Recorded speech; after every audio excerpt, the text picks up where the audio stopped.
Okay.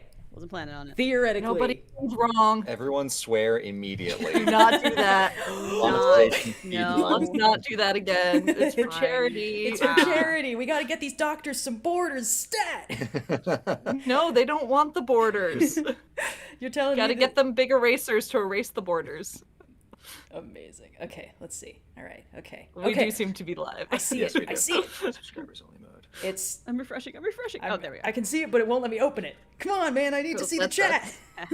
We get on my Do we want level, live right? chat summary? I find it always like wrong whenever I No, open it's it. always no. wrong. Maybe kill that. Yeah. I like how it always says there's 7 people watching and there's like 12 people in the chat at the very Already. least. Yes. Hello, everybody. Hello, chat. Okay. Hello, hello. We got slow mode. We got subscribers only. I forgot to refill my hot chocolate. Oh no! Hold on. Go, run. You guys Do it get to now. hear my Amateur thermos ASMR. Here, hour. let's do it real Yeah. close to the mic, just so you can really. Don't do that. What? Why not? It's one of those No. Stanley things. It makes a nice popping noise. Here goes the glug. Oh yeah, here we go. Nope. I'm so sorry to everyone who's experiencing this live with us. Red, you We make fun understand of that several it doesn't people sound like a glug over stream, right? That's unfortunate. Yeah.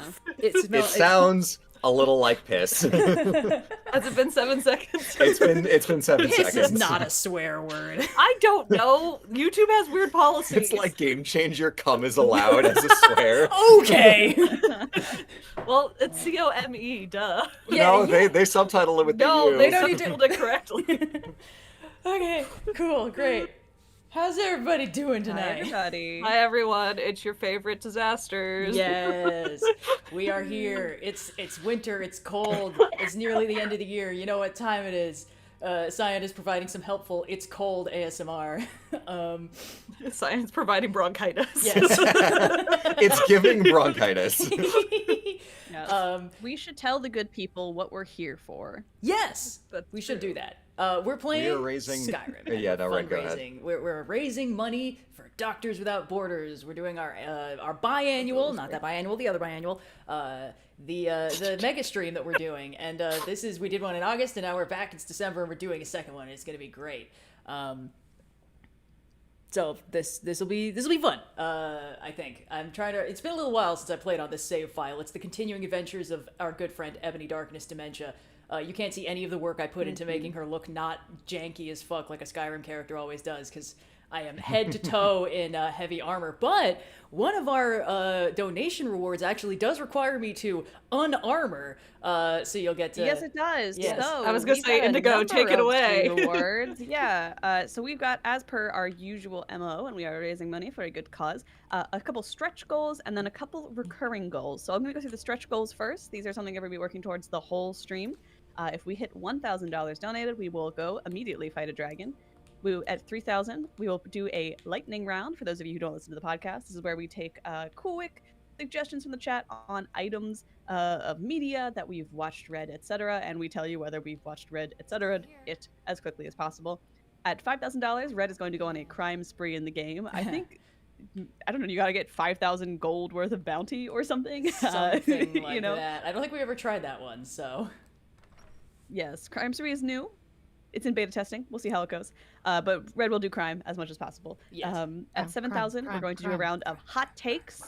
And at 10,000, we'll be playing Smasher Pass Skyrim Character Edition. So if you want to see us have to randomly generate characters from a game where everyone looks as scrumbly as possible, that's the goal to stretch for. And we we've also might got- intersperse that with Blue's Smasher Pass architecture because Yes. it's really funny to have like incongruous character lists. You know it. Khajiit. That's followed by That's by about State Amelia. Building. Yeah.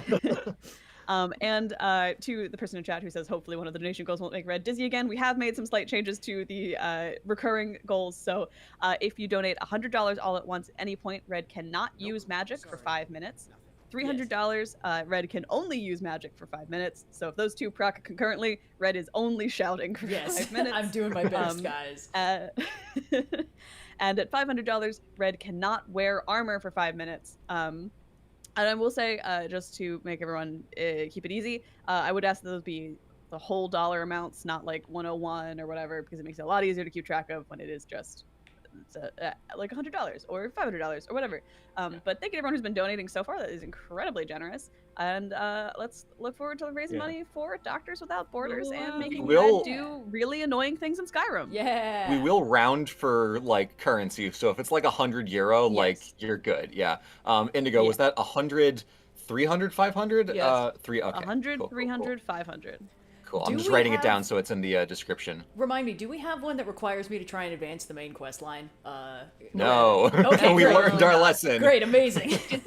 Red, did you get poison damage in the last stream? Yes. Is that Oh, what happened? fiercely so. Oh, yes, I took IRL poison damage. I just to be sure, I played some Skyrim earlier this week so I could reacclimate to the camera so I didn't make myself motion sick again, and that was fine. But what we discovered last time is that having to play in third person makes me fiercely ill slowly over the Yes. course of several hours. Yay. Thank yeah. you Real to Fire Drake McPhee for that $100 donation. Red, no magic. No 5 minutes. I'm magic. starting a timer. Okay, great. I also want to call out some other donations. We've got a handful of anonymouses. Sarah Jane Cottrell 3498 with 20, Technomancer with 50, Sphere of Emotion with 20, Silver Hand 6626 with 20 Californian dollars, Jane Herlihy with 50 euros, Anonymous with 20, Azure Sparky with 50, Orobius with 20, Jonathan King 4923 with 50, and Ultimate Warrior 5005 with 20. Thank you all for your donations. And Skyshack 4194 with 20. Thank you all so very much. And per usual, if we do miss your donation, do know that it's still very much appreciated, and we do see it when it pops up, but you guys are very generous, and if we were to stop chatting every time, you guys would get a lot of name readouts and not a lot of chats. So Unfortunately, yes. we see you and we love you. Thank you. Thank you, Penning. Yeah. 3245 for 20. Yes. Exactly. Real quick, have we blue skied out the stream link? No, I Okay. shall do that right now. Thank you. Blue will blue sky. Yes. Wahahaha. I've played myself this morning in a way. Oh, no. In a way that I think is very adult and also very silly. Because for my family, we do a pirate Pollyanna, which is where everyone puts a gift in, and then you can like steal from other people as you draw numbers and go through and end up with a gift. And I went home with a crock pot, which I was very excited about. That's the grown-up part of the story. Is I was really genuinely very excited about the crock pot. I think I made out really good from the Pollyanna. So today, before the stream, when I was like, ooh, I'm going to be sitting down for several hours, let me put something in the crock pot, get it going so that when we get off the stream, I can have like a fresh soup. I put Italian wedding soup in the crock pot this morning. But there's only one outlet in our kitchen, which means I could not also plug in the kettle to make coffee. So I'm at like 50% accuracy. Also, we've got 2 more $100 donations Yeah. between Red, your No Magic for 15 minutes. Thank you, FMK Blonde 1. Oh, I'm boy. so sorry for any names pronounced that way. But yeah, thank you guys for the donations. Red, you got a long time before you can Yep, use magic. we're good. It's fine. I hope you So don't yeah, care I'm too much. coffeeless, and I won't have Italian wedding soup for 6 to 8 hours. And you know what the worst part is? Your house is gonna smell like Yeah. Italian wedding soup for the next 6 to 8 I hours. know. Oof, that's Indigo, brutal. if you want to order Thai food for lunch, I'll pay for it again. Blue's doing this because Dude. Blue wants to order Thai food for lunch. Okay. We actually have I Greek was food in the secretly fridge. really so- hoping You that we have could get Greek on the food in same. Oh no, Blue! I think we have to order Thai food. Oh no. Blue, you have Greek food for lunch. Oh, I don't have Greek food for no. That's because I true. wasn't supposed to be here. That's right. You were thinking you'd be in work today. I was really hoping the illness gods would smile on me. They have never done so, so I don't know why I counted on that, and yet here we are. Yeah, but no, Blue, I'm 100% down for that. You let me know when and where. Yeah. I'll be on it. It's funny, the people at my local Thai place like adore me because I've been going there for like many years, and I order like the same 5 things, and I try to be nice, and I tip really well. So whenever I show up, it's like, oh hey, look at you. Now that we have a service dog, Kenobi here, I've been showing them pictures, and the people there also have dogs. So they're like, you have to come back with the dog next time, and I'm like, it's my wife's dog, it's a service dog. They're like, you have to come back with the dog next time. I'm like, okay, To be fair, I they can't also- come back until I have the dog with me. They also have told you that you have to come back with me, Yes. so it makes sense. Now they have 2 axes to which to bully you. Despite the fact that I show up like sometimes multiple times a week, they still like you more than me, which is fair. Well, I mean, I'm fun and novel and also nice. Yeah. Yes. What's your go-to Thai order? 'Cause I'm a big proponent of the drunken noodle. I feel like that's a Drunken noodle's classic. good. I'm a big drunken noodle person. Yeah, I will usually go for a massaman curry because I like red curry, but like the flavor of massaman, if it's a place that you know is good, it's really, really good. Because I feel like the red curry is more of like a standard kind of thing. It's popular enough that a lot of places might try to kind of like water it down for the casual audience, but most of the normies aren't ordering a massaman curry, so they're like, oh, we can actually like put some flavor in it. We can actually like really make it like spicy and good. And especially when they have pineapples in it, it's not common. I think that's more of like a regional variety of Thai food to put pineapples in the massaman curry, but it's really, really fucking good. Quick 5-second plug about Kenobi the dog. Kenobi is great. You can see a picture or two on my Instagram, Cyan Bakes. Cleo and Kenobi are kind of getting along. Oh, they've improved, I see. Yeah, no, definitely improved, especially Cleo had to go to the vet yesterday, which meant she got gabapentined out of her mind. Yes, that helps which a lot. Yeah, means you we had that fully recently. headbutted him and then walked over him. And then this morning she got up and decided to just glare at him to the point where he actually came over to me to be like, I don't know what to do. What does she want from me? Yeah, he's like, she's staring at me, Mom, she's there. So Well, she's not touching me, make her stop.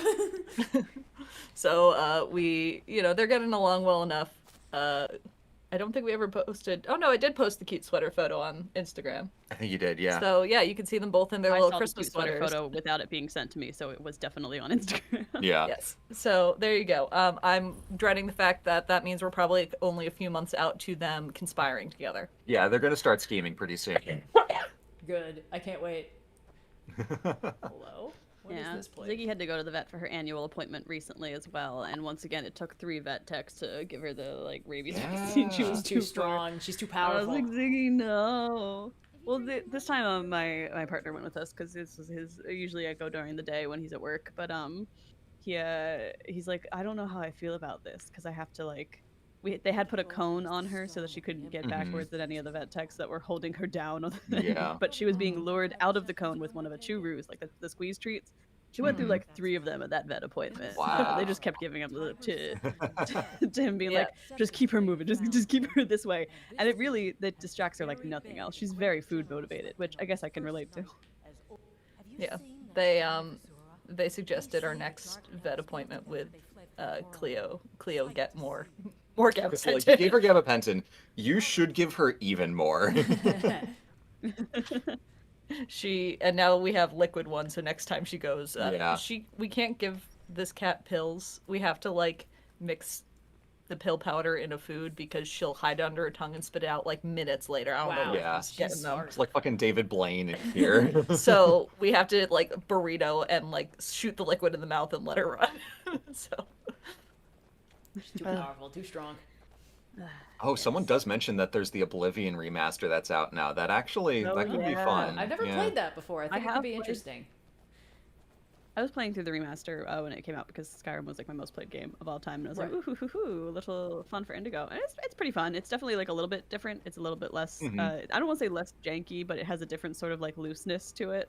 Yeah. Like it's kind of like I think I would compare it Red to going from whoa, 3.5 to 5e, with 5e is Lydia! Skyrim and 3.5 is Yeah. Oblivion. Sorry, things are It happening. smooths out some rough edges. That's okay. You've still got over 5 minutes left to not use Sorry, magic. Lydia. Did I just shoot you? We're good, right?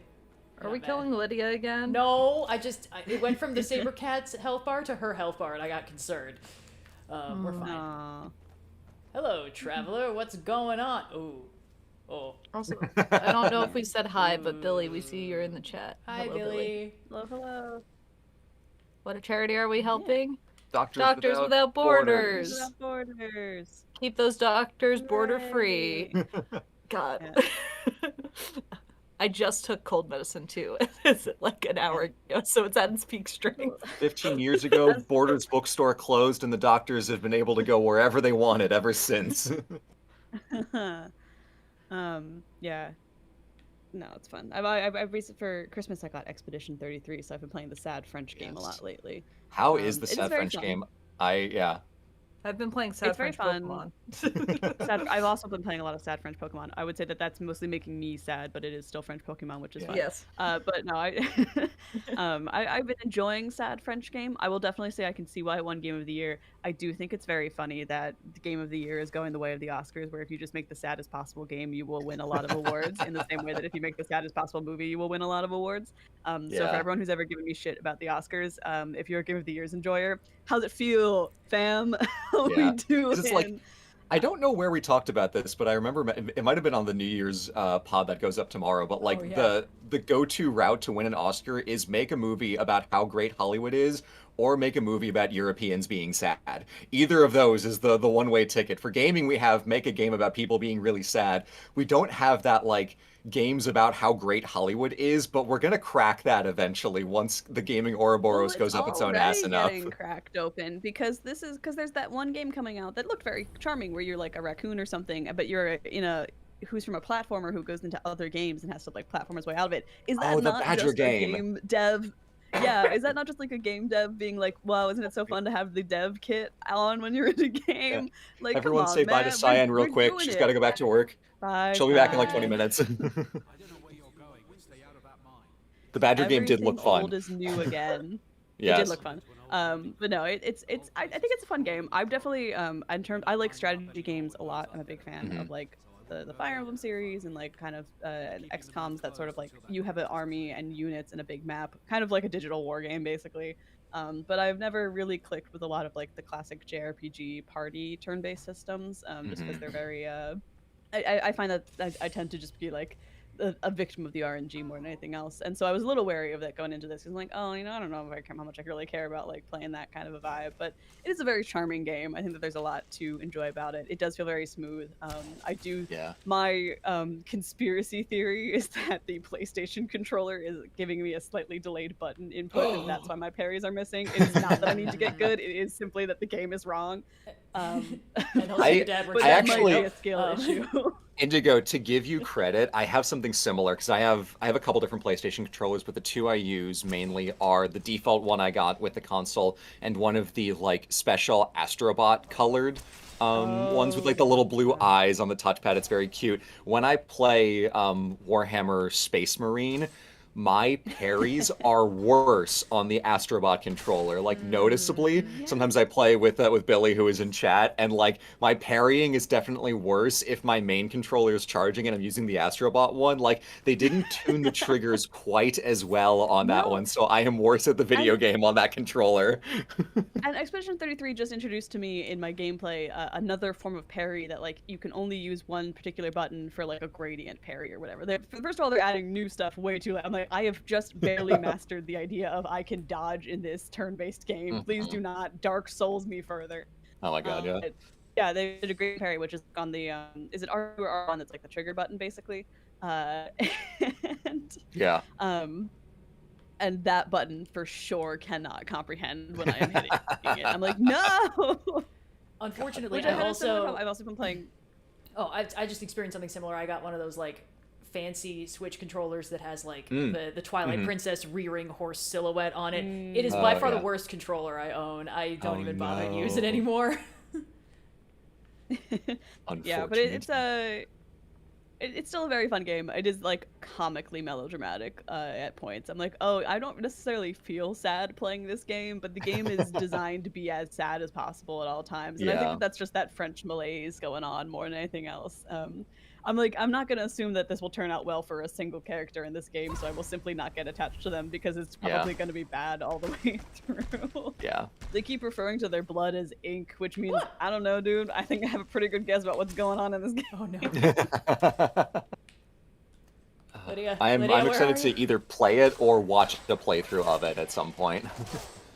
Yeah. It is very fun. I would recommend it. Yeah. I think it definitely is a well-deserved Game of the Year run. I Yeah. think it's very well made, polished, and like for someone who doesn't typically like this genre, I find myself enjoying it, which was how Yeah. similar experience I had to Hades. Although this is changing my brain chemistry a little bit less than Hades did. Yeah. where I'm like, oh, I don't like the genre, but this is such a well done version of it that Oh, I think Jesus. it appeals to everybody. And I think Expedition 33 is a great, if you want to play one turn-based JRPG style game, this is a good one to play. As someone whose previous favorite was Final Fantasy IV, which I think was the one where you had robots, and there was some guy named Locke in it, is really all I remember of the game. This is a pretty good alternate. But I've also been playing Star Wars Outlaws. I've continued. Yeah. I Talked about caught that on the season After pass show on show a bit. sale. Talked about the After show. K-Vest, my girl failure queen. Love her. Red, you have 1 minute of no magic remaining.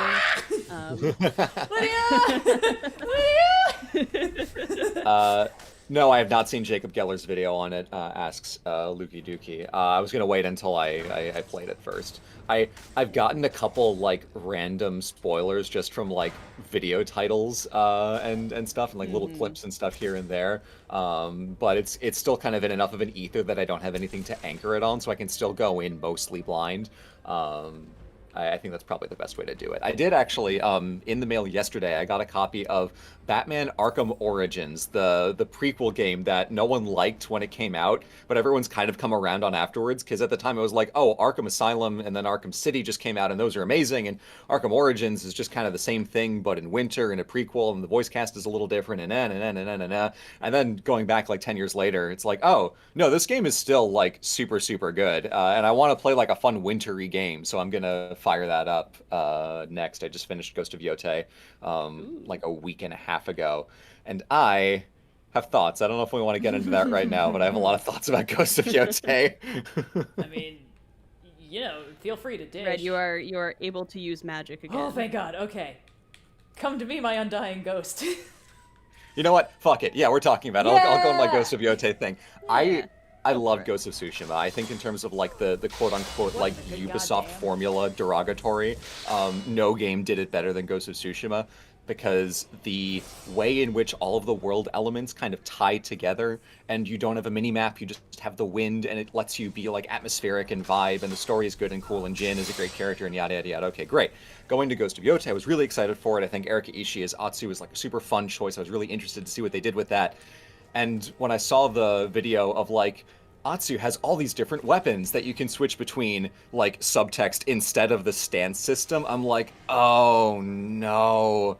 The stance system was, like, the best part of the combat in Tsushima, because you can have this very interesting, like, chess game where there's specific stances that work against different enemy types, but you can still use, like, the special moves for each stance. So, like, the stone stance has the stab, the water stance has this, like, kind of slashy move, the wind stance has the kick that can knock people. Like, there's all of this very intricate, straightforward, like, okay, you can, you know, use this stance for this type of enemy, but you can also use these moves off of the matchups and still, like, make interesting choices, and the switching is really fast. Like, that's such a good combat system, and having these extra weapons is like, oh, the logical outcome of, oh, we're having a sequel, let's add more weapons, 2 katanas, an odachi, a spear, a kusarigama, all of this stuff. It's like, okay, but switching between those is slower, and it feels much more video gamey to pull a spear fully out of your ass in the middle of a sword fight in a way that switching stances feels much more like smooth and natural. So the combat just out the bat is like, it's still fun, but it's not as tight. And I really wanted to like the story because I like Atsu as a character, I like what they were doing, but the revenge quest is just so every other game that exists, and we've seen it so much in the last few years specifically. It's like and unfortunately, I do have to highlight before we get any further. We have crossed $1,000, which is our first Yo! reward. Thank you guys so much. Red, I need you to drop what you're doing and go fight a dragon. I have to get out of this dungeon first. Is that okay? How about? Okay, I will get out of this Draugr hole. And then we enter this negotiation every time. If we set a reward of you have to immediately go fight a dragon, you have to do everything in your power to, as quickly as possible, find a dragon. Okay, if then that we're means not progressing to the dungeon, sure. If that means turning around and walking out, that's also the way to go. Well, I fell down a hole to get in here, so I do think I have to kill this guy. But fortunately, he's the last guy I have to fight. I simply must commit murder. They dropped me down a hole. I can't get out. Yeah. Oh, are you healing? You piece of shit. Excuse me. How dare you, sir? Yeah. While Red is satiating her bloodlust, Yes. I really liked the way that Atsu is set up as a character, and Erika Ishii does a fantastic job. Like, love her performance, really, really, really well done. Being able to be like serious and somber, but also like having a little bit of the fun in those rare moments where Atsu is able to cut loose. Like, you really get to appreciate the job that she did.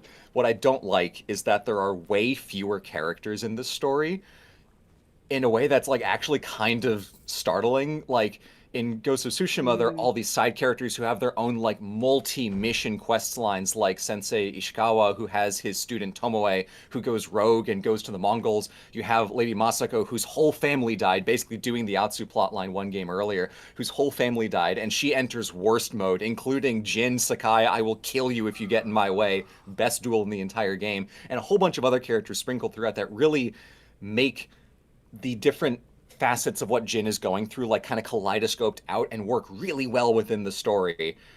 And then you also have the aspect of like every time Jin does a stealth kill, he is experiencing like character angst because he is not supposed to do that, and yet he is doing it. So the theme of the story of Jin is going from a samurai to something else, this kind of like shinobi-esque archetype, and he is feeling big emotions about that, is in microcosm every single combat encounter you have. And for all that Ghost of Yotei is going for it, that like huge emotional through line is simply not there.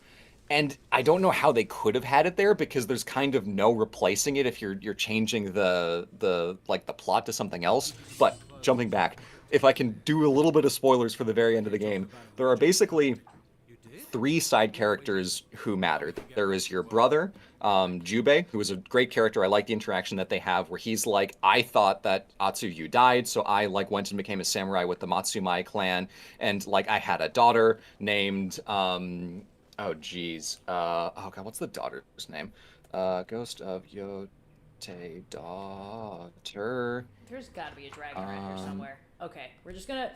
Wait, what? How many times do I have to fast travel before a dragon spawns on top of my ass? Because I know that's one of the things they do. If you do it like 3 or 4, it usually starts popping up. Especially if you go to the settlements that are not like a specific city, like the little towns. Okay, I'll bop around a little bit after I figure out what those stairs are, and then I'll go and kill a dragon. Whoa! We have $1,000 donation. Whoa! For $1,000 donated. That's incredible. So generous. Yeah, thank you very so much. Really, this is going quite well.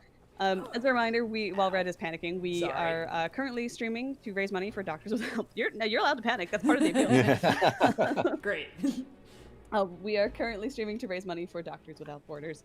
We have hit the 1,000 stretch goal that we had set originally to go fight a dragon. So Red is currently working on that one as fast as possible. But we also have a couple other stretch goals. If we get to $3,000 raised. Oh, Red, no magic for 5 minutes. Thank you, Anonymous. Great. Thank you so much. If we get to 1,000 to 3,000 raised, we're going to be doing a lightning round. 5,000, Red is going to go on a crime spree. 7,000, we'll do a round of hot takes, and 10,000 Smash or Pass Skyrim Character Edition. In addition, we have a couple recurring goals. If you donate the exact dollar amounts, they will affect the way that Red plays the game. For $100, as we just experienced, Red cannot use magic for 5 minutes. Yay. For $300, she can only use magic for 5 minutes. And for $500, she cannot wear armor for 5 minutes. As it stands, those can also stack. So if we get a $100 and a $300 donation, Red can only shout, for example. So thank you to everyone who's been donating so far. Thank you to all of the folks who are helping contribute money to this wonderful cause and to making Red's life a little bit more difficult. Mm-hmm. Thanks All very right, much. I found the name of the daughter. I forgot. Her name is Kiku. A very sweet character. It's cool. You have this little like found family thing. It's very sweet. You also meet, again, spoilers for Ghost of Yotei. I resume. I'm almost done. One of the Yotei 6 ended up defecting and being like, actually, these guys suck. I'm going to try to kill them. Her name is Oyuki. She was the Kitsune, the fox, and she wants to help you, get back at the evil big bad guy. And so you have this kind of like fun, like polycule 3 people together trying to raise this little kid Kiku, and it's very sweet.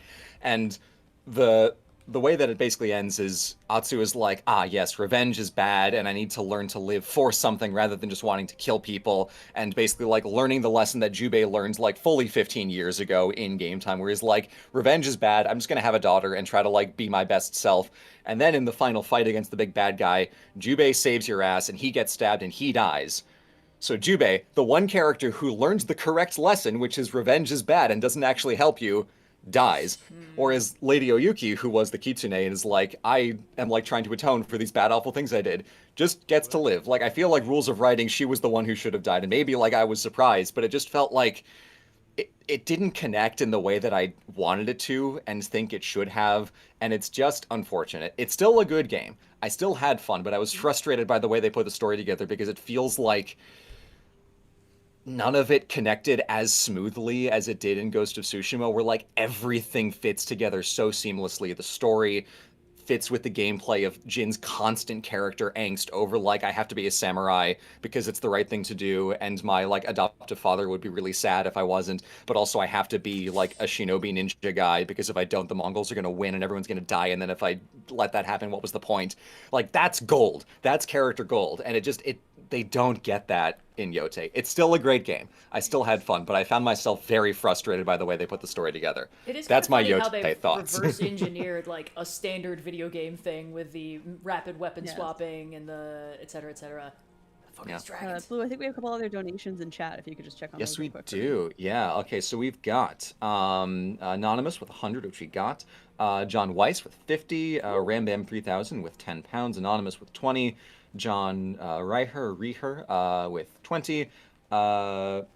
Ekister with 100 euros. So 5 more minutes on the clock for no magic. Yay. yeah. And then Anonymous with RON 500. What is RON? Ron. RON.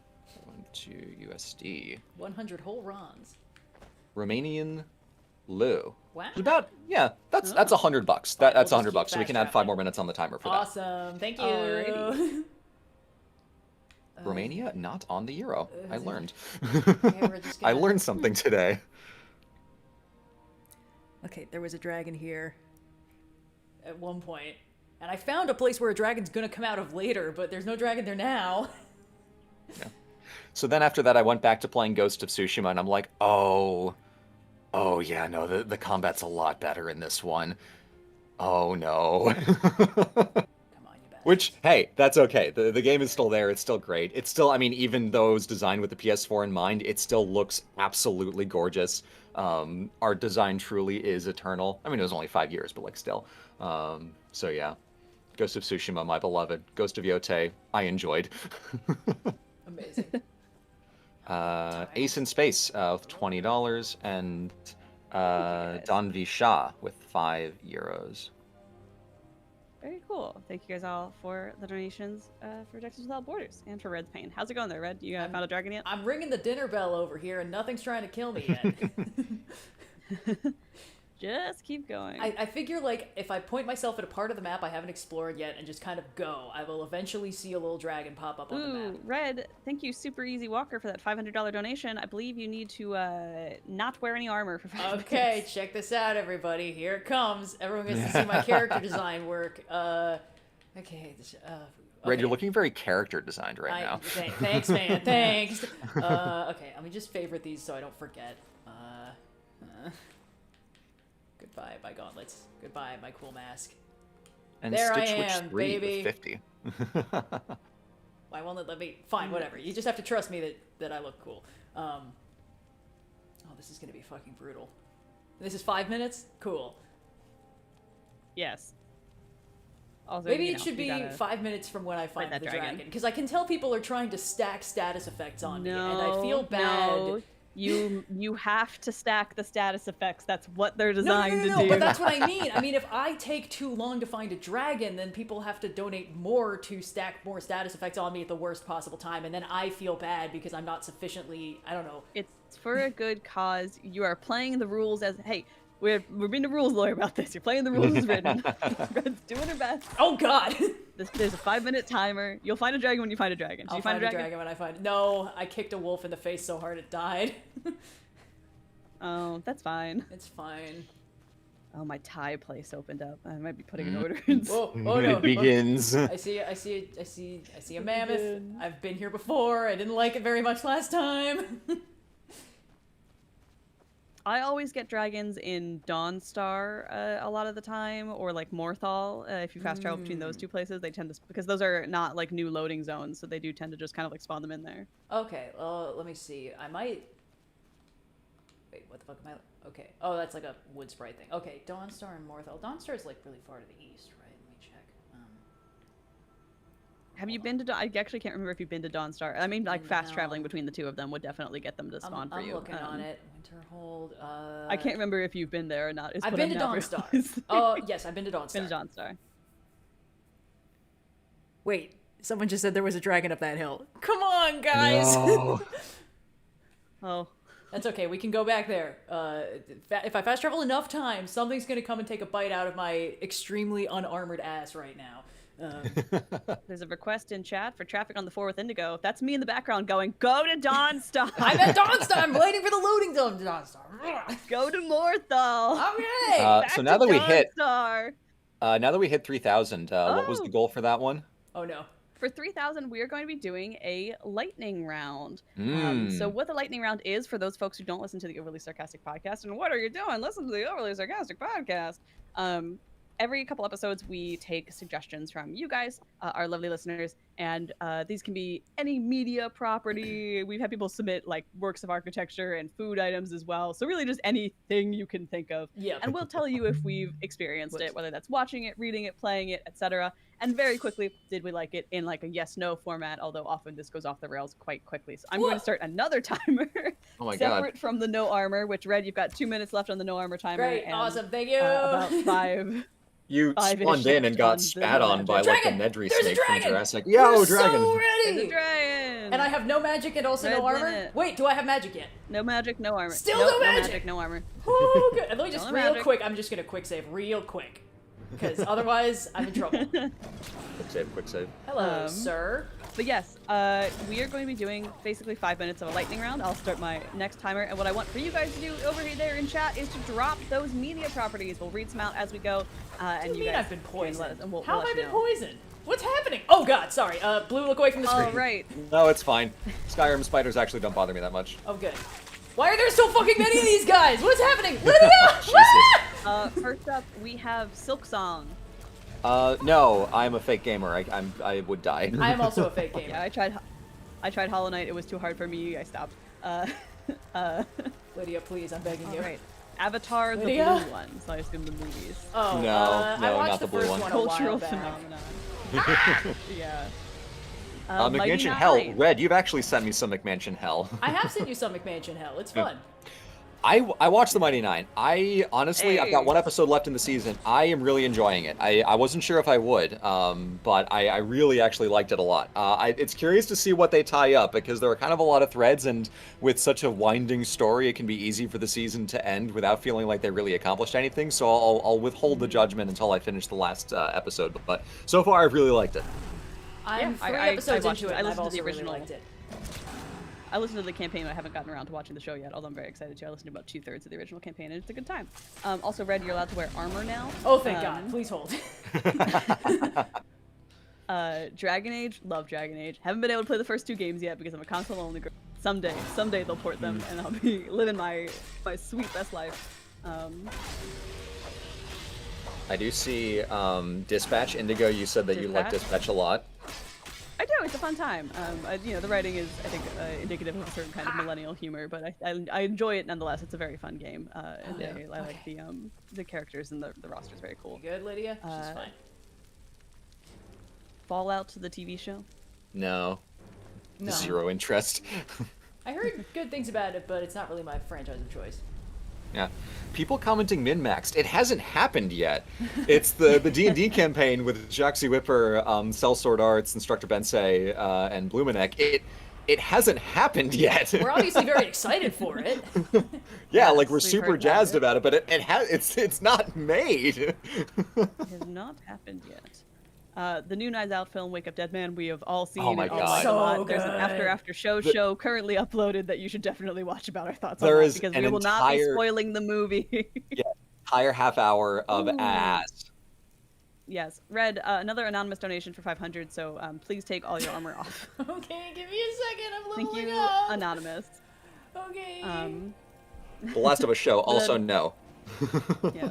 I I watched the first- clip of Diaries. Tess dying, and it was the single most disgusting thing I've ever witnessed in my life. I watched the first 20 minutes, and as soon as the grandma started freaking out in the background, I was like, I'm done, and I chickened out. It was inevitable. Apothecary Diaries, my beloved. Maybe the only Yes. anime I'm currently watching. My sweet queen Mamo. I like how she Yeah. hasn't figured out she's in a romance yet. Yes, it's beautiful. Frankenstein 2025, so Del Toro's Frankenstein. I've seen it. I don't know if you guys have. I was gonna watch it, and then I got distracted, and I watched The Residents instead, but it's still on my to-do list. Valid. I would like to watch it because Del Toro good, and I'm Del interested Toro by it. good. I Lydia, didn't what really in like God's it, name but keeps I fucking would be killing interested you? to see other people's opinions on it because I think the reasons I didn't like it were interesting. Sorry, am I still on no magic, or can I do magic again? You're still on No Magic. Great. Okay, I guess I'll figure out what the hell is killing Lydia. Jingle All the Way. That's a great Christmas movie. If you haven't watched Jingle All the Way, you really should. Percy Jackson series. Let's take this to be TV show. The first season was fine. It was cool to see it in real life, but it definitely does not benefit from rewriting the characters to be so smart that they figure out the plot before anything happens. I think part of the charm of the original is that Percy is an idiot. Wow. And Wasn't paying attention in class, at least. yeah, it doesn't work when the characters are basically riding the wave of a lot of the Greek myth popularization that, credit to Yeah. Rick Riordan, he did a lot he of was work to responsible for. contribute to popularizing that. So the Yeah. characters are too myth aware for the plot as written to work.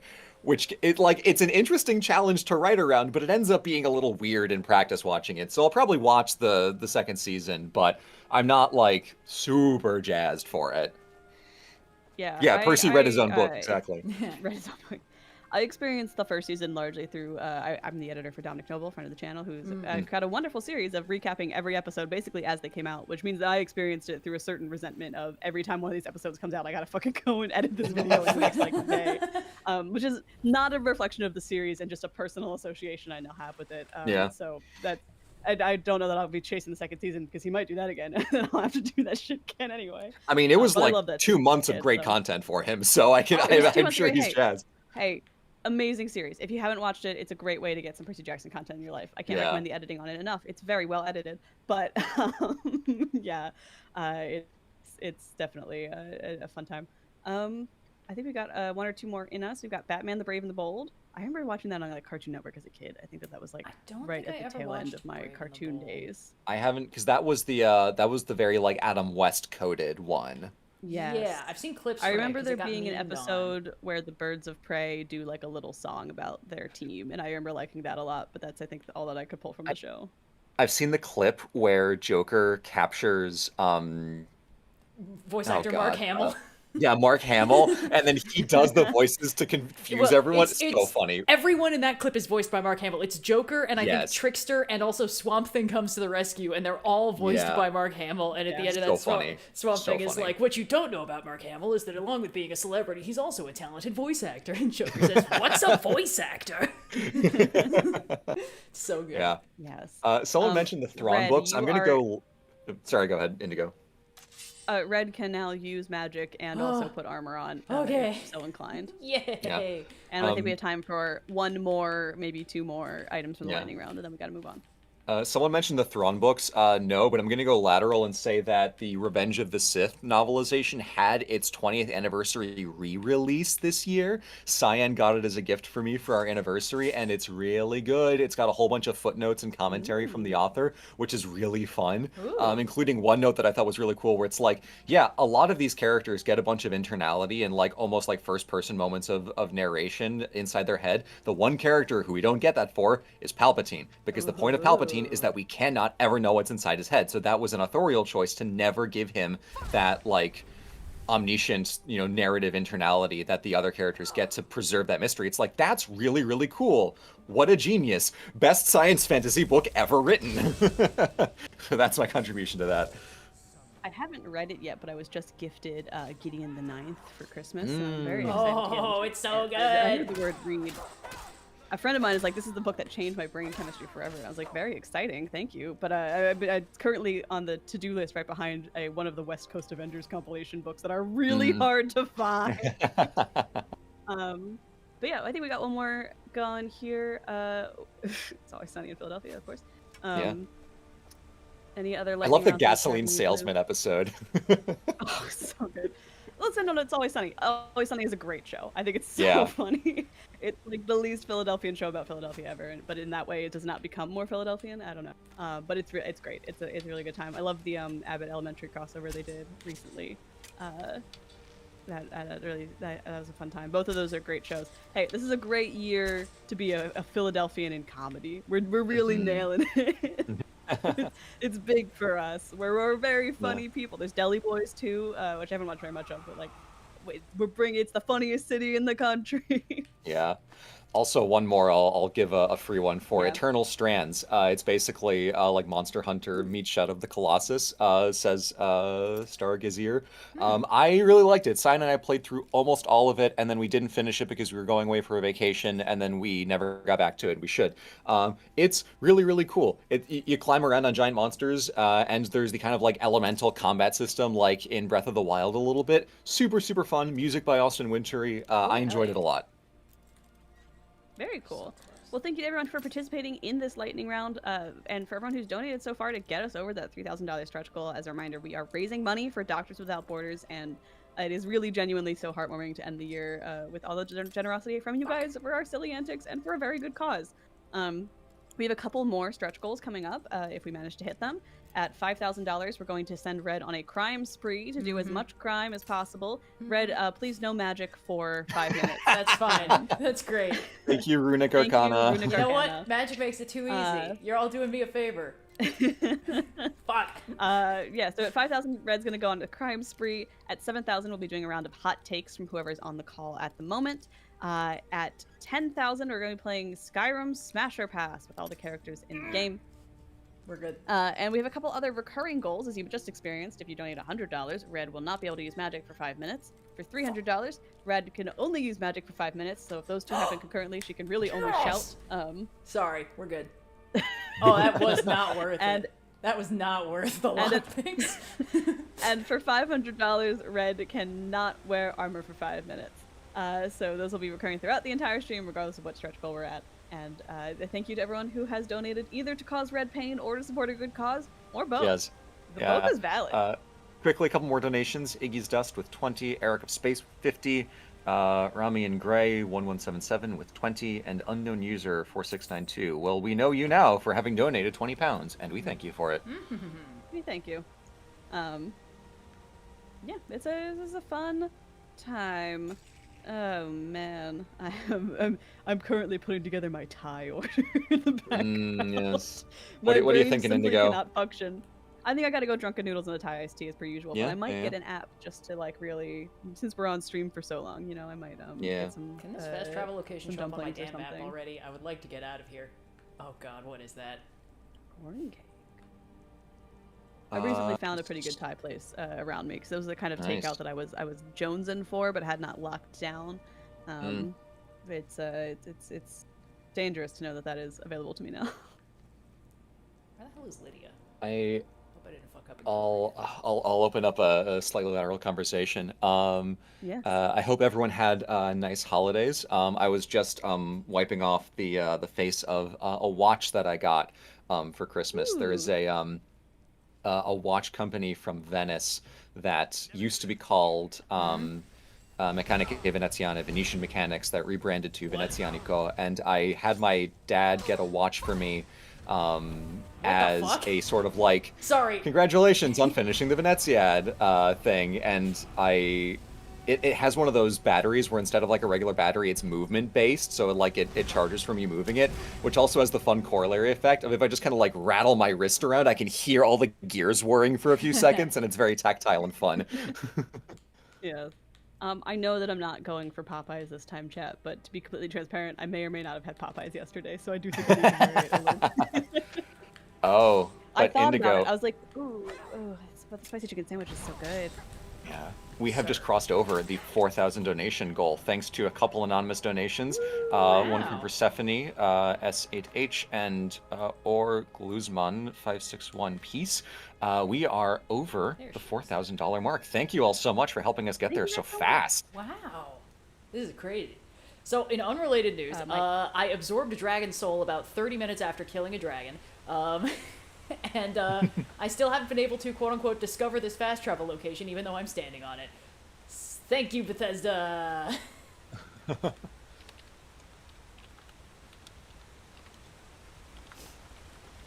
See, I had a sneaking suspicion that maybe. Oh, here it is. I found. I don't like this very much. I don't like this at all, actually. Indigo, we're getting a couple comments that your sound is a little low. Maybe bump yourself up like slightly.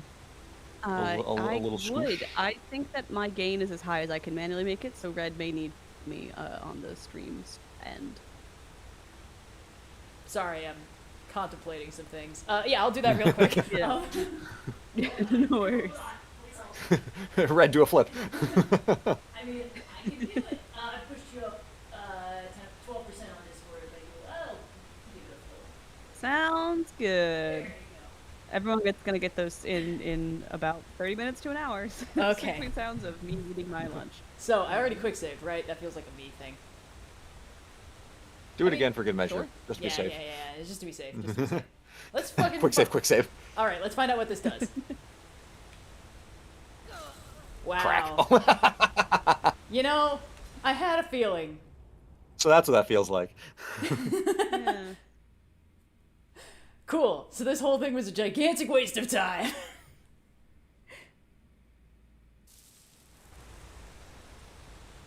Awesome. Okay. Hey, Lydia, I'm gonna need you to scooch. um, Lydia. Okay, we're good. We're so good. All right. Now, what I really need is another dwarven fast or whatever, dwarven stronghold, because I want to get more cogs so I can send them to that guy, so I can do the quest that gives me a really good summon for no bad Someone says reasons. jump better or running start. Oh, so there is something there. I don't know. I mean, listen, I'm choosing to trust you guys on this, but Yeah, they say you have to Oh, I land realize in the that's water. so You sweet. landed in the falls and thus hit the Oh, rocks. How silly Yeah. of me. Red, you can use magic. I'm sorry, I wasn't really paying attention. I got stuck making my tie order, and I kind of forgot to keep an eye on the timer. But you can use magic again. You've been able Great. to use it for some time, actually. Nice. What the Nice. fuck? Oh, Oh, you Red, can never get mind. salmon. Percival DeRollo, thank you guys so much. Thank you for the donation of $100. Red, no more magic. Stop that. Yay, The okay. Percival DeRollo. Wow. The Percival de von Rollo? Excuse me. What God, what was the whole? I can't don't know. Von Musel, Kolowski. Percival Fredrickson von Percy. Musiel Klosowski de Rollo III. Come on, people. This is amateur hour. There's 3 seasons of it. Wait, I'm sorry. The Poetic I don't Edda know. is canon in this world? What? He just said. What the fuck? Oh my god. There has to be. Listen, Skyrim's world building goes crazy. This. What the fuck? Okay. I think they did. I mean, they do take a lot of inspiration from Norse stuff, so I wouldn't be too surprised if there was at least a comparable poetic Edda allusion. You know, There's got to be something Okay. called the Poetic Edda. What the? Oh, It yeah. is. I just don't know that it would be the canonical. Yeah, it is another document world. called the same name that serves the same purpose but localized to Skyrim lore. Okay, that's kind of cute. I like that a lot, actually. Yeah. So he just increased my speech. You guys maybe jump off a waterfall for a speech increase? That's kind of cool, actually. You know what? Good job, Skyrim. I had no idea that was there. Okay, let's see. But yes, I need to find a new dwarven fastness somewhere. Because I gotta get cogs for Arniel so that he can... Me when Iceland is canon. That's funny. Thank you, Theo. Yes.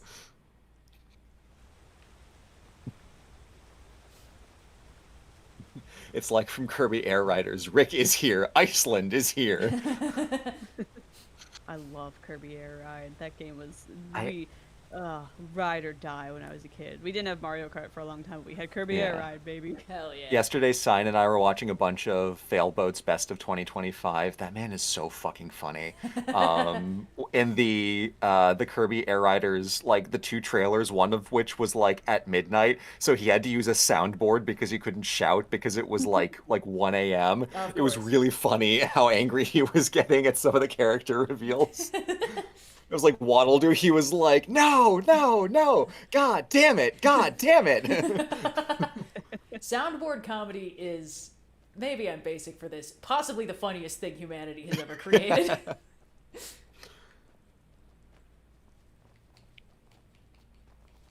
Scour my way up here real quick. Just gonna, excuse me. Great, awesome. Okay.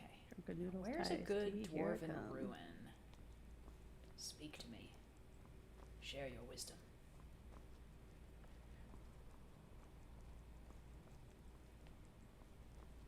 Because it's always fun to contribute to the cause of magical research, and I think this Arniel fellow is really up to something solid and good that definitely won't go catastrophically awry. All right, Billy, good luck on writing your paper. Have fun! Godspeed.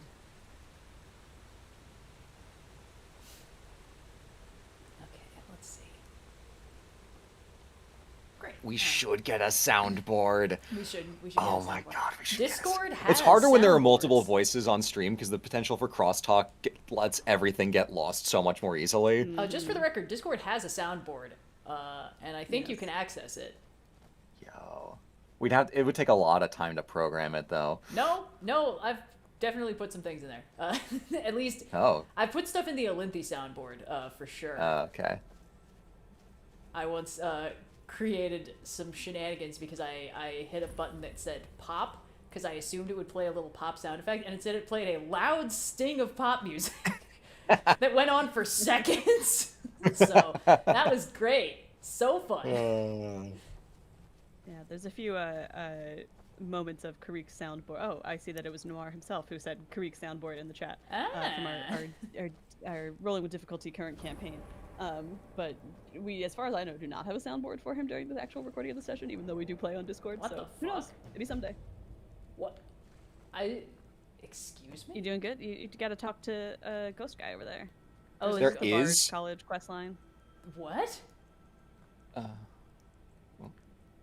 What in the good God? Fucking Exodia ass dwarven What horse the side shit? quest. What have I got myself into?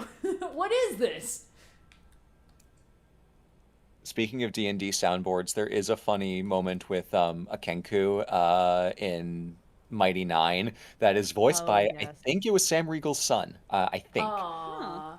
Yeah. Red, we got another anonymous $100 donation, so your timer has extended for no magic. Amazing. Yeah, is it Kiri, the little The Kenku? little I'm trying to Kenku remember. that they start teaching 99. how to swear? That's what I've heard about. Yes.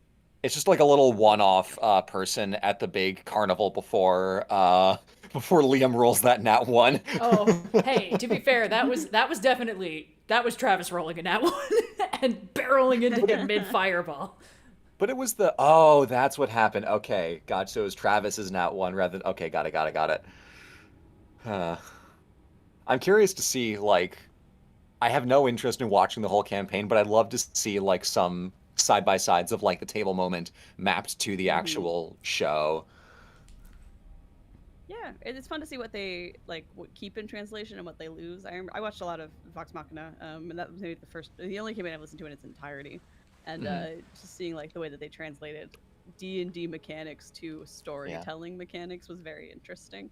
Yeah. And I think they generally do a pretty good job with it. Like they managed to kind of strike a nice balance between like, well, we're still acknowledging that this was at some point an actual play, but also making it a comprehensible story for people who have no idea what an actual play is, because that's more of the population than people who are going to necessarily watch the show. Yeah, Mighty Nine, they seem very happy to reshuffle things and rearrange things, which I think is a great idea. Yeah. I do see someone saying that it didn't turn out like in campaign. Travis did roll 3 nat 1s on the Carnival Strength game. Ford completely whiffed it, so I was wondering if Travis just fucked the roll up entirely. Well, the joke there is that like they keep letting Ford be buff, but his strength score was not good. No. Very funny. And then Jester had like an Former 18 or Grog something for player no reason, which is why she's like, well, actually, I am the strongest one of all of us anyway, so like that's not even a big deal. Whatever. Okay, let's Strength figure is out one of what those skills that either, ill-fated like- expedition this shit was. You can be a very effective melee character with a high dex and like no strength, so it is really easy to like get characters who ostensibly should be very strong who simply are not. And by contrast, if you've dumped a lot of other things, you might as well put some points into strength. It's a good way to get a lot of like weirdly strong characters who just don't seem like they should be. And I Yeah. think that's one of Yeah. the fun things about D&D. Okay, guys, let's take bets. Do we think that this expedition are alive or dead? I feel like dead's the easier option by far. Dead is usually the easier option, but sometimes they Think of how many surprise me. fewer NPCs you need to program. Think like Bethesda, Red. Yeah, true. Much easier to drop a corpse and then a journal next to the corpse that says, "Oh, I'm so pathosy. I can't wait to meet my one true love." Yeah. What the fuck is this? Yes. I've ordered my Thai food. It's on the way. Oh, excellent. Soon. Yes. Soon, Junkin Noodle's Ah, ready to go. you know, I believe I have failed to observe something that was right in front of me all along. Dead has won. Admittedly, that's just the mercenary. Maybe the boss is somewhere around here, not dead. All right, let's kick this body out of the way. I have to figure out if the exhibition's dead yet, or expedition is dead yet. He wants cogs, right? I think I only have... Right, and Lydia has 5, so we have 6 Dwemer cogs total. Wait a minute! Ah! Oh, fuck, hold on, I'm encumbered. Lydia, I need you to take some stuff off my hands! I am sworn to carry your burdens. That's the spirit. Also, speaking of Mighty Nine, the most diabolical thing they probably will do in any of their animated shows is illustrating Caleb's backstory. Holy fuck. Yeah. What a nightmare. What's funny is, like, that's basically how it was in the original game, but hearing someone tell you something versus seeing it play out in real time, entirely different. Okay, let's see. I felt physically ill after finishing that episode. Yeah, I saw a lot of people losing their Yeah. minds about it. Okay, let's see. So there's a mage in here somewhere, and he might not be dead. What an episode. This whole quest I've never heard of before, so this is very interesting for me. It's like... Getting Dwarven flashes of like horse? memory of like I remember this area, but also all these areas look the same. Yeah. so They all look maybe the I am in goddamn this area. same. Okay, there was a dwarven horse, and also some guy went in here and is probably dead. Probably got eaten by Falmer or something, but...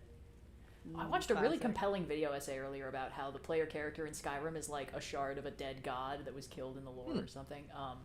I don't, unfortunately, Sure, I don't why remember not? the name off the top of my head, but I'm sure if you search that, you will get the video. Did you see Skyrim's the a Annie great Austin character, How Many people- Trees Are in Skyrim video? Oh god, I started watching it and then I didn't finish it, but I'm gonna. It's just I was busy that week. It was very fun, and he even got literal Todd Howard to show I up saw and that. give an honest to goodness scoop about Elder Scrolls 6. What the shit? Okay. Red, you are now able to use magic again. Oh, thank goodness. Please hold while I summon my undying ghost before you guys change your minds again.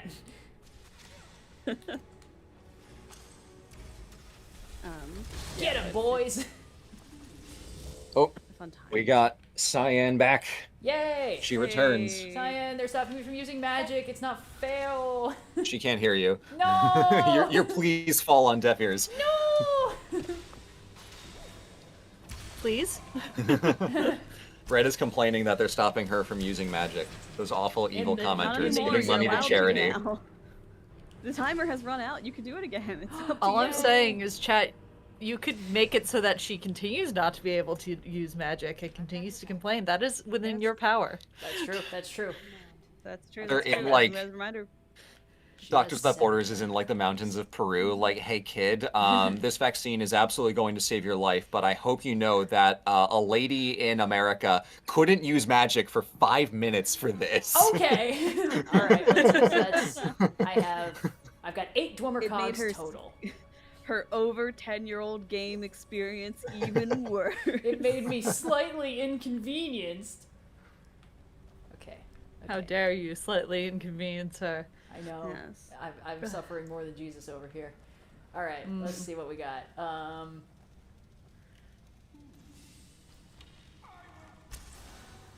Our minds aren't changing, just the donation amount. Thank you, Azalea Apricot. Yes. In real life, I would be very pro Red using magic if possible. Yes. Yes. Blue, we may want to raise the donation little bar Limit? at the bottom to 10,000 Yes. from 5,000. Yeah. I How want far? us to We're I want us getting to get the good. satisfaction of crossing it, and then I'll move it up. Y'all are almost. I was at the We're almost Beth. I was gone for like 30 minutes. Yeah, it's only been an hour. Okay, 9 Dwemer You guys are cogs. We have 9 blowing Dwemer us away. cogs. Thank you guys The so much for doctors, donation. I'm sure, are thankful for the borderless Yes. money. Borderless world. As a reminder, if we get to $5,000, Red is going to immediately abandon what she's doing and go on a crime spree. I'll do my Crime, best to crime, abandonment. crime, I crime, have to crime. I have to get out of the I dungeon. once I'm in again, first. I understand you have to get out of the dungeon, but I once again have to say you have to do that as fast as possible. No Yes. stopping to read stuff. Just yeah, like truly gunning it. yeah. Okay. It's otherwise it is not a reward. It is just you continuing to play the game. 7,000 we're gonna be doing a round of hot takes, and for 10,000 we'll be playing Smasher Pass Skyrim Edition. We thank you Anonymous for the $700 donation, pushing us Whoa! over that 5,000 limit. Red, Wow. gun it through this dungeon. You got to Okay. get out as fast as possible. Okay. Out you go. No, the dwarven horse though, guys. You gotta leave the dungeon. I'm speeding sorry, it. I'm you gotta speeding. leave as I'm fast speeding. as possible. Oh wait, and you know what? Thank you. I think I can come back the way Does I came this- actually. Does don't this think- also round down to no armor? It doesn't stack, but I think. No.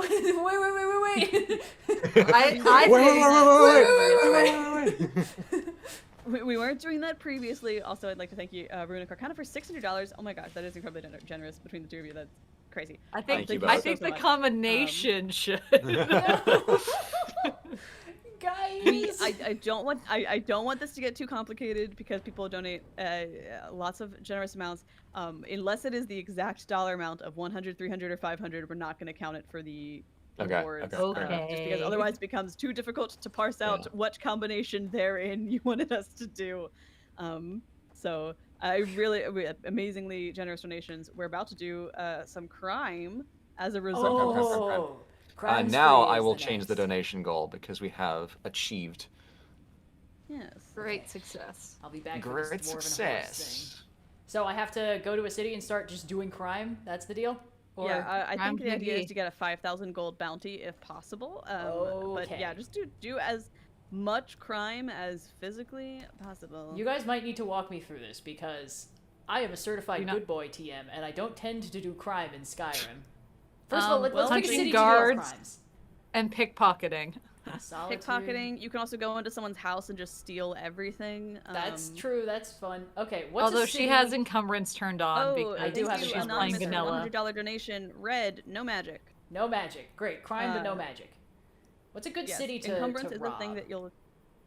I like to do Whiterun typically. I feel like there's a lot of easy to access homes there, and it doesn't feel so bad if you like punch a guard. You could, Riften is the thieves guild, so if you need to sell your stuff, you could pretty easily do that. And then of course there's all of the other cities. I would basically just not do Dawnstar or Morthal or Falkreath because they're not going to have as much going on. Okay. I Do also need feel like robbing and Riften almost just feels sad. Alrighty. They're, Hey, Riften, they're my like, yeah, beloved. everything is Thieves Guild here. It's like, oh. it I'm is going done, to my be lord. part of the problem. My Whiterun favorite is thing a though is classic. Can't go yeah. wrong with it. my favorite is definitely joining the Thieves Guild and then stealing all their shit and then selling it back to them. Do I need to be seen committing crimes or do I need to get away with them? You need to be seen. You need to be Or- seen, and in order Yeah, to, 'cause if you want to get a bounty, you need to be seen. So, if the goal is to get a 5,000 bounty, your best bet, quite honestly, might just be to go punch a jarl. You might just Honestly, Hold on, yeah, hold no, on, hold just, on, hold on. just go right into Whiterun and punch the Well, Jarl's we kid. did have punch a jarl on the thing last time, which was admittedly pretty Yes. funny. Yeah, but didn't we punch like racist Jarl? We did. Yes. Someplace else. How Does you that want to narrow go it about down? Getting how you want to 40 go about bounty! getting 5,000 gold Woo! My name is Red. Yarrow Ballgroof, and I be Baldwin. Swag. Just punch everyone you pass. Okay, yes, that's a good idea. That's a good idea. If 5,000 is untenable, we can always to 500 gold, but we gotta aim high. Oh you no, know? Lydia, Not sorry, Lydia. I got Don't you punch confused. Lydia. Yeah, I I got do like confused, someone I who got said confused. that Indigo has been casing homes in Skyrim.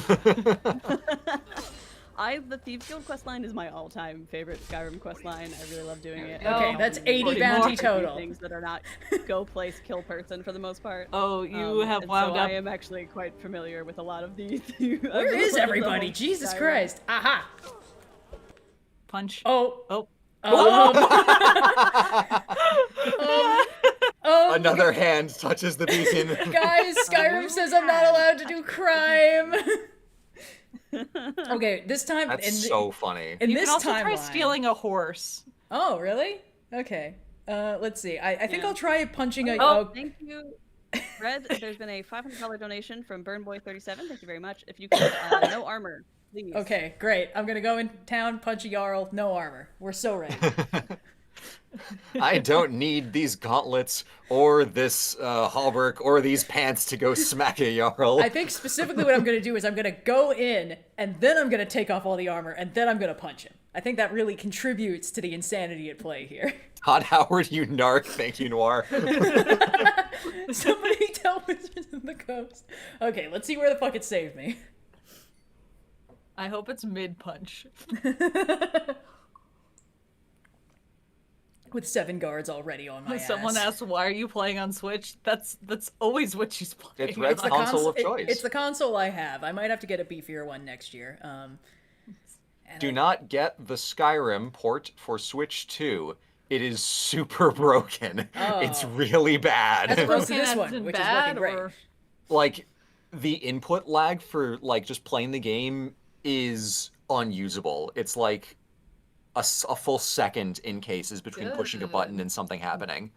Okay. I think in this timeline, I'm just going to go into somebody's house and steal everything. Just see what happens. Sure. Do it, but go You do into the have to be Jarl's seen house doing it, so you specifically. have to, What the fuck? I would pick one of the. If you're in Whiterun, go to one of the larger houses, kind of on the Cloud District, because they're gonna more likely have someone hanging out in them as opposed to the houses in the lower section. Or, Right, you know, and you they go need to a store- see ooh, me go doing all the to- crime.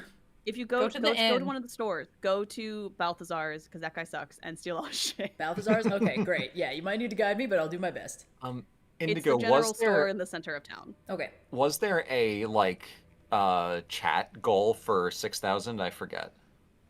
No, there is not, but at Okay, 7,000 cool. we're doing a round Cool. of hot takes. That's what So it start is. thinking of your hot takes now. Oh, every time we do this, I come up with one afterwards, and then I always forget what my hot take was. I genuinely don't have one. I'm gonna have to think of it, but I haven't gonna have to eaten Thai think. food yet, so it'll come to me later. it's gonna happen Oh later. yeah, we're getting tattooed. Um, Yeah. Not War Maidens. Go one more over. You want to? It's directly across from all the stalls near the inn. Nope. Just kind of, Go down more. just kind of looking around. Just kind of. I know. I can't. Bellathor? Red, you are now allowed to Yes. use magic. Oh, Bellathor, goody. yes, not Balthazar. Bellathor. Balthazar. Imagine Lloyd Balthazar, excuse me. Red can use magic, but no armor. Oh, I see now. Yes. Oh, good. And I have to unlock it, which is a crime in and of itself. Yes. Well, he might not be in there actually, so once you're in, well, it should still count. Hey, sir, I just hold on. I'm not. Wait, I'm the Jarl's Thane. I demand you let me go at once. No. Wait. I'd How rather do die I than go get to out of prison. this? Okay, great. You don't. Okay, please hold. Conjure Undying Ghost. Fellas! Okay, to me, my Undying Ghost. Please hold. Okay, great. Also, someone asks if I dislike hostile architecture. Yes, it's hostile and bad for like society in general. I do not like it. Something Okay, that that's 10 bounty not in the total. name. Probably not good. Thank you, Oh. DPride00 for the $100 donation. Red, please, no more magic. Okay. Okay. You have to Great. steal the honest way. I'm supposed to be in Guys, here. I'm not Just- getting bounty. Nobody's seeing me doing crime. Yes, I do think Sigurd. you're gonna need to wait until morning so people are actually in their stores. It's and- definitely morning. Sigurd is telling you to stop, so if you just keep stealing, it'll be fine. Oh, good. He's in. Okay, amazing. Hey, you. Oh. I would try to steal some more like Oh, high high value items. I'll get there in a minute, okay? I'm working on it. Ooh, a bowl, some cheese, goblet. If I kill this guy, I get bounty, right? Yes. I'm sorry, fella. I know you're just doing your job, but I would like to not die right now, please. You do have to kill all of them, though, I think. Where's Lydia? Lydia, please! Hold on a minute. Lydia is assigned to you because you are a Thane of Whiterun, so really, this would be an ultimate betrayal for her to turn her against her fellow Whiterun. Listen, I didn't ask to be doing a crime spree. You can't be making me feel bad about doing a crime spree. That's rough, you know? I mean, that's just like kind of cruel to Lydia. Okay, what the fuck is happening? Where is Lydia anyway? Where is Lydia? She's picking the safe at the bank. Oh, yeah. She's like, where are you? I'm in the getaway car. Can my bounty Norris says, just... officer, it's so tragic. She just came in and started eating all the produce. 1,000 bounty added. We're up there. Let's see. Yay. Red, you are now able to don armor. Oh, thank goodness. Okay, that will definitely help these guys stop killing me quite so fast. You haven't died yet, technically. I have not died yet. You're very correct. Let's see. Yes. Anyone got any movies they're excited for in the new year?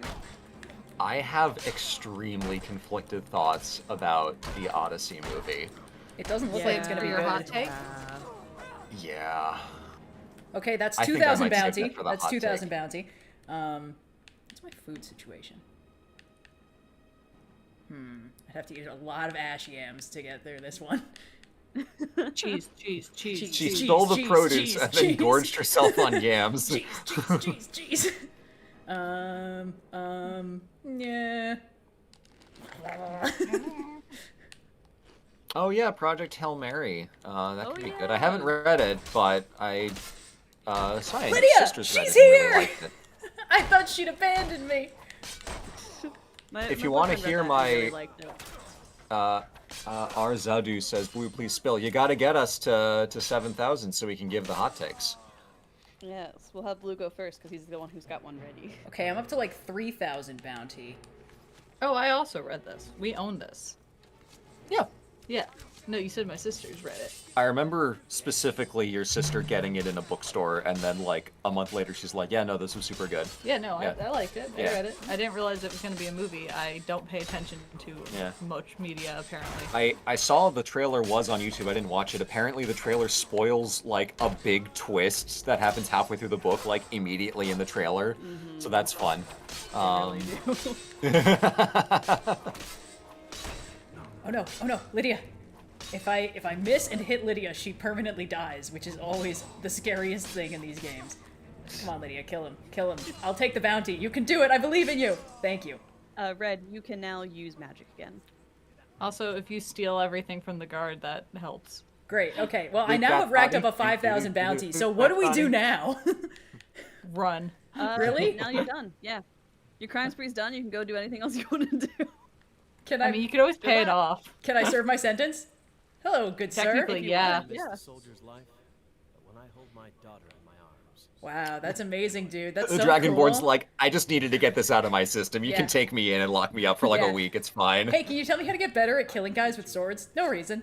Thank you. Yay! How much gold do I have? Oh, I have so much gold. Wait, I have to pay 5,000 of it. That's okay. I'll Yeah. train a little bit anyway. Thanks, man. Okay, bye. Right then. Okay, now I need to find a guard and let them take me in. You can just go to jail. I can go to jail? Where is that? You know what? Maybe we should get out of here, and then I'll come back and the guards will arrest me, and then I'll be like, yeah. Under Dragon's Reach, it's like off to the right-hand side. There's like a door that leads down into the Dragon Reach. I'll just let them arrest me. I figure if I leave and come back, the guards will have chilled out a little bit. Right? I mean, they'll probably arrest you. Like, Arresting are me you guys is still fine. mad about that? Listen, I right killed now- 6 of your colleagues last week. Right now, they're trying to kill me. Arresting me is a step up. Corruption in Whiterun is insane. The Thane literally just went on a murder spree.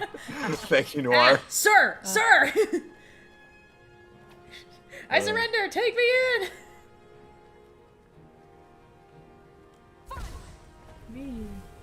This does remind me of that one scene in Mighty Nine where Jester is making fun of the handcuffs that aren't as fuzzy as the ones that the Ruby of the Sea uses. Man, why are you running? You might also do better if you put your weapons away. Oh, really? Okay. Yeah, if you Not even de-equip them, just like put them down. just like let me put them down. That's because when you have them up and about, it's technically considered aggressive. Perfect, by the here we game, go. Even if you're not attacking. Wow, my bounty's way higher than I thought it was. Nice, 6,000. Let's I'm go. never gonna buy a house at this rate. Inquesta Economia. Take any stolen goods. Ooh, my Thai food is almost here. I will be right back. Don't do yeah. anything I wouldn't do in the meantime. I don't know. Great. Do you want to order Thai food? Are you hungry? Yeah. Yeah, me I neither. had a snack. Yeah. Should I'm probably okay. feed Cleo though. Oh, true. I can do that. I can go do it. Rock, paper, scissors. Yeah. I forfeit. Oh, you forfeit your rock, paper, scissors? Yes. Were you gonna go with rock? I don't know, actually. Do you just decide second up? You have no strategy? It's all vibes. What vibes? Oh no.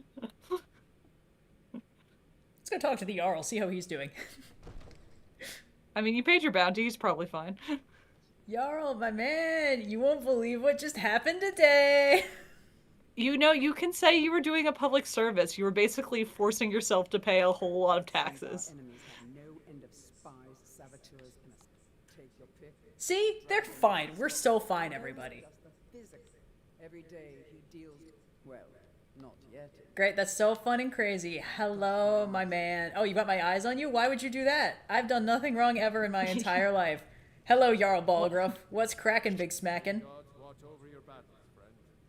Thanks, man. I'll take that as complicity. All right, bye. I have a dwarven horse to reassemble. We can give Cleo a slightly early dinner. Feed the Cleo. Cleo has been fed.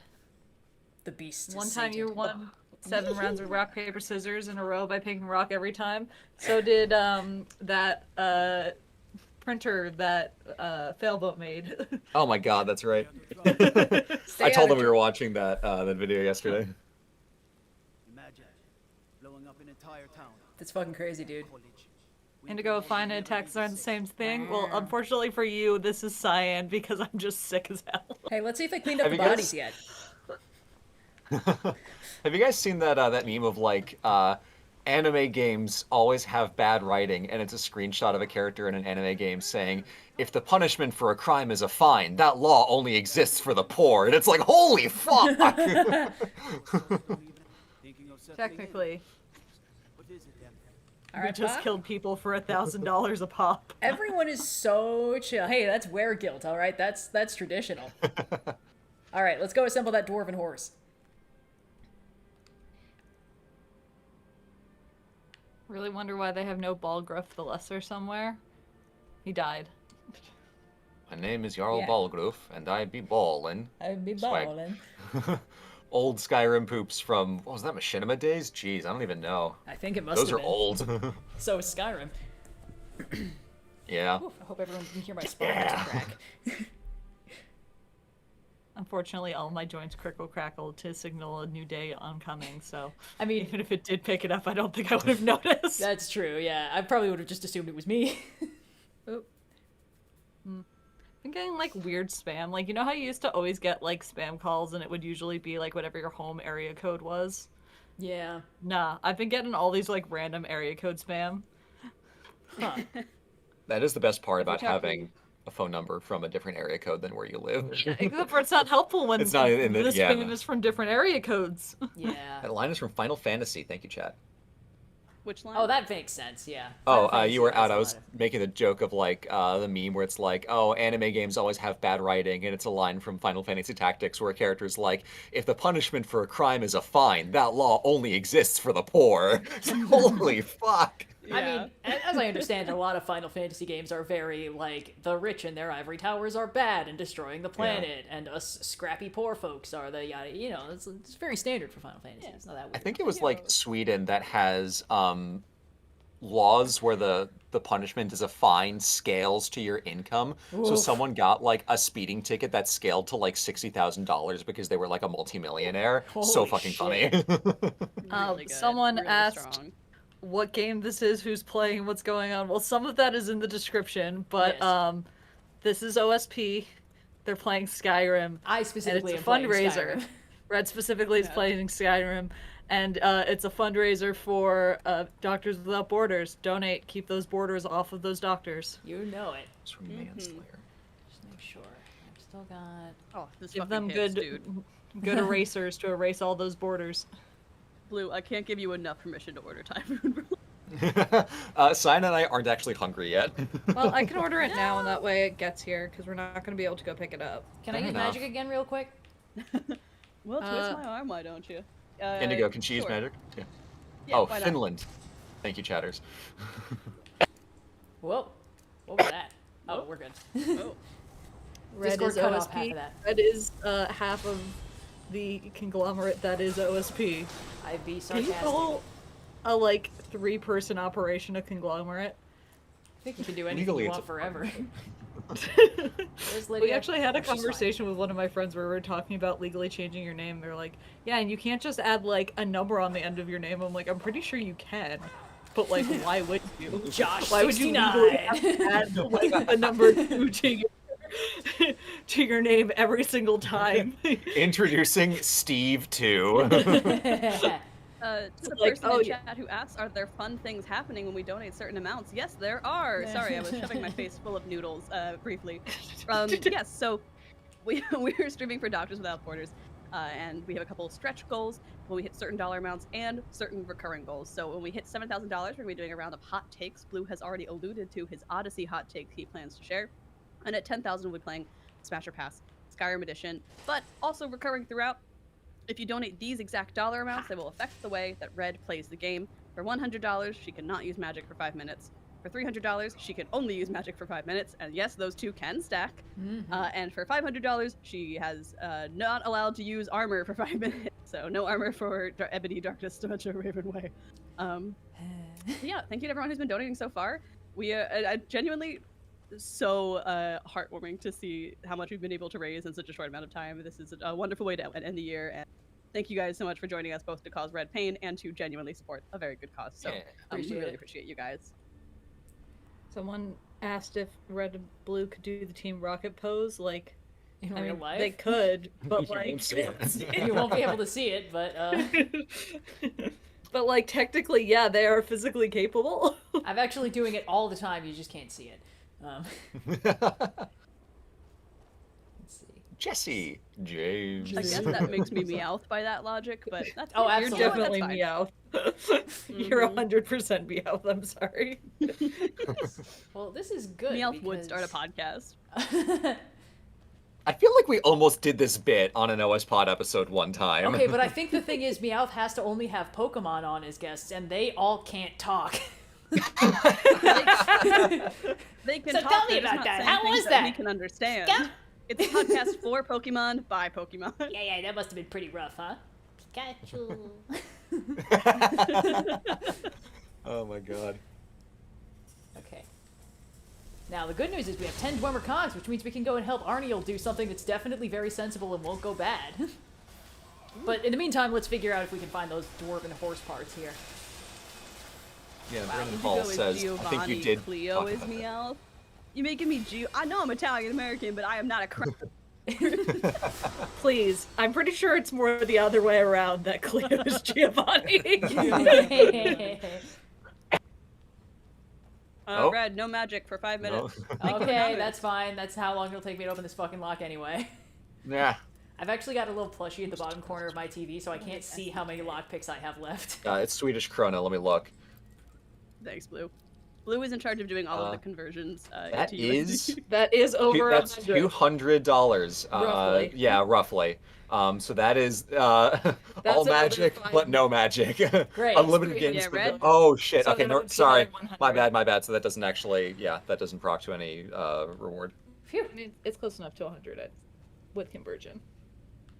Wait a minute, is That's this a my dead thought. end? I think Did if you're just unlock a converting, door you for should no give it a little reason? leeway. It's a dead end. I unlocked the door for no reason!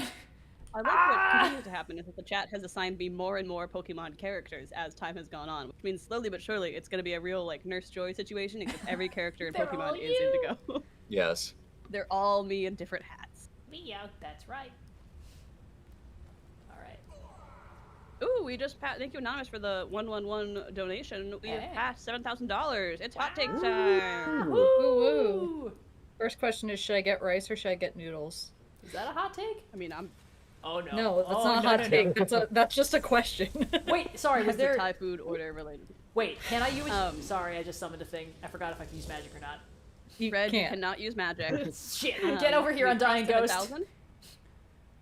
So we're going to be doing a round of hot takes. Everyone's going to be basically going down the line in the call and saying a hot take of theirs. And Blue did allude to one, and the rest of us have said we don't have an idea yet. So we're going to make Blue start to give us Yes, a do hot it. take. Answer my So- question first. The question is rice or noodles for Cyan. I would go rice. Thank you. Yeah, a little easier to Chat manage. is leaning noodles, so do Okay, with that what chat. you will. No, what chat demands, chat will get. Okay. I shall get noodles.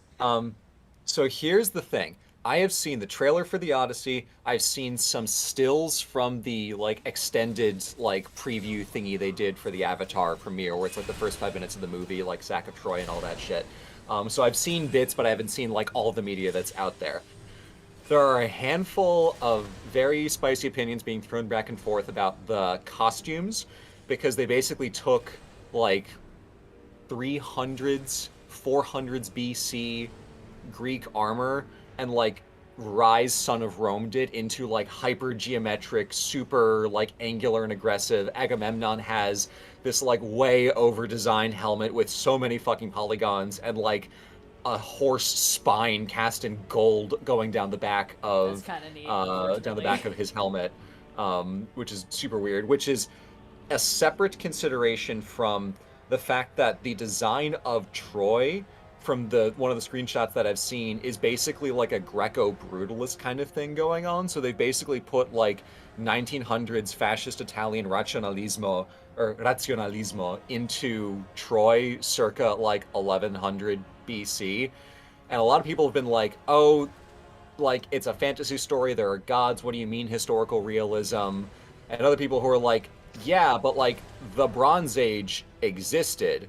We know what it looked like. We have their armor, we have their weapons, we have their palaces. Like, we know what this shit is actually supposed to look like. I don't think that you need to go like strictly accurate to museum pieces and like what, you know, we have all of these references for to make a story that is authentic to like the spirit of the Odyssey, and whether or not the like aesthetic vibes are in line with, you know, what we have about the Greek Bronze Age is a completely different question from whether the book is true, or whether the movie is true to the spirit of the book and the Sorry. story is like, you know, good TM. That Wait, said, did you do another magic? No, this is a shout. Okay. Shouts are fine. I think that the costume design and especially the architecture in the Odyssey, from what we've seen so far, is bad. Is a bad choice, not because it is inaccurate, but because it looks over-designed and stupid. It's way too much and doesn't really fit. Unless the tone can find a way to justify that choice, the very angular, geometric, over-designed looks goofy. It's not that it's historically inaccurate, it looks goofy. Apparently they had a historian consultant who they ghosted and didn't pay. Well, that's kind of shitty, but I'll take into account just what's on the screen, not like going back and forth and like the behind-the-scenes stuff. So I think it's bad and a bad choice. Inaccuracy doesn't super matter. I think it just looks stupid. I think my hot Maybe take that's is really a cold take, but that's my take. I think my hot take Blue, is I that's never the thought one. that the Odyssey movie was going to be good. Yeah, I mean, but I've been on the I think maybe we need to rein in Christopher Nolan train for a long Yeah. goddamn time. Oppenheimer's editing be just an atrociously edited movie. But yeah, this is I'm right there with you, Blue. Yeah, it's like I think we need to help. We need to send him on a long journey throughout many islands where he'll learn lots of lessons with some godly intervention before Yeah. he makes another long epic movie. I think you can give the gods that kind of armor and it would actually work, and you have this visual distinction between what the humans are wearing and what the gods are wearing because it conveys them as like this wacky, different, ethereal kind of thing that's like Greek culture, but it's like a couple tangents off. I think that could have actually been a really nice choice. If you give like Ares that big stupid dumbass helmet they gave Agamemnon, like that actually is a brilliant choice. But I don't like it I knew it! in the context of the story as they have it for the mortal characters. It also is like in conversation with the fact that Red, the you can use 300 magic movie, Oh my god. the 300 movie like ruined the way that the public thinks of Yeah. classical Greek aesthetics for 2 full decades. and it has maybe recovered enough just in time for this to fuck it up for the next 20. So I am not on board with this. However, if I was Odysseus and Anne Hathaway is Penelope, I simply would have gotten home faster. I've seen, that's not my joke. That's not my joke. But like, if that's Penelope, I would not have dallied in making it home to Ithaca. Truer words have never been spoken. Must be doing damage soon, please. I've got a hot take, I think, if we want to continue down the line. I think Sure. I've crystallized one. I think that it is much more important for video game consoles to prioritize backward compatibility with the physical games people already own than it is to Yeah. remaster beloved classics. I think that, like, as much as I love a good remaster, overwhelmingly I would much rather just play the games I already have and love on systems that are newer, even if they don't run at their full capacity. I think, like, I mean, Nintendo's basically entirely done away with this, more or less. Like, I don't. Nice job, PlayStation, Brad. you can only go back so many Clean. generations. Yeah, you Like, can only go it's- back to 4. You have Thanks to for buy drawing out, the, Ruby. I would like, much super rather expensive be able PS to Plus. play. Yeah. Yeah, I'd much rather be able to just load in a disc and play a PS3 game than have to wait for that PS3 game to maybe get remastered so I can play it on new systems. And Yeah. I think the loss of backwards compatibility is one of the biggest harms to gaming Yeah, in the I last agree. Like, 10 years. And maybe I that's will- not a hot take, but that's how I feel Again, about this is it. not cyan, that is indigo. I know I, I very sound like this indigo because I've been today, shoveling but- spicy drunken noodles in my mouth for a while and I'm getting very snotty. So I will also add that remasters usually look worse than the original because they Yeah. fine. In addition to, they should simply just prioritize like allowing you to put in the disc and play the original game that you have. Remasters almost always look worse, and there is a white light Almost video always. that is literally, it's called "You Don't Hate Remasters Enough," and it's like 30 minutes of just that. So Indigo, absolutely agree. You're hot but Yeah. correct take. I say this as someone who is desperately hoping for the first 2 Dragon Age games to get remastered so that I can play them on console. But really, the reason I want to play them on, get them remastered is so that I can play them. And if they were simply more backwards compatible games, I would be able to play them already. You know, like it just makes practical sense. But unfortunately, waiting on the remasters probably makes more money for Yeah. game hardware companies. So Yeah. No, it is what absolutely. it is. But I mean, I'm still Well, holding out also in hope this on for- house world, it is Switch. it is always valid to emulate your games if they're like Yeah. Yeah. Game Boy or shit. Go back to it. Piracy It's is always fine. preservation. Yeah. Don't get me wrong, I may or may not have some excellent resources for anyone who would like to emulate games, but all I can tell you is that GitHub's your friend. Oh, Yeah. man. Yeah. Also, we have acquired a Miu Mini, which is a little like kind of Game Boy-esque thing that runs the Onion emulator, so you can play a bunch of games. We've been playing. You've been doing Pokemon Team Rocket Edition, which is really Yeah. fun. You've Very been enjoying nice. that. You were playing Pokemon, but it's Yu-Gi-Oh! I have been playing a little bit of Pokemon, but it's Yu-Gi-Oh. But then Explain I like yourself. went to sleep that night. It's Yeah. It's Pokemon, but Pokemon, but it's Yu-Gi-Oh! it's Pokemon Fire Red, but all the Pokemon are replaced with Yu-Gi-Oh sprites. It's it's fun. Well, but there's- my beloved.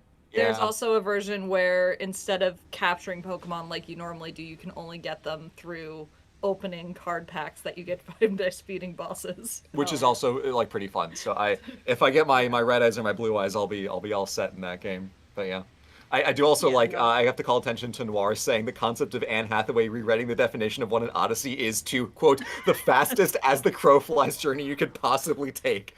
Odysseus sails from Troy, beaches his ship on Attica, runs across the width of the peninsula through the Peloponnese, and fucking swims to Ithaca. The Odyssey is now just a marathon. Oh my Ultra god, marathon? I think you mean Odyssey. that's so fucking funny. Or- yeah, I guess fucked that's up. that. Yeah. It's like But, more like a triathlon at Red that and point. Cyan. Yeah, Do we yeah. have any other hot takes? Besides my brain, which is melting under the weight of cold medicine. Every take is a hot take when you're zonked off your ass on cold meds. Cyan is allowed to pass because Cyan is sick if she's so I'll inclined. give It's you up to my not very hot take, which is people should just be allowed to enjoy things even if like it's arguably too much. Just like I see it mostly now with like book talk because everyone's like, why is everything spicy? It's like, bro, it's not for me, but like Yeah. let people enjoy their spicy books. They were gonna do it on like Oh, AO3 fuck, anyway. not Just let them another like one. purchase it and support an actual author. This is Yeah, a great it's a conversation pipeline to because I get more think that people into there's- the space. Yeah, there's a lot of I think sentiment, especially among younger folks, that like Get 'em, being get cringe 'em. is a crime. And honestly, be as cringe as you want. As long as you're not hurting anybody else, it is fine to enjoy something that's a little bit cringy. Yeah. I think that we need to re-embrace it a little bit. Yeah, and, Red, what do Tumblr's you been say? holding it down for that. Don't kill the cringe, kill the part of you that cringes. Yeah, kill the party Yeah. with the cringes. Yeah, yeah. Yeah. Also, unrelated, but someone said MGBA is a great PC emulator. That is the one I use. I would recommend it. Nice. I will also go ahead and shout out the Delta emulator if you're on That is iOS. also a good one. I used to play Game Boy and DS games on my phone, and it's pretty fun. That we totally legally own. For Yeah, well, I logistics owned all reasons. these games at some point, so you know what? Yeah. What are you gonna do about it? What are you gonna do about it, John Nintendo? Dangerous Make you question rent it to ask again, I'm specifically sure. of John Anyway. Nintendo. John Nintendo, you scoundrel. You Red, do you scallywag. have a hot take while you try not to die? I mean, my boiling hot take is that I don't think I've ever really enjoyed a Christopher Nolan movie. That's not boiling hot. Well- That's the most cold take I've heard. Hold all on, day. did Nolan do Inception? Because I did like Inception. Yes. Okay. Yes. I think you watched it like a year ago and was like, oh no, unfortunately Inception is good. I think that was your exact text to me. That's your hot take is Inception's the only good Nolan movie. I guess that is it. I really feel like Nolan is at his best when he's getting to write like sort of soft sci-fi techno thrillers. Because But even I then, didn't. he's got to be really reined in because Tenet's not good. And I it's the didn't hear same good kind things of about shit. Tenet. Yeah, I guess. I thought you meant David Tennant for a second. I'm No, like, no, he's no, great. no. In this house, we love and respect David Tennant. I think I've gone on record that Dunkirk is my favorite Nolan movie because it's the least Christopher Nolan-y and the least up its own ass. It's a fun movie, but oh god, seeing it in theaters was just like an episode of getting your eardrums blown Oh my out God, it's constantly all like- the time. It's actually like a good like directorial choice that the movie is so fucking loud the whole time, and then when Yeah. the kids are on the train coming back into London, it's dead silent, and you hear in your own head how much your ears are ringing. Wow. Yeah. That's actually like cinema right there. Like actually, unironically, a good choice. Actually, remind me. Sorry, Nolan is a did great. Yes. he please. also do Interstellar? Yes, Okay, Yes. I liked parts which was of bad and I Interstellar. didn't like. Have I I like told The you my thing is story with about Nick Nolan Interstellar? is No. The one where I didn't get to see it because I ended up on a date that went wrong. You've heard this Oh, one. you went to the Lorax instead, right? Yeah. I really like the You're black supposed hole to- rendering. Everything else, meh. I feel Yeah, like no. Nolan as a director has a lot of like he's playing with very cool toys in the toy box, right? Like there's cool ideas there, but he really needs a strong team around him to like rein in his worst impulses. Because like to go back to Oppenheimer for a moment, not to be like back in my bullshit. I know that it was like the hit movie of the Barbenheimer moment, I but mean, like that is kind of like your job. Yeah. that is kind of a jump. God damn But it. like the editing of that movie in the way that it is constructed as a narrative frustrates me so much because it's first of all it's crazy long. You could cut that shit. That middle section should have been cut down by like an hour. But they don't use the device of Robert Downey Jr. is telling the story in the more recent time about the past, and we cross-cut between the black and white sections and the parts in color, which are the main story. That is only introduced as a mechanic at the last like half hour of the film, by which point all of the story has happened, right? And like if you had interspaced that hearing throughout to kind of like structure the middle part, I don't think it would have dragged as much. And that to me is emblematic of like none of Nolan's ideas are bad, but the execution needed more edits. It needed another voice involved. And a lot of his films suffer from a similar symptom. Like that's the most like emblematic one for me, but like it's just like you need to clarify what your core idea was, because when it works, like in Inception and Interstellar, there's good things there and it does communicate clearly.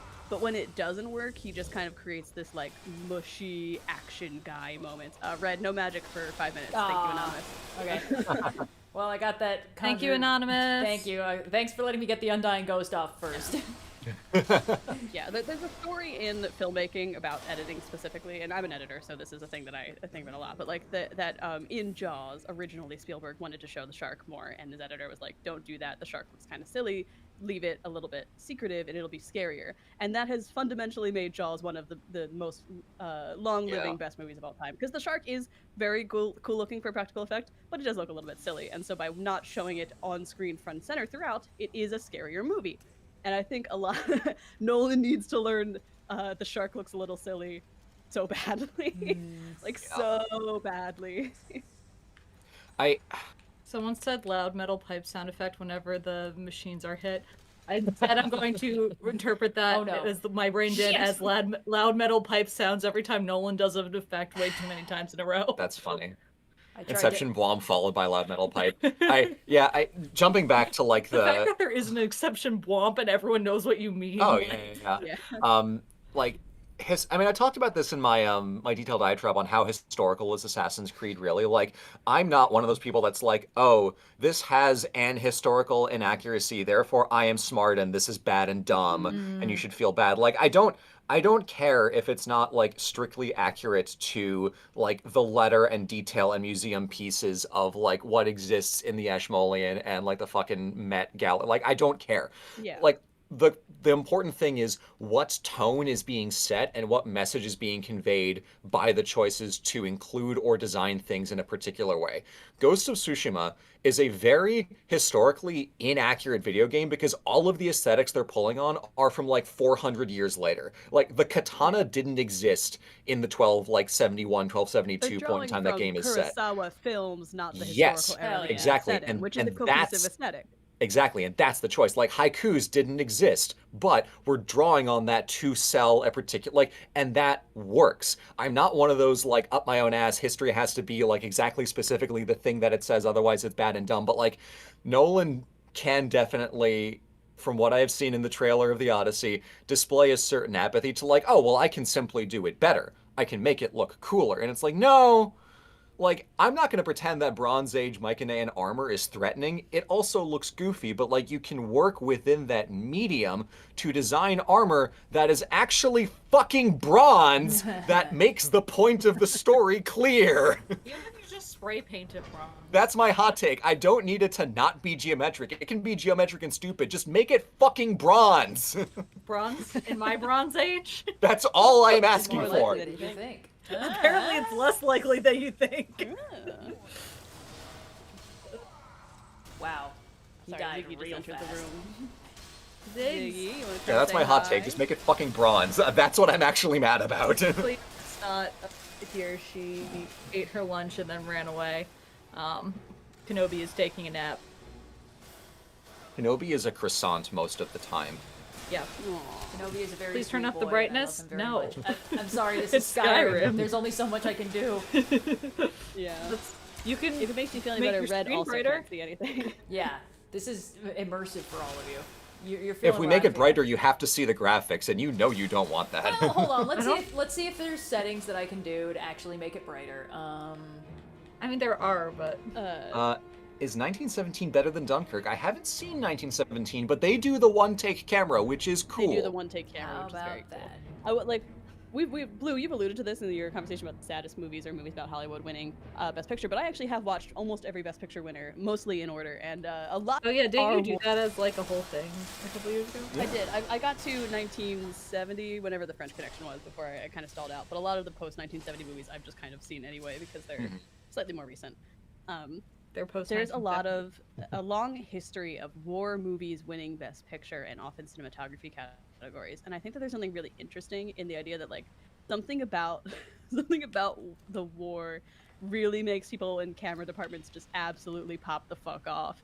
And it goes back to the first Best Picture winner, Wings, because Wings is a dogfight movie. Like there's a bunch of like flying dogfight scenes. There's about pilots, and this movie is only capable of being made because the director was himself a fighter pilot and was like, yeah, I could put a camera up there. And so they filmed a lot of their flying scenes in the literal sky. Like they staged dogfights to film them for Wings. And it looks amazing. This is a silent black and white film. Like it's stunning how good it looks. They're not on painted backdrops. They are just straight up there. And it's one of those things where like, yeah, something about making a war movie really just makes something in camera geeks go, no, I can do this better. I can really do this. And I think the 1917 and Dunkirk to a point do both kind of have that feeling as well. I can't recommend Wings enough. It's so fantastic. It goes, Best Picture winners go so far downhill immediately after Wings, which is a shame because it's the first one. But then they do come back up eventually. But like Wings, and then like skip a couple years. How Green Was My Valley, skip a couple years, and just Yeah. pick which one's even So, interesting from Indigo, there. quick follow-up question: which is better, Yes. wings or hundreds of beavers? They're different things, right? Oh, really? One is a very good. wing and one is 100 beavers. Wings is not necessarily a comedy in the way Hundreds of Beavers is, and Hundreds of Beavers is a stunning movie that you should absolutely watch. But Wings is like, Wings is a piece of like cultural history that I genuinely cannot recommend enough, because it's often with film history, movies are bad, but they get remembered because they like have a lot of good things that they did.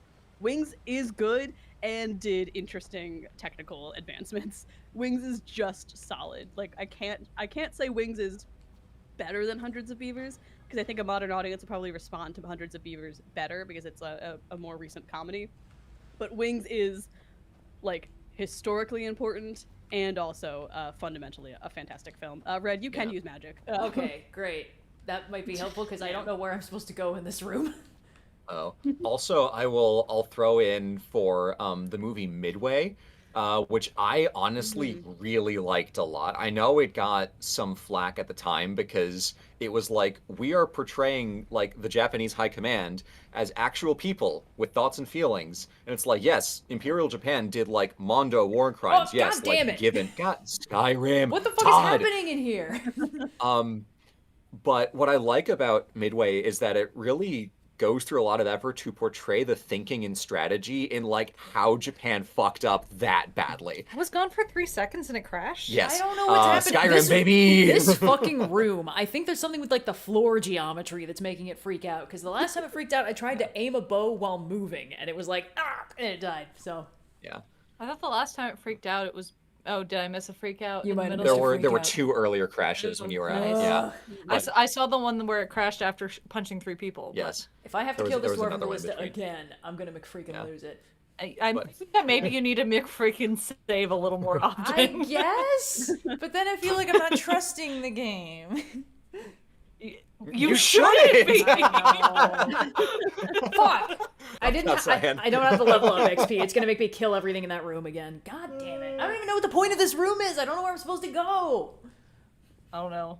I'm trying really Want me hard. to want me to look up like what the quest thingy is to give but us some direction? You Were know you what? trying to like build a horse or some shit? I am wasn't trying to paying build a attention. horse, but this dwarven mine was right next to the So- horse. I assume it's in here somewhere. One little wrinkle is that I'm pretty sure the dwarven horse is some of that like official unofficial mod thing that they added in sometime in the last 10 years where it was not original Oh. base game or DLC content.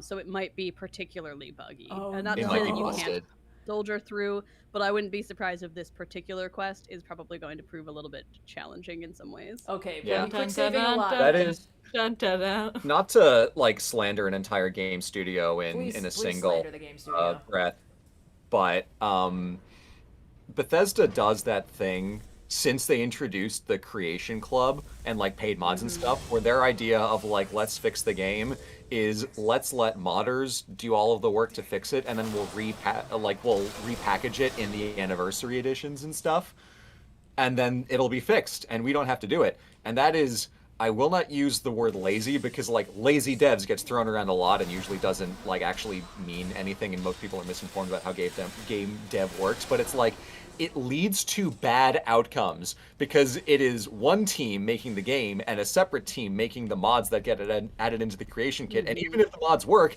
it's not as good as if one person made it and then it all works together better. I think part of it, that's not lazy devs, it's lazy what the company's willing to pay for. It speaks to the executive decision making brain. Yeah, that's the executives being like, oh, you know what would be fun? Us not having to pay devs to fix the game.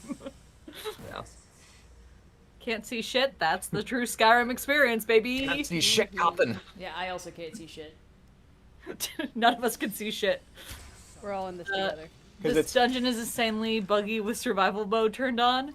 Cheers. Am I Yeah. in survival mode? I I don't think I do want to. I see someone says that's capital L lazy. Yes, but it's not lazy devs. It's lazy like Company. executive company decision making stuff, and that's the difference. We do not blame the people who are just in their desk bays working their butt off to make a good video game. We blame the executives, We blame the people who are like, instead of paying someone, what if I just didn't do that? and that does kind of mean Todd. Shit, Todd. Maybe we shouldn't go in this room, guys.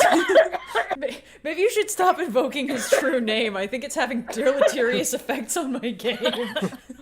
He heard me talking shit and smote you. Talk shit, get hit, but he can't hit you, so he hit Red instead. Oh my god. You're I killing know me, that we're really Smalls. married to the idea of this dwarven horse, but I really think you might need to just do a different dungeon. Todd, please have mercy. Todd, Todd, think of the who I charity. We're trying to get these doctors some borders, Todd, please. we want them not to have borders. That's the whole point. They already don't have borders. It's in the name.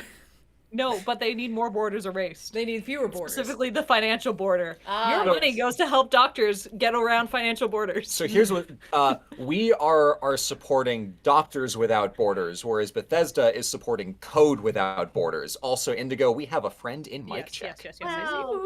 This is good because if I keep talking too much and laughing, I'm going to. Yeah, sorry for Cough doing along the up. full The damage. on code that has one. no borders, and thus it spills out in between the lines and crashes. Okay, guys, here's Best what I'm part gonna about do. coughing too much when you're chronically ill is you might dislocate a rib, and then you have extra fun. Silent, please. Okay, here's what I'm gonna do. I'm gonna throw Lydia and the Undying Ghost in this room, and I'm not gonna go in the room because when I go in the room, bad things happen. Does that sound like a plan to everybody? That sounds Speaking like of a plan. We've got Friend. a new friend on stream. Hello, Matt, friend. go ahead and introduce yourself for the lovely folks in chat. I and Fusroda. There we go. Dragon yell got to it, you all got of it. you. Woo! Hi, I'm Matt. Pronouns here from Extra History and Extra Credits. How's it going, everybody?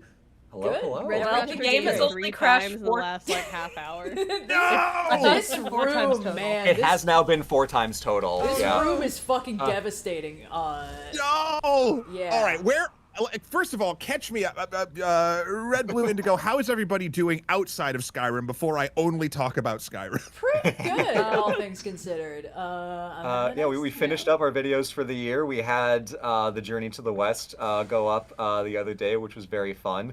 Wonderful. Had some fun holiday times.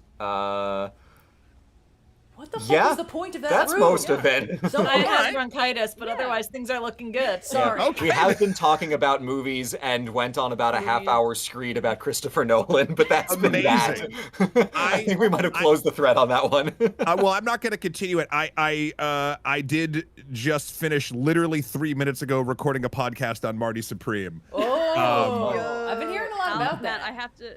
Did you enjoy it? Because from the trailer, I was like, I feel like the vibes on this are going to be a little bit rancid, but I might need to go see it just to be in the conversation. You are not wrong, but also I enjoyed it very much. It's also a film good. with no spoilers. I will say I've liked the more and more I've thought about it. I left the theater thinking one thing, and I have changed upon like reflecting on it and actually having an hour-long discussion on it. So, Okay. Very I suggest seeing it, but it is. The vibes are rancid. It seems to be one of So those it's like, here's a worth guy who watching. sucks. Black Do you Mirror. want to see him slowly fall down the stairs for 2 hours? Which is always yeah, a fun yeah, genre. yeah, and how he manages to grip one last stair and climb back again, Right. like hundreds of times. And where does he end? We don't know. Very, very strong. Well, I'm going to very quickly run through a reminder for chat on what we're here doing. But Red, if you could take 2 seconds to lower the dB on Matt by just like 1 or 2, Oh, that'd yes. be tight. I But can in also the lower. I'm so sorry.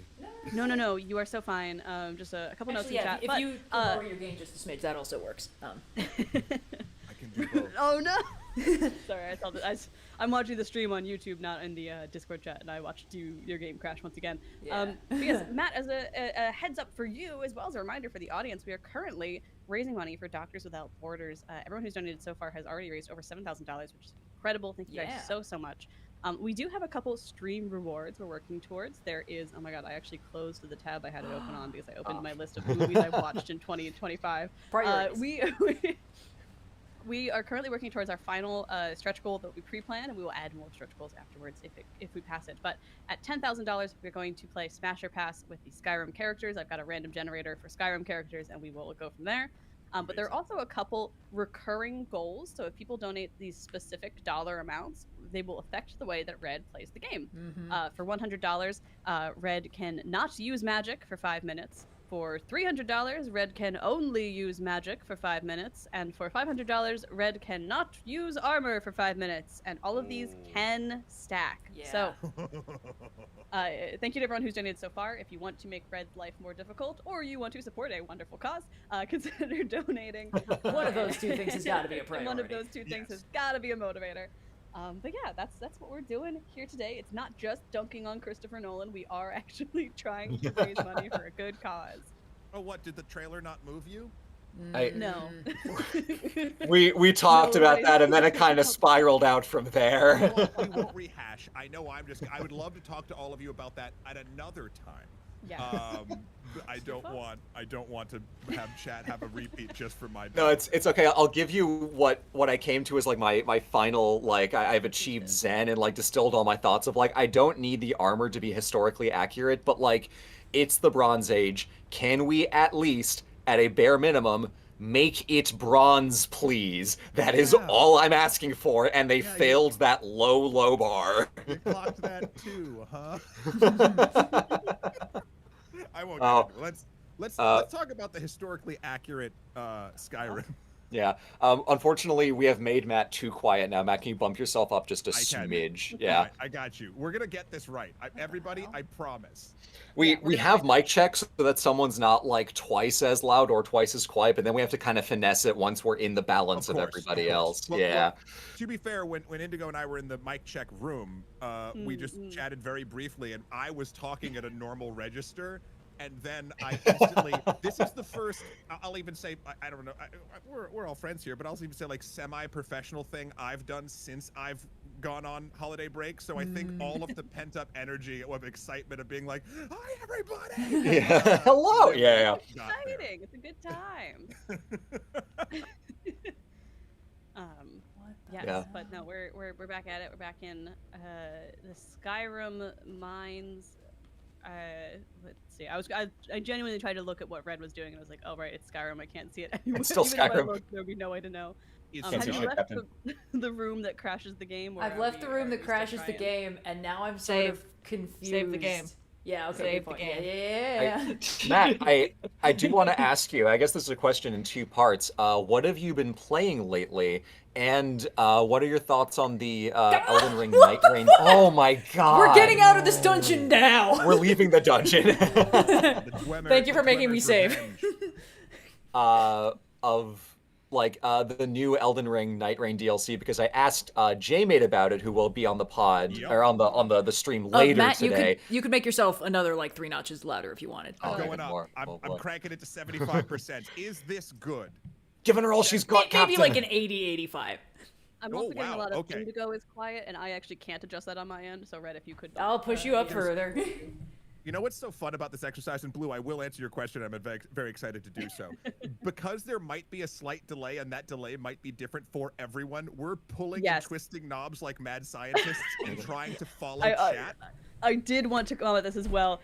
We may want to kind of chat. We love you. We're going to ignore you for a minute or two to let you catch up to where our levels actually are. So I'm just going with what I can might... hear. Indigo, I've raised your volume. You sound fine. Matt, you still sound just a smidge quiet, but that's okay. I'm cranking it. It's going to 80. I've never gone this high. Wow. Chat, I just want to also make sure we know that, like, I am not Indigo, so make sure you're getting the correct, slightly alto-y voice today. Yes, there are at least 2 women who are not Red also on this call. You know it, baby. There are 3 total women. Red and then the other 2. I think Blue might just be louder than everyone else. That is starting to be the I think you know what? We're thing. all just I think we've hit the limit unless someone is actively roboting out. I'm gonna say producer hat on, we're good. We're fine. We're fine. We're all fine here. We're this fine. Is me How are talking you? at my normal register now, and I will. Yeah, look you at sound chat. plenty loud, frankly. Okay. We're good, but but yeah, Matt, tell us about this game. Tell us about these games, the games of the world, the games that are in your world, I guess. Well, so first and foremost, I've had so little time to do much gaming before this break, and this break has been a wonderful boon to me. I just started like a week ago Blueprints, finally. I am very much enjoying it. I haven't had a puzzle game sort of wrap me up like that in that sort of Miss Riven way in a long time. So good. Wait, what the fuck? Did you need a Hold on. key? But I got a key. There was a guy Was in that the dungeon before who had or a key. after it crashed? No, I have it. I have this thing, the Runoff Caverns gate key. We're in the Runoff Caverns. It Is might be a this- different gate. Okay, we're leaving this dungeon. This dungeon sucks. We're getting out of here. We All went. How did right, you get that's out without fair. the key? We Follow wound the up light. in a room that seemed to be a dead end, and I'm not risking any more bullshit. Here's what we're gonna do. We're gonna go deliver Dwemer cogs to Arniel so he can send us on a completely unrelated side quest that involves dwarven mines. Perfect. I'm now sitting closer to the mic to also see if this helps. That's better. You're even louder now. It's good. It's good. And then Was there the a 7K goal? Are we at 7K? Did we do that goal? Was that hot take? That was hot takes. We've already done it. Thank you. and Red, then the less other- red, and not red. That is the four women, yes. My game that I've said and I did receive for the holidays, but I have not booted up yet because I want to have like a good 8-hour span to just sit down and play, which will come up in the next day or so. Is Hades 2? I got the Hades physical 2. one on Switch because I believe it is fully on the card, and I want to support that. Oh yeah. And but other than that, Blue, to continue to answer your question, Night Rain has been both Jay and I's. I feel like just dragon we cannot ever quench the need to feed. Good.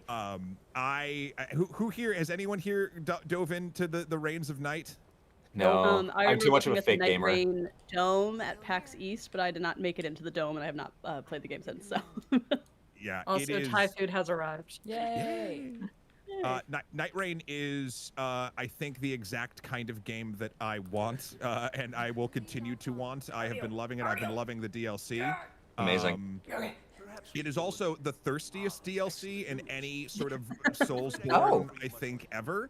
The Give them what they Undertaker's Remembrance quest line, I won't get into it, but there's some moments that I'm like, what is happening? I'm a but big no. proponent of games. I know it can be a little bit cringy, but as we've established on this stream, embrace your inner cringe. Kill the part of you that cringes. I think that more video games that are not dating sims should have romance in them. I think it's always fun and good when I'm like, oh, I guess I can kiss this character. That's so cute and funky. Yeah, it's I less don't that- necessarily know what Night Rain It's is like- doing. remember how we were talking about how did you say Marty Supreme was? What vibes? It's Rancid? rancid vibes. Rancid. Yeah, it's rancid first. Oh my god. I mean, I feel like everyone in every single one of like the Soulsborne games is nasty and fucks nasty. Like, I feel like that's just a given. Rough. There's some. In There's more some ways stuff. than one. Listen, I know this goes for anyone chatting on the stream right now, you find folks at OSP that if you ever want to dive into this literal life-destroying game, Jay and I would be more than happy to bring you along and teach you the ways of time suck. I don't know, Blue. You want to know fun time suck other than Oh, Warhammer? boy. I've been sucking a lot of time with Space Marine 2. Oh, Have to Well. put those words in a different order. Better ways to I'm say so that. sorry, but like that's just simply not the way.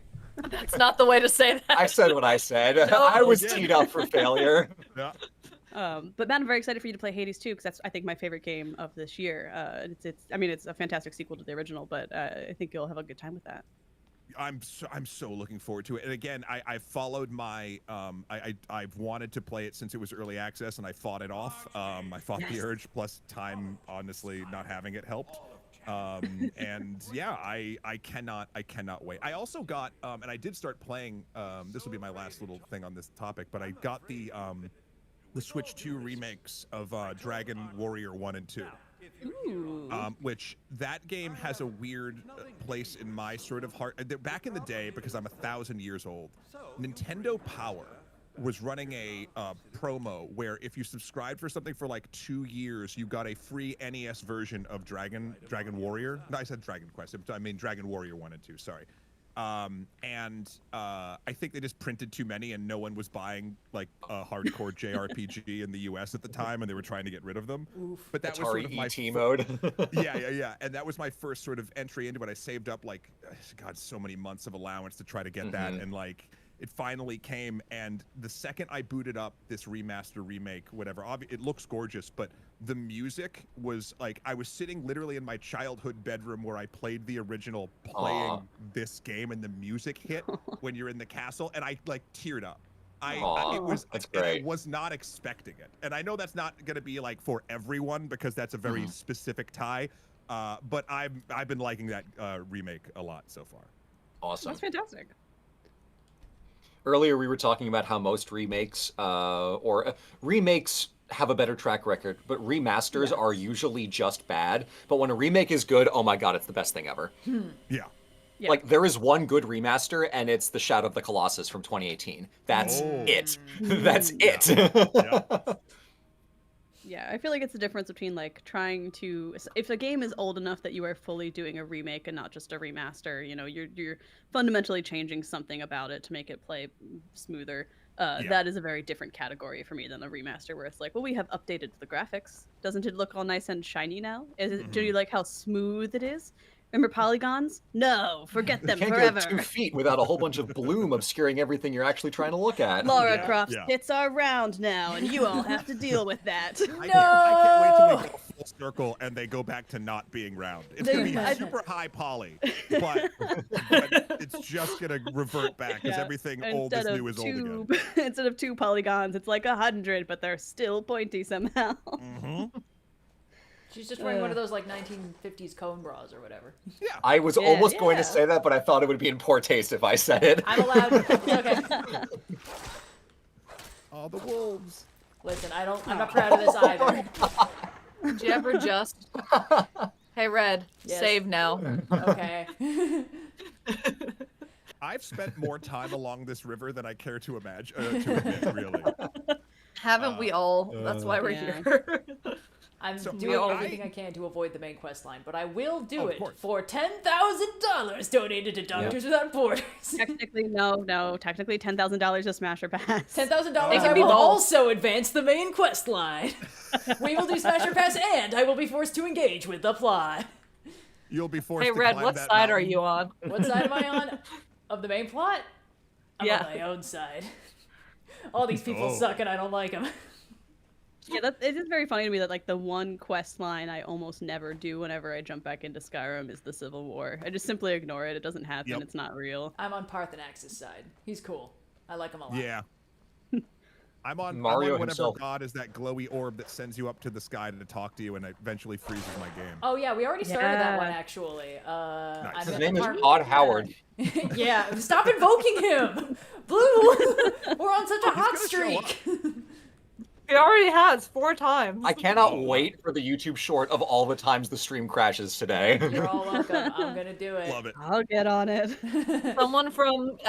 Someone in chat, start calculating how long between the Todd Howarding and the actual crashing of the screen. No, stop it. You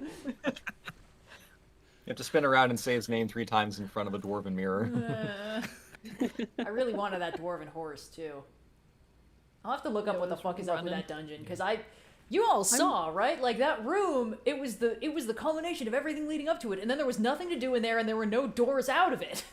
Yeah. We had someone on chat saying that it was prone to crashing if you had survival mode on, which is another one of the, hey, this game's been out for over 10 years. What if we put a bunch more shit into it? I'm going to get on the fishing minigame bullshit for a second here. Why would you ever put a fishing minigame in Skyrim? In what world? I definitely don't have survival mode on. I'm on adept difficulty, but like I don't need to eat to survive.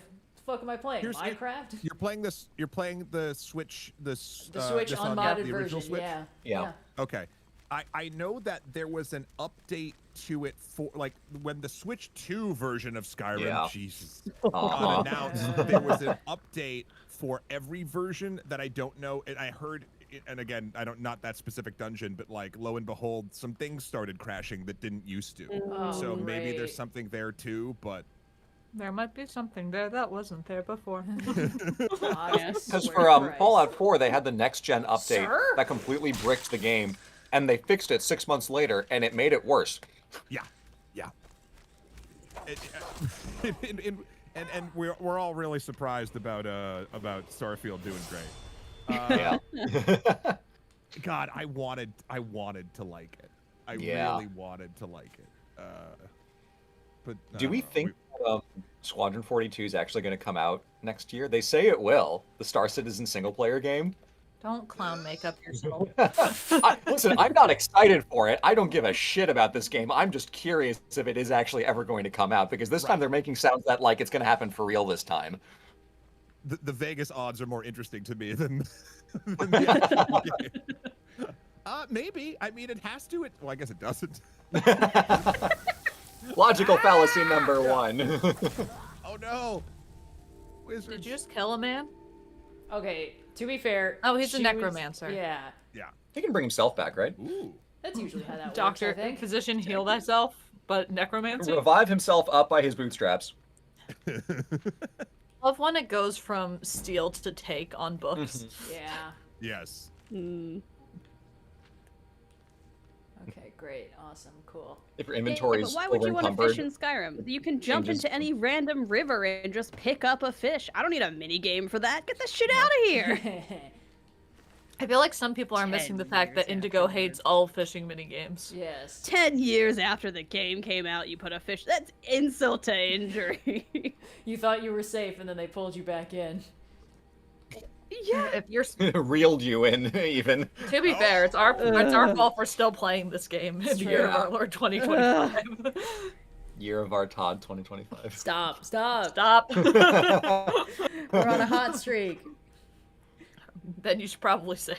No, won't it autosave? Some of when I this, click every save? time Blue invokes Todd Howard, you save. Look, Yeah, it that's your autosaved. cue to save. It autosaved. We're fine. Okay. I'm not even sure I'm gonna have the magicka to do summon Arniel's Shade. Well, we'll figure it out. It'll be fine. What was the dink? I heard a Discord. I also heard a badink. That might be me. Let me just double check all this. It's like I'm points guilty, I'm all guilty. with you in Skyrim. Like adventurer. Who dares bedink in our Oh, Discord? God. I thought I heard a whoosh. Whoosh. It's like you touch the Spell. beacon and you hear. Yeah, hold on. Discord, what are you doing? That was a fierce one. Yeah. Get I that can't out of laugh. here. Get that You're out in of rough here. company. Hey, wake up! I have quest objectives for you. I'm quite pleased we're back to business as usual. Me when I wake up in the morning like a human being does. All right, that should stop that from happening. If it happens again, I blame that necromancer. Yeah, it's probably that guy's fault. But yeah. Thank you, Anonymous, for the $20 donation. Thank you. Thanks. There's been a lot of anonymous $20. Yeah. Appreciate it. Very And appreciate go it. their Blue Sky account dedicated Whoever this to anonymous fishing is minigame. very generous. Very Yes, I know generous. that there's, I know that there's a lot of people out there who also keep an eye on which games do and do not have fishing mini games. Their work is very much appreciated. Because a big part of the reason I don't like it is that I often get blindsided with a fishing mini game. You know, that's why I don't have any problem with the game that is intended to have fishing as a core mechanic. Dave the Diver, fantastic game. That's all fishing. That's like at That's least not a fishing 50% minigame, that's just fishing. a fishing game. Yeah. That's just a fishing game. I got no problem with that. I had a great time with it. I knew exactly what amount of fishing I was going to have to do. The problem is when I'm in a game that I think won't have any fishing, and then suddenly fishing is inflicted upon me from out of nowhere. Why, you know? Did Austin actually put fishing in Building Yes, with Difficulty? it was awesome. Yeah. They did a little. They literally put a fishing mini game in there. That's an attack on only you. Yeah. Which is fair Yeah, because I I, think we, regularly attack only Noir in our D&D. Sorry, I Noir. think we may have even lampshaded that in the episode. It's like, ha ha ha, isn't it so funny how Indigo doesn't like fishing mini games? And I was like, yeah, it's real funny. If only I didn't have to play one right now in this session that shouldn't have a fishing mini game in it. So are you saying you got blindsided in real life?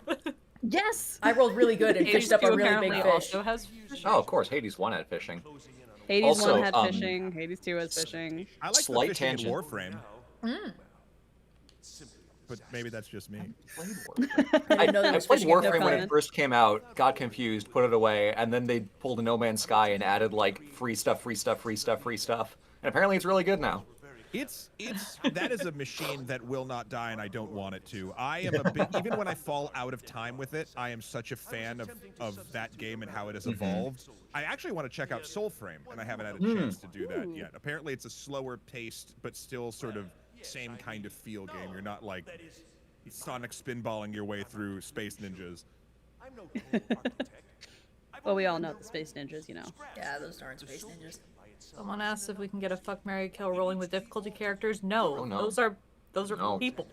It's a little bit. That's treasured intellectual property. You need to do so much negotiation before you start getting into that with your friends at a D&D table. Yes. Yeah, no. There have not been session zero set up. Yeah, you gotta cover that in a session 0, or that's a hard no-go. Yeah. Yeah. Sorry, as I swallow my Thai food.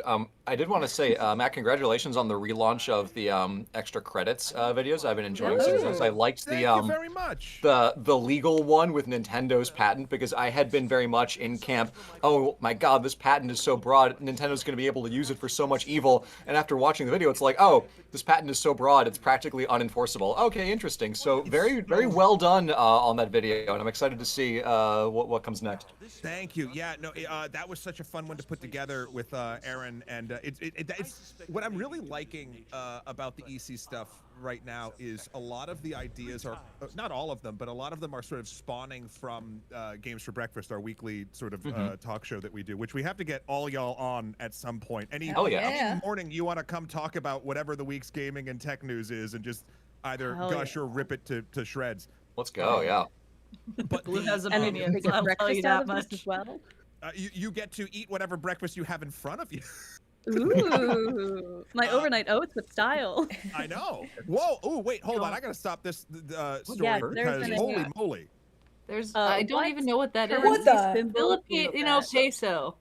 Hey, MC Jethro POVT, you're one of like our oldest subscribers too. One of our absolute oldest subscribers. And I love yeah. that the profile pic is still Persibeth fan art from Percy Jackson. I love that Yes. shit. That's dedication.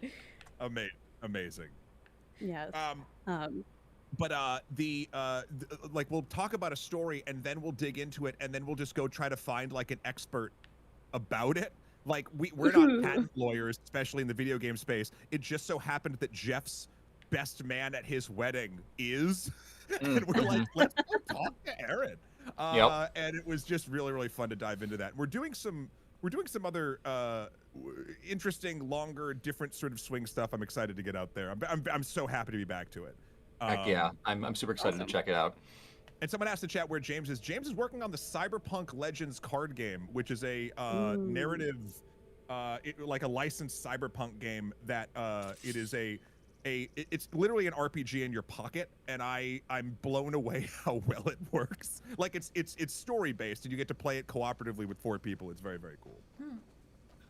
I'm also aware that like one of the people on the ECEH team is the guy who wrote The Infinite and the Divine, like the best recent history, Robert Rapp. Yeah, like the best recent piece of like Warhammer like media that is like come out in print in like the last decade. Yeah. Like holy shit, what a pull. Yeah, you know, he is he's been a writer for EH, main writer for 8 years since I've been on. Yeah, his Warhammer stuff, his Black Library stuff is insanely good. She read? Yeah. No magic. No magic. Fuck! I need magic for this quest line! That sucks to suck. Too bad. You gotta do something else for 5 minutes. Anonymous, I just want to say your timing is the single funniest thing that has happened to us. What am I supposed to do? What am I fighting for? Yeah. Chat is the third Mark's brother. Gesundheit. Don't die. I'm Skyrim trying. is also like an ultimate comedy machine. I feel like absolutely. You can in a stream or even by yourself, like any level of either 1 to 1 million people watching a Skyrim stream is you can just make your own narrative and story, and it's so I think that's the endearing legacy of it is that level of open worldness. It's not like, again, everyone avoids the plot unless they're paid for charity to do so, I think at this point, right? Yeah. I love this game so much. It's just one of those things where it's like, yeah, I know it's not the best game ever made, but it is the game I've put more hours into than any other game in existence because it is Isn't it just like constantly 100% entertaining to play. I've I've played through every variation of every plot that was originally in the game or the DLC. I don't think I've played through all of the like additional missions that they popped in like the anniversary editions or whatever that are like find dwarven horse or whatever for I think obvious reasons as soon the stream has crashed. Yeah, holy hell. But I've played through every. I need my completionist instincts that have haunted me since my Fire Emblem Sacred Stones days really kicked into overdrive with Skyrim. And I was like, no, I will play through this game 10,000 times and I will see every possible way that it can play out. And there's a lot of them because sometimes it just breaks on me when I'm like 50 hours into a playthrough and I'm like, well, let me start that shit all over again. Yeah. Did any of you play the Oblivion remake? Not yet. I did. No. It was a pretty good time. I liked it, but I fell off it faster than I thought. Like I have no problem with it. I just fell off it faster than I thought I would, and I guess that sort of falls into the like, they made a thing I was nostalgic for look very pretty, but it didn't like grip me in the in the year of current gaming. I guess I have no idea, but I wanted to play it more. I just didn't. Because that was like the same week as Expedition 33, right? Yeah. That's tough. I feel like it's comparable to like playing 3.5 edition D&D versus 5e, where 5e is Skyrim and 3.5 is Oblivion, where like even if you put a shiny new creative coat on it, it is doing a lot of like very kind of janky, complicated RPG mechanics that like aren't really changed at all. So like if you bounce off of it even a little bit, it's a little bit less of a fluid. Well, it's broken, and I guess I'll just put it down now forever. As opposed to Skyrim, where I'm like, well, it's broken, but everything is so simple in here that I'm just gonna, you could let it break, I guess, in the background while I continue onward. On to the next, like you can just jump to something else in Skyrim. Where I feel like, that actually is a really good point. I feel like in Oblivion, if I felt like I wasn't enjoying a path or it wasn't going forward, I had a real sunk cost fallacy of like, well, I have to finish this as opposed to abandon it and go somewhere else, even though the world's so big. I don't know. Yeah, I had a good time with it, but I haven't picked it back up since. So I think that's really a good assessment of the game.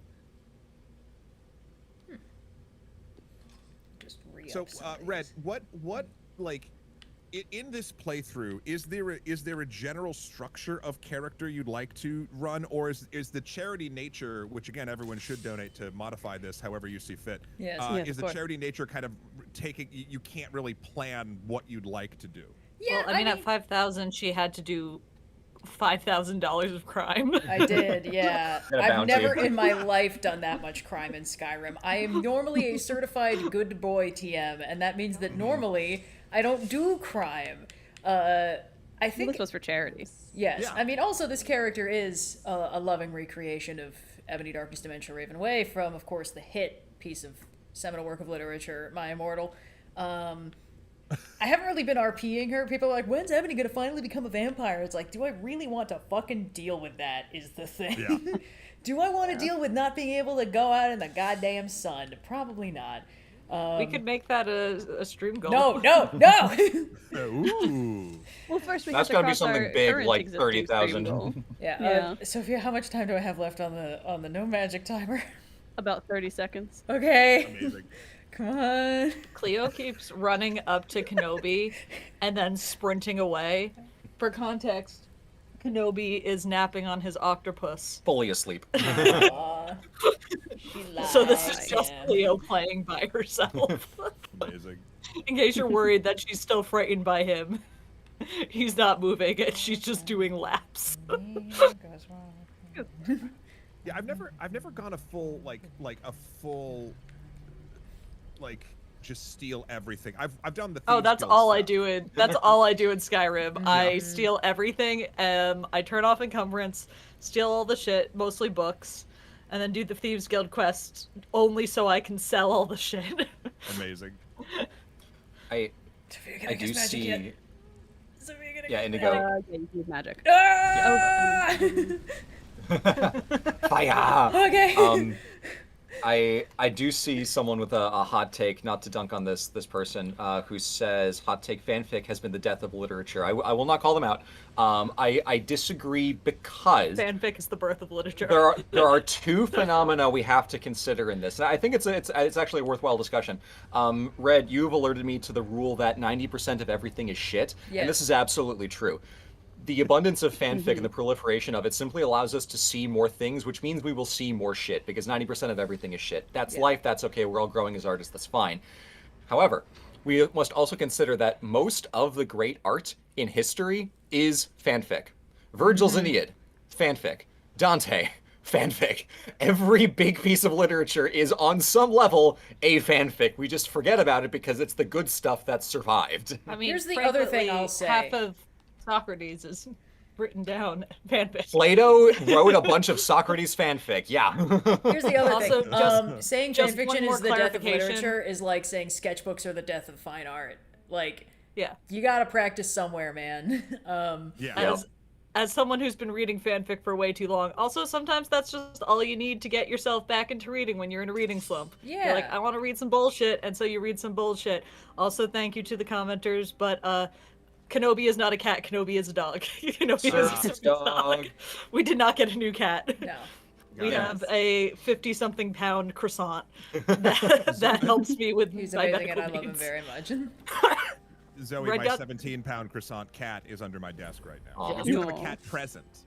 Yeah, I oh no, don't know Cleo's where present Ziggy as went. well. She's supposed to be around somewhere, but like.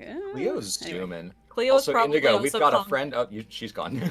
Cleo is also conked out of her mind on some good nip from all the toys she got for Christmas. Hell Got a lot of yeah. In case for anyone's Christmas. worried about does Cleo get Christmas stuff, Cleo got so much nip for Christmas. Amazing. What else would you get a cat? I feel like that's the perfect Sir, gift. I am busy. Okay. And the fun thing is, since they usually come in little boxes, if there's stuff that we know we won't use, it gets to get donated to the donated, shelter yeah. that she came from. It's mostly like toys with catnip in them, blankets. We don't get Cleo cat beds because she never uses them, and that's just okay. That's how it is. She has And that's pretty much it. And a cat Christmas tree. She has a cat tent that we got her like fully 4 years ago that she just started using like 2 months ago. Oh. Adam, hello. Hello. Hello. Hello. A few things. Red, if you could lower Adam Ludo History's volume a Yep. smidge, just because he's gonna be coming a little loud. Adam, welcome to the stream. Go ahead and introduce yourself Thank you. to the chat. Hello. My name's Adam. I've known Red and Blue for like 12 years now. My day job, I'm actually a museum curator, so I am calling in from my lunch break. Wow. But I also do stuff online under the name Ludo History. I live stream on both Twitch and YouTube, playing historical games, talking about all sorts of historical time periods, doing all sorts of stuff. Hell yeah. Fun time. Oh yeah. Well, just a reminder to Adam and now the rest of the chat, now that we've got a new person joining, we are currently streaming to raise money for Doctors Without Borders, and you guys have been incredibly generous so far and gotten us through most of our stretch goals that we decided on at the beginning of the stream, so this is incredible. Thank you guys so much. We do have one more stretch goal planned. If we get to $10,000, we will be playing Smash or Pass with Skyrim characters. I've got a random generator ready to go, and we'll be seeing all of our Brynjolfs and others as they go. But in addition to those stretch goals, we also have a couple of recurring exact dollar amount goals. If you donate these exact amounts, it will affect the way that Red plays the game. For $100, Red cannot use magic for 5 minutes. For $300, Red can only use magic for 5 minutes. And for $500, no armor for 5 minutes. Those can stack. If the Big first two present. stack, Can Red can stack. only shout, so that's always a good time. But thank you guys so much for donating. If you want to raise money for a good cause or make Red's life more difficult, that's the thing to keep in mind. But with that, welcome to the stream. Yeah. I've also Also, I'm arbitrarily gonna said follow that. on and connect. Oh, sorry, Red. Go ahead. I've arbitrarily said that when we hit 10,000, I am also going to advance the main quest line, which I'm Hell currently yeah. not even doing a little bit. What? So what are we thinking about 30,000 over the course of the stream to become a vampire? I don't want. I've never done it before. I don't want it. It's gonna be a pain in the ass. It will be. You've never Yeah. done it? Do it for the doctors. Isn't Laura Bailey one of the NPCs in the Yes. Vampire Quest Listen, line? we'll Donna. get. She's great. We'll for get her. Laura. Okay, so how Do it about for how Laura. about I will accept only this if I become a vampire by doing her quest line and then asking her to turn me. I know that's a dialogue option later when you have her as a companion. If we hit 30,000 so- over the course of the stream, I will start that quest line and I will commit to doing that. I might not be And able that's to do this it. Alright. specific stream. I don't think it should roll over. Yes, I agree. Does someone asked what genre of dog is Kenobi? I'm assuming you mean like dog breed. That's I so funny. love- Because like I love- genre Honestly, would be iconic. service dog. Breed would be stealing lab. Yeah. I love genre of dog. Amazing. I can see it now. Someone's gonna like pretentiously ask you like, "Oh, what's your favorite genre of dog?" Border Collie. Service. Name 5 of their greatest hits, and then you know. Name 5 borders that dog has collied. Oh, literally you right think now. dogs are heckin' pupperinos? Name 5 of their albums. Yes. Someone said a dog is just a larger cat. I mean, in this specific case, Kenobi is more of a cat than Cleo is sometimes. You like German Shepherds? Literally, what is the German word for sheep? You don't know, you're a fake fan. Ariel, let me advance your fucking know? quest. No, I'm a fake fan. whatever. Ariel's not listening. I do also want to briefly go back to the fanfic thing for one more thread connecting it to we were talking about Pokemon. I will go further to say that the best Pokemon stuff that has come out of the Pokemon like aegis in the last 10 years has been Pokemon fan games. Yeah, That's my hot take. because they feel slightly different, right? Like I like. It's funny we're talking about this. We're talking about Rob before too, extra history writer Rob, because the next thing we're doing a whole thing on Victorian horror. We're doing things on the Penny Dreadful. Ooh. Oh, that's great. Sort of like it's the proliferation of like I think Blue, or I think you said this about like, or someone did here about like whatever gets you excited to read. That's awesome. Yeah. Because it's gonna just move you into a direction, and that's what got a lot of people, like especially people that couldn't afford, you know, the greats, like to read something and get in the habit of reading. And I think fanfic, even there's many things that you brought up already, but like just that one in particular for me is like getting people, you know, used to it and enjoying it. Every time it moves you more and more towards other different things, and I think that's a really great thing that fanfic does.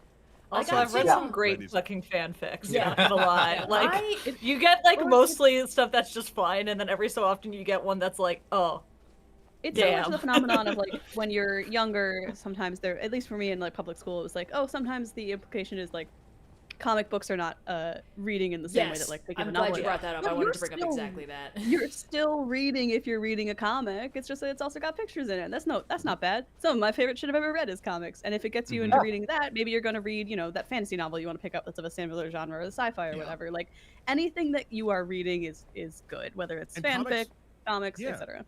Comics did that for me. I was a huge Spider-Man kid when I was really, really young, and then there were Spider-Man novels, and I just switched over to the novels, and then I just started reading novels. I got to talk about this at Comic-Con, where I was because I got to actually attend Comic-Con as like a guest this year for the comic, and they put me on a panel of a bunch of other indie comic people, and one of the questions that we got was like what do you say to like parents who are like, oh, you know, why are my kids just reading comic books? Like, can't they just read normal literature? It's like, they're reading it all.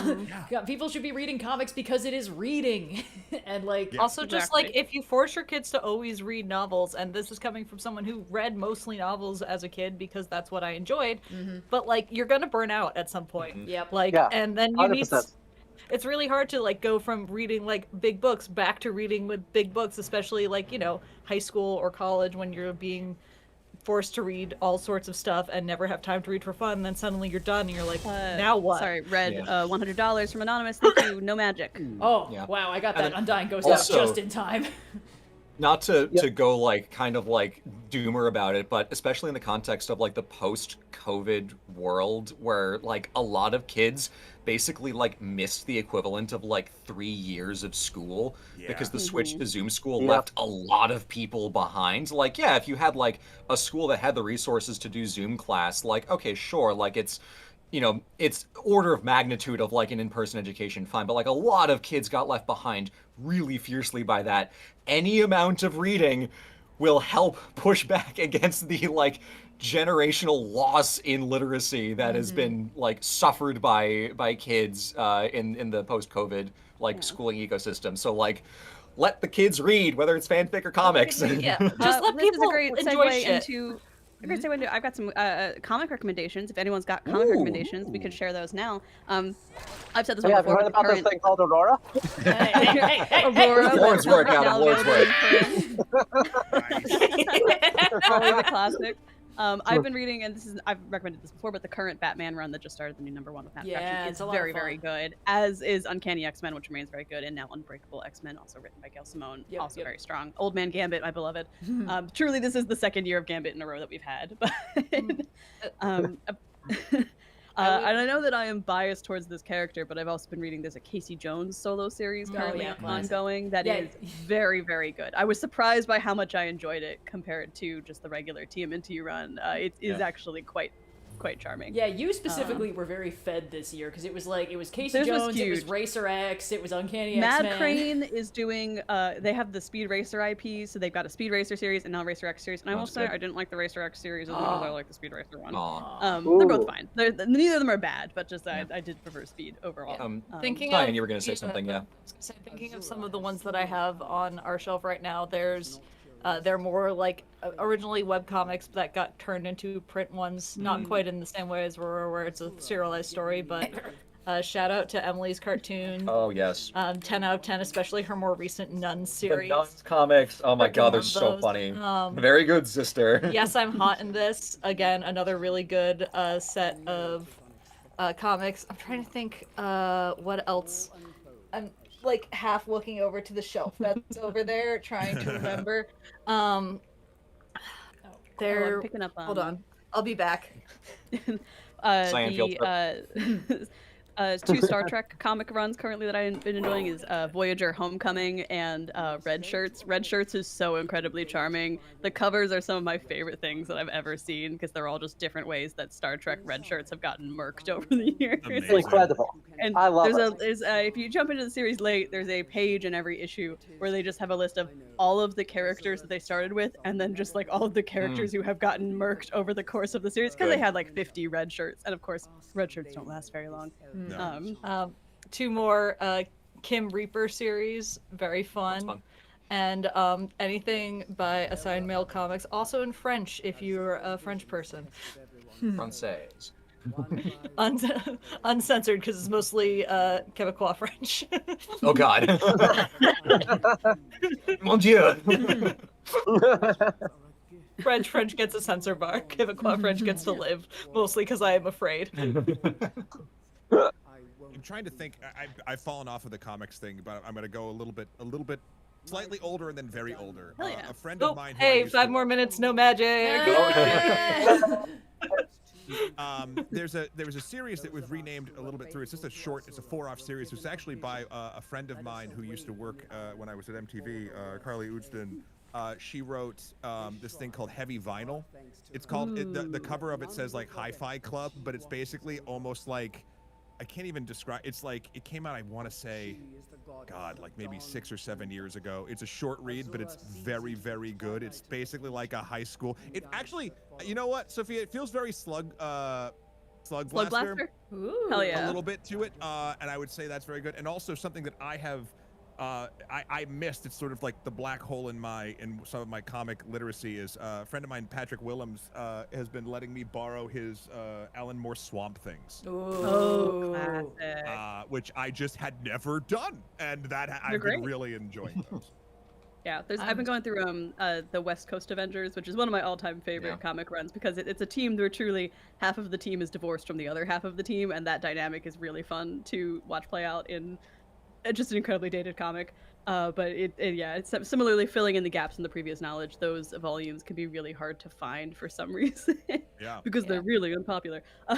We also started reading the comic version of Delicious in Dungeon, which was very helpful the in manga? getting me to actually finish the manga version. But very helpful in helping me to actually finish the series. That and me being bullied by 2 people, Red being one of them, and the other being my friend Abby, also DM Abby, who I went over to her house to help her paint, and she's like, "Okay, we're finishing this. Sit down." Yeah, literally, you text like you're like, "I'll probably be back at like 7 or 8," and you texted me at like 7:30, like, "Hey, we're finishing Delicious in Dungeon. Is that cool?" I'm like, "Stay until midnight. Like, stay as long as it takes."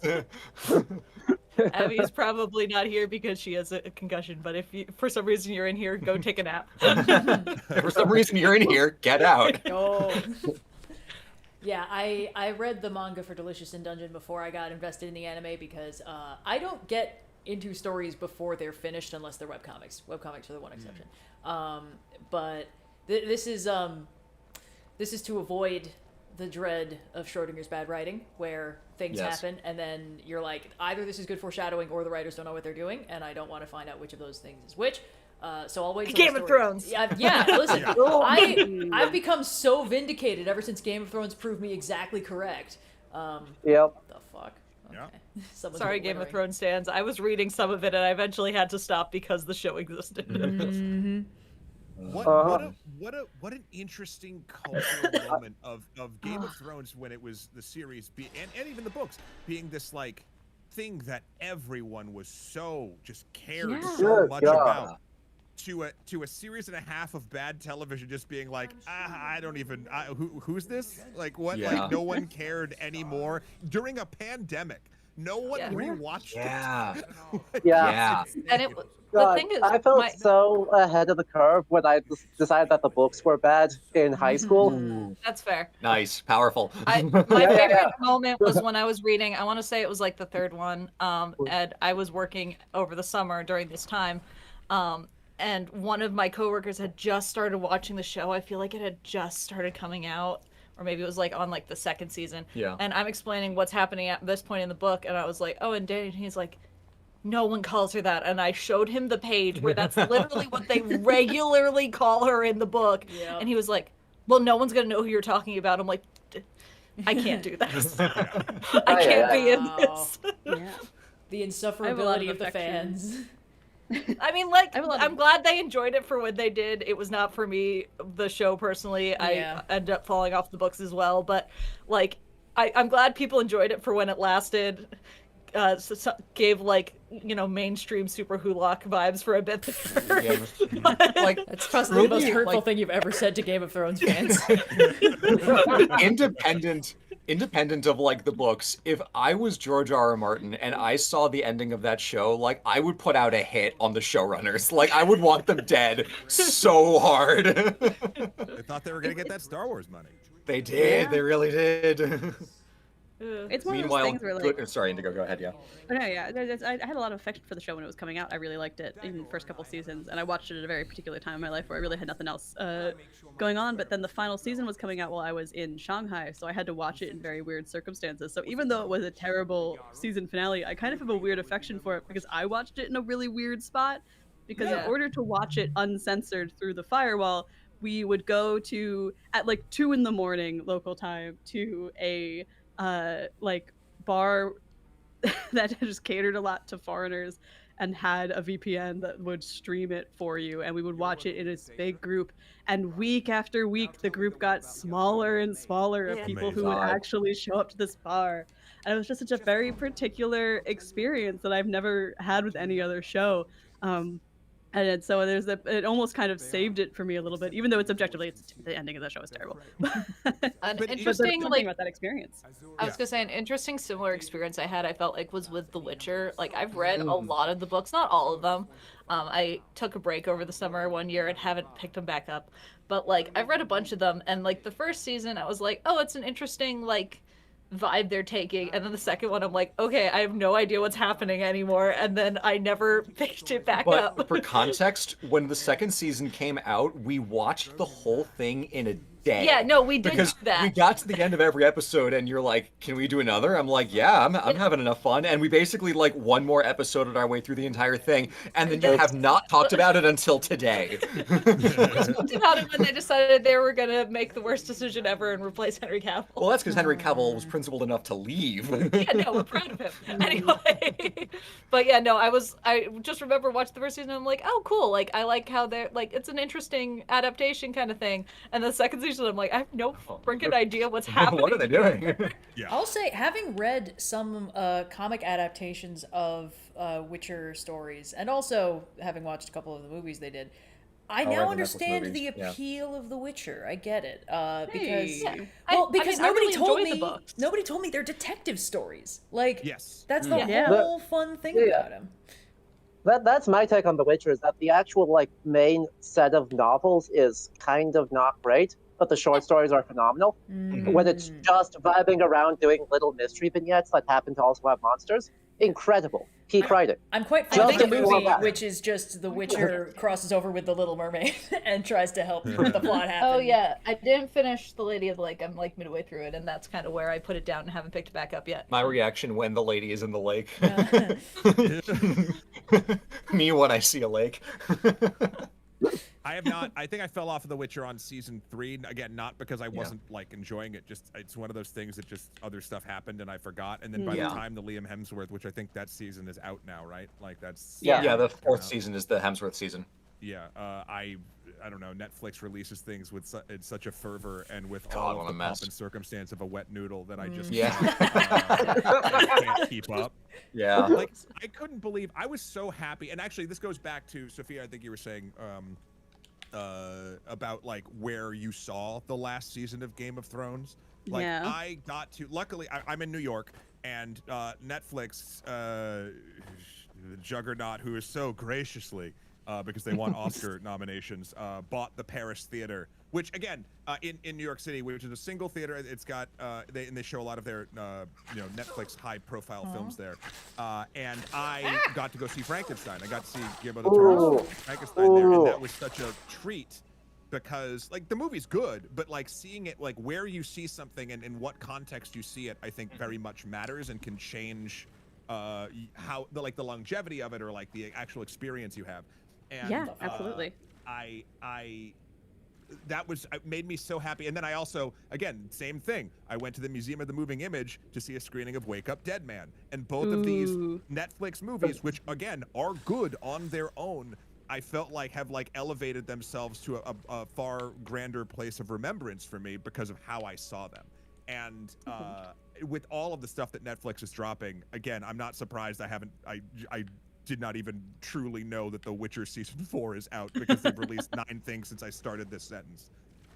Yeah, you know, that's it's why I'm a big proponent of going to see stuff in the theaters when you can, because even if it's just like a normal screening for you, there's probably an audience people who also want to see that movie for whatever reason who are going to have that experience with you. I'm spoiled because the Philadelphia Film Society, which I've sent Matt and Red to during PAX Unplugged, actually, has great independent theaters that do a lot of like reruns of films.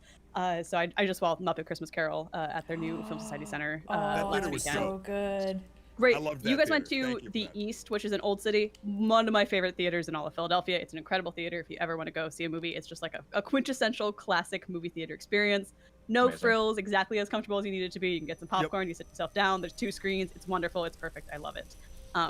But going to see movies at those theaters is always really exciting for me because there's always crowds there who also want to see the movie. And it's not that every seat is packed, but everyone is kind of having the shared experience that makes me recontextualize these films. Over the summer, they did a series of summer camp, quote unquote, where they played like Barbarella and Barb and Star Go to Vista Del Mar. And I caught a bunch of those. Barb and Star, my love of my life. Incredible seeing that with an audience. People are loving it. I think I've gone on record. Sorry, Indigo, I didn't mean to interrupt. Please finish. No, my thought is pretty much, man, movie's good. Yeah. My favorite... Indigo likes movies? No, she's been struck by... my favorite... Red, for some time, you've been able to use magic. I'm so sorry. Thank you. So good to know that. Thank you. My favorite movie-going experience that I've ever had... Also, save your game. Okay, it's autosave. My favorite movie-going experience that I've ever had is...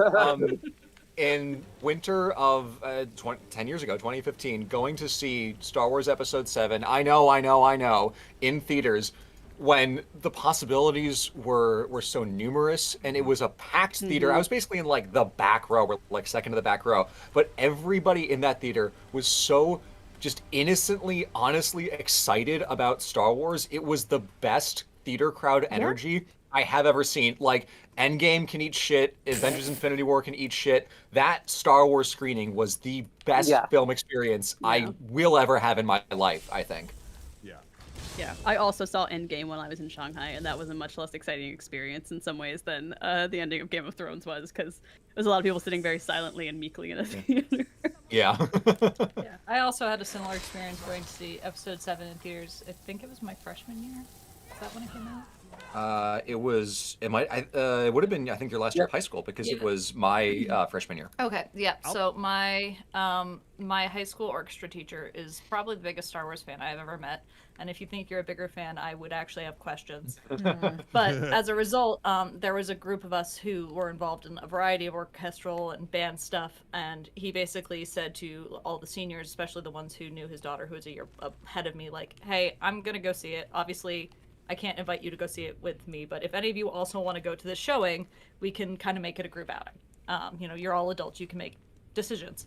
And so we all did, and it was a really great energy to just see that movie with a group of like fellow fans. It was also like one of the last big events we did as high schoolers together. So like, I have a really fond memory of that.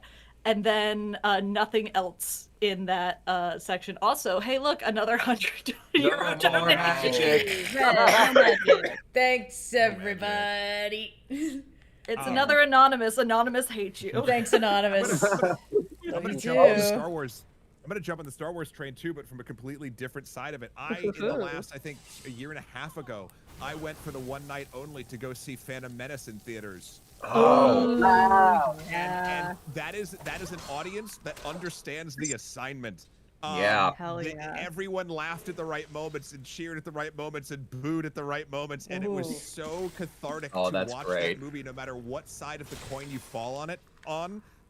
Everyone was there and was just having such a wonderful time, where I'm like, this is what I want a Star Wars movie to be and feel like. I feel like we saw not in a episode 4 vacuum, in just theaters, that in a similar experience. way. Yes, we did. Yeah, we did see episode 4 in theaters, and it was incredible. But like, with the prequels, now that it's kind of taken on like a The Room-esque quality with the advent of Star Wars prequel memes, like arising mostly out of Reddit and then spreading to everywhere else, like the Star Wars prequels are so much fun now with the benefit of memes. It's such a joy. I think they were fun before the memes. I'll be on that hill. I'll be on that hill. They weren't good, but they were fun. Sure. You know what's interesting? Let So people the pod enjoy racing shit. scene, the pod racing scene, if you watch it at home, I think runs in a small screen by yourself or with one or two friends, runs way too long. You watch that in a packed theater, it feels like a sporting event I actually care about. Wow. Okay. I need to get onto this for a second because we brought up pod racing, which is maybe my favorite thing that's ever come out of Star Wars. Activated. That was Old Man Sebulba, right? In the Game Awards trailer for that racing game. That's Old Man Sebulba. All right, okay, cool. I felt like I was going insane. Our friend group chat afterwards, I was like, "Oh my god, Old Man Sebulba," and everyone's like, "That's not Old Man Sebulba. That was. I'm not crazy. Oh, it is. I'm not racing, okay." Okay, not to like completely change tack, but I saw someone post Reddit is a disease. I'm gonna tell you one thing. In the age of AI Google answers, Reddit has kind of become very useful. Look, it's a parasite. It's like having mild anemia. You don't get malaria out of it, and therefore it's good. I think you mean sickle cell anemia specifically. I think regular anemia you can still get malaria. Sickle cell anemia is the one that's complicated. I have regular anemia, and I'm pretty sure I could still get malaria if I was exposed to it. I've had both iron deficient B12 and B12 deficient anemia at the same time. You can definitely get malaria. I didn't, but trust me, you can. But yeah, sickle cell anemia is the cool one. Oh yeah, watch me. But only when you have half of it. Exactly. Get just a little bit of sickle cell, and then you're malaria proof. And isn't that great? But at least with Reddit, like about 85% of the time, it's real people. So like, even if they're lying out of their ass, at least it's a person. Yeah, it's a human lying to you, not a machine pretending to know what it's doing and lying to you. Whoa. Yeah. So I think in the age of AI Google answers left, right, and center, it can kind of be helpful. Yeah, I will say Reddit has provided me a lot of gaming information that in a way, it's kind of replaced gaming magazines in my life. I was playing through Midnight Suns recently, and I was like, oh, because I have this complex where I have to see every possible variation of a game dialogue in the game for itself. I'm not watching a compilation on YouTube afterwards, and I was like, are my choices going to matter in this game? Am I going to need to play through it multiple times? And so I was trying to figure out the answer to that, and most of what Reddit told me about the game is people are upset that they can't kiss Wolverine, and you know what? Those people are valid. Those people are so valid. Kissing Wolverine is like one of the finest traditions. It's always a smash. It's always a smash. Yeah. Overwhelmingly, people were upset more than any other character that they could not kiss Wolverine in that game. You can't kiss anyone in that game, actually. It's not allowed. Listen, Wolverine specific. Imagine you Funniest- could kiss every character, like date But everything Wolverine. except for Wolverine. But Wolverine. Funniest running You have gag to with lean down Wolverine is so just far that to get like to him. he knows everybody. What? He's short. Yeah, Wolverine. Not short. Wolverine is a comics, he's canonical very short short. king. Yeah, but The like one rule compared to about like the Wolverine is average that he's female shorter than height, it's not everyone that else. short. Short king with boundaries. You would have Yeah. to lean Yeah. down. The boundary is you can't kiss him. No, but Can't kiss he's Wolverine. It's not allowed. he's shorter than everyone else, including the women. Wolverine has to be the But I wouldn't shortest have guy known on that screen. if not for Reddit. I What would game never do have you known. not There's kiss no way to find Wolverine out. in? A lot of them. Marvel's All Midnight of them. Suns. Marvel's Midnight Suns. And Which is- surely that's pretty funny. Insomniac's Wolverine, tragically. Well, Yeah. you are Wolverine. So the real question is, can Wolverine Well, kiss that's- anyone else in Insomniac's Wolverine? Unfortunately, I cannot take more cold meds yet. Oof. We have only been on Oh. stream for 3 hours. Ah, Christ. Well, I'm having a good I time. just have, for anyone new here, Cyan has bronchitis. Cheers. Oh. This is Oh. actually Sorry to quite hear that. frequent, unfortunately. I have there were like years every single year where right at the end of final season, because I like didn't sleep, I constantly ended up with either bronchitis or pneumonia. I think I had pneumonia like every other year in high school and college. Yeah. So this year, I don't yet have pneumonia, but they're monitoring. So I'm home from work, trying not to get pneumonia. Also because I work at a hospital and they have obviously respiratory protocols and you can't go into work with bronchitis. Oh, of course, yeah. Yeah. I'm like, I don't want to be there because I'm worried about getting people sick, and I can assure you no one wants me there. Even if they like have things they need from me, they'd rather call me at home. Fair and valid. All right, well, as we are coming up to the end of the hour, I want to say thank you to our guests. We're not kicking you out yet, but is there any topics you want to chat about? Anything on your mind that you wanted to mention while we've got you here? We got a few minutes before our next guests come in. We haven't gotten an indication that they are here yet, so we've got a little time. We can bend our hard hour cutoff. course. But Adam, what's do you what's wanna- on your mind, Dish? Adam, do you want to take something? I feel like I've been yapping a bunch. Well, that's all right. I mean, I joined in halfway through the slots with no plan because I was not planning on joining today. But the opportunity came up. But while the history people are all here, how are we all feeling about like just generally history YouTube right now? Because I know there's a bunch of mid-sized creators that are really doing a thing in January about all the AI slop and being mad about it, and I love that for them. You can invite yourself. I didn't know that until right I didn't now. know this either, but I'm You happy to have hear time. No, there's I'll try and get you guys filled in afterwards. But I got invited into like a Slack channel of all things about that. Wow. Real quick, but yeah, Sophia, no, can there's I just, like, use healing magic? YouTubers Robin using Hood and Slack? Right? Yeah. Okay. No, Not using wait, Red. Discord, No? using Slack. No. Still no Why? magic? Still no magic. Like no offense to anyone who uses Slack, but I've never like as someone who worked in like typical like pharma corporate for a bit, I could not get into Slack. People Oh yeah, just no, it's, Yeah, I've been seeing like some scattered bits from smaller creators. I've stumbled onto HG Modernism and Rosenkreutz. I don't know how to pronounce it, but Indigo. Adam, I got jump scared yeah. by you on one of Mic Rosenkreutz's check. videos, yes, Thank yes, which was yes, very you did. funny.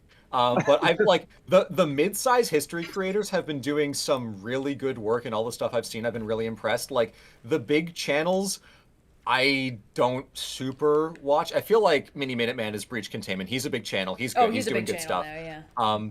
But like I'll call it the geopolitics slop division of the internet on YouTube. I really don't like at all. But the smaller and mid-sized creators have been doing like genuinely some really like good the hard work. Yeah, like actually like real history for real actually, like surely better than me even. I've been really impressed by them.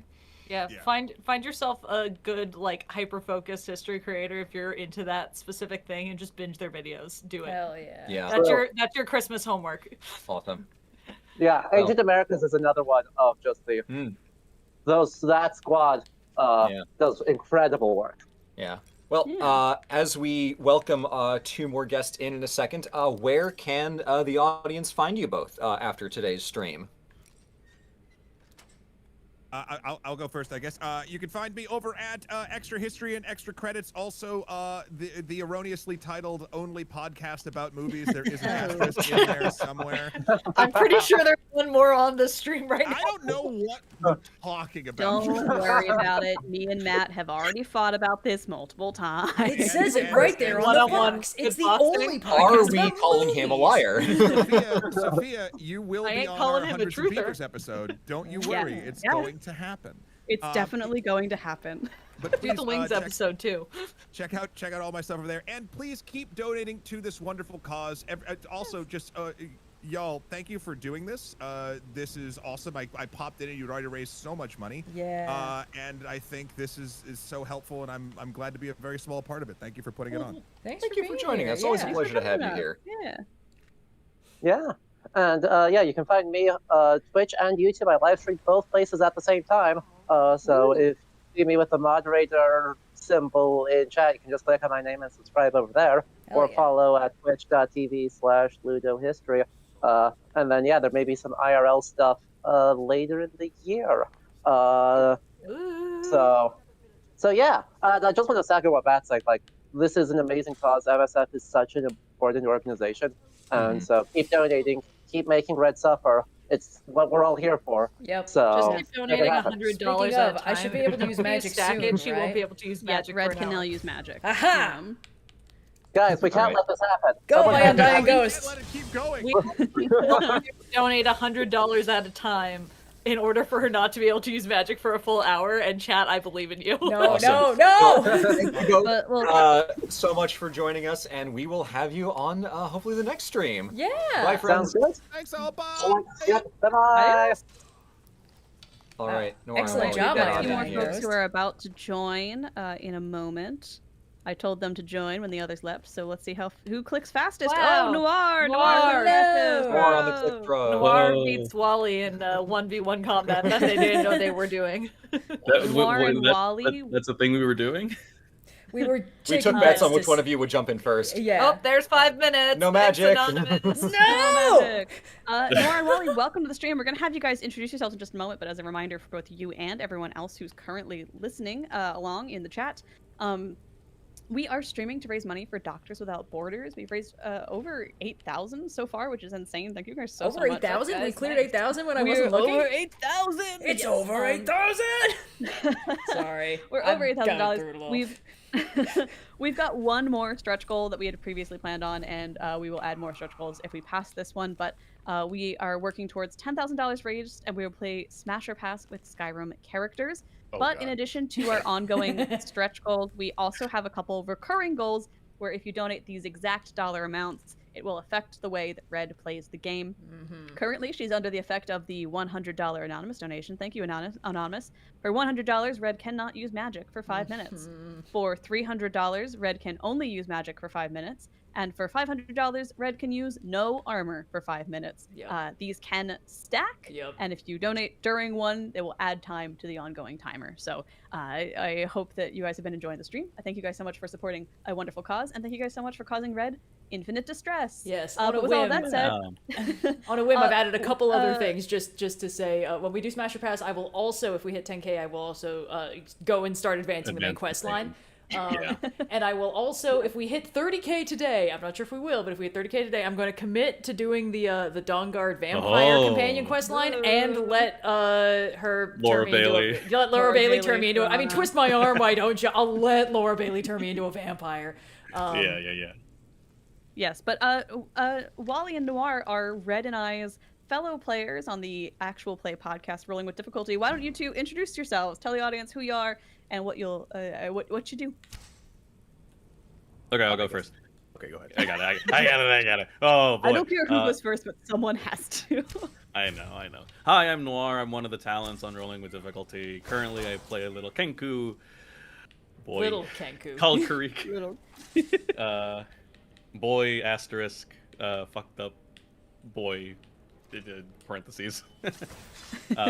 Yeah. And hey guys, I'm Wally. I'm also a player on Rolling with Difficulty.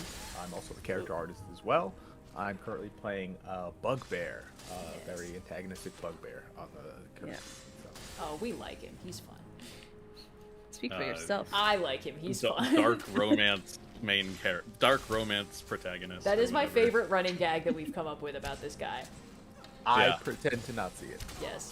Is he morally gray as well for the book talk girlies in Oh, chat? he's well beyond morally gray. morally black. Morally That something. won't, Yeah. that won't stop that many of them. No. Big I certainly can not. fix him. Big I can fix him energy. I can't fix him, but he can make me worse energy. I mean, joke's on you guys. I think what's wrong I've with heard him that is described funny. as the he can break me. Hey, easy. Whoa there, Tiger. Not my phrasing. That was from Simone and Polygon in a top 100 video games of like 2018 video. It was like, I think it was her and Jenna, yes. and it was very funny because one of the games was described as like, it was like all these games in 7 words or less, and one of them Jenna said, "Oh, like I can fix him," and the next one Simone said, "He can break me," or like she can break me or something. It was very funny. It was a 1-2 punch. It was really funny. See, I'm in But not my camp. phrasing. Whatever's wrong with him is much funnier. So. Yes. yeah, he can make you worse. Yes. I'm What the are we one doing? he What are we talking about? antagonizes, so. It's very funny how that worked out. I thought it would honestly be Noir's character going into with everything we were talking about before the first season dropped. I'm like, oh, it's probably going to be Noir's character. Yeah. That makes the most sense. And then Nobody just the likes way... Katya. Nobody No one cares cares. for Here's the thing. Katya. They like Here's the to thing. bully me on this show. Where the Here's the fuck? thing. Katya fights back. Karik fully believes that he is also a monster and is like, yeah, it's true. Where the fuck? Oh I my should just god. do Why a is it campaign off? where you all get to play the most rancid characters ever. That's this campaign. We're That's kind of currently this all campaign. playing. It's kinda- yeah. To be honest, I've listened to exactly half of one episode of Rolling with Difficulty, and it was the one with Hans. I did not finish the episode. That is okay. But for folks who don't know, Rolling with Difficulty is a Planescape actual play podcast that we're on, that Blue has guested on, the aforementioned Hans episode in our first campaign. We have 2 completed campaigns playing adventures across the Planescape. The first one is a Spelljammer campaign following a crew of odd job doers who eventually save the Planescape. The second is a bunch of detectives in the city of Doors, Sigil, the city at the center of everything, where Red played Halfling Columbo. I did. Which was, I think, a joke we've made on the channel unrelated to Rolling with Difficulty that then materialized in its final form Yes. on the show. I am And our current impressed campaign- that it took 3 hours for a Columbo reference. I didn't even do this one. It was brought up independent of me. You did That's this right. one. This is a long game because you did this one for 2 seasons. Yes, I'm You responsible for it, but you I made didn't Indigo do it. mention it. Yeah. But our current campaign is called Hunting Party. We are in the God. Beastlands, which is a wild area full of all sorts of different kinds of creatures. And we are sort of the wardens of those Beastlands in our very dysfunctional way. So if you're at all interested in actual play podcasts, definitely check it out. It's available on all podcast platforms and here on YouTube. And we have a bunch of one-shots, which many of our guests who are going to be on this call today have played in. Like Matt was just in a Slug Blaster one-shot that I ran, where I slurped a bunch of teens into a video game and made them escape. That was fun. It was a lot of fun. They just went You can't slurp, just and do they were that in in an audio format. You suck time off into. Yeah, I mean, we already.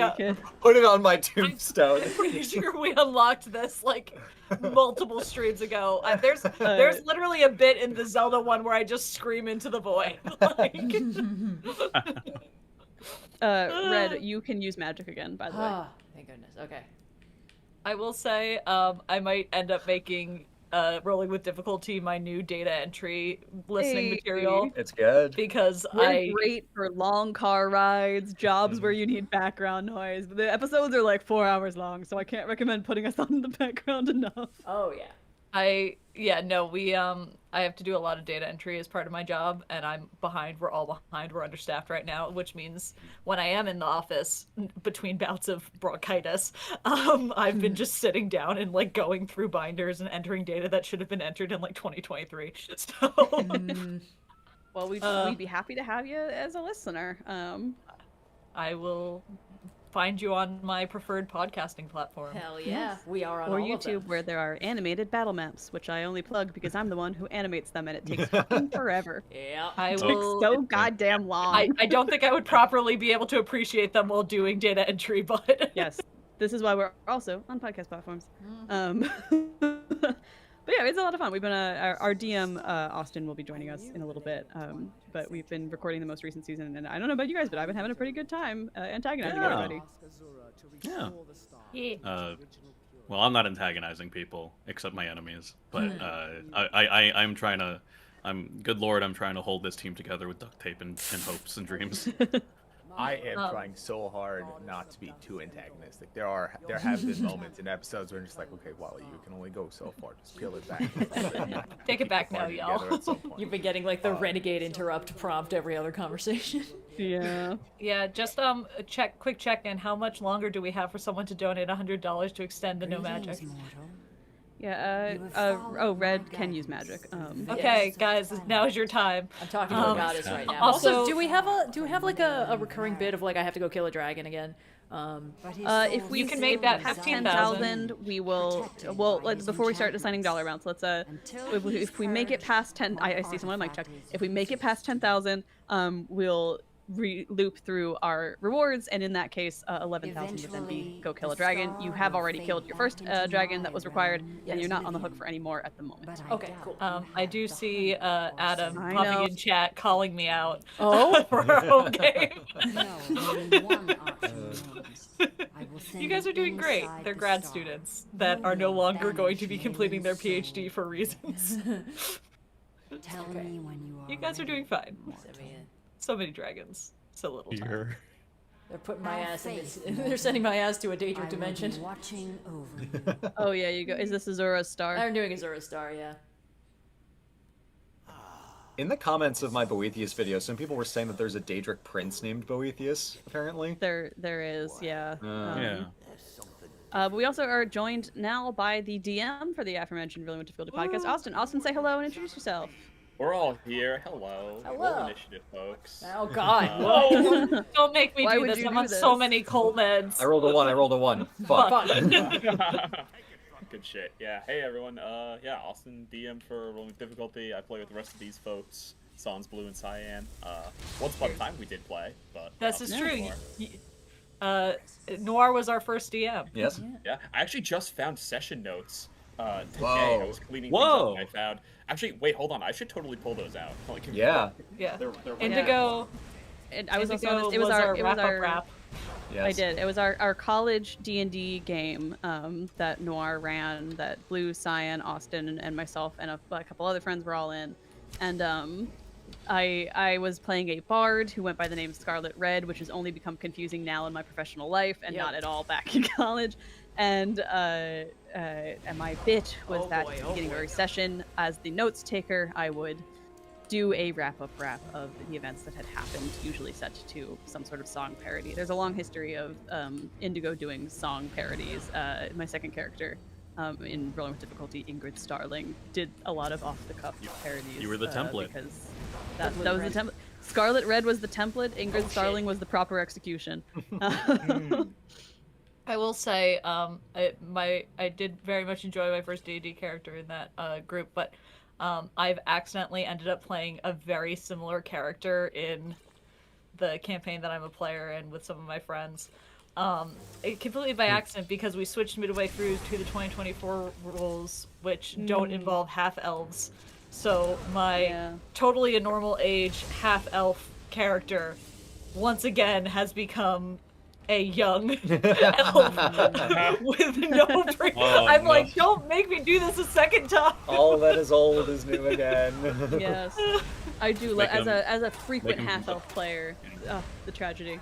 Give me my boys Make them back. afraid of birds just for the nostalgia of it. I might make them afraid of birds just for the nostalgia. Yeah. Well, In 2 bits, she was grumpy and afraid of birds. Yeah. It's fun to be able to reflect back on our college game, because I feel like it was a true home game in every sense of the word. As someone who now plays professionally and has to think about the storylines that I'm bringing to a character.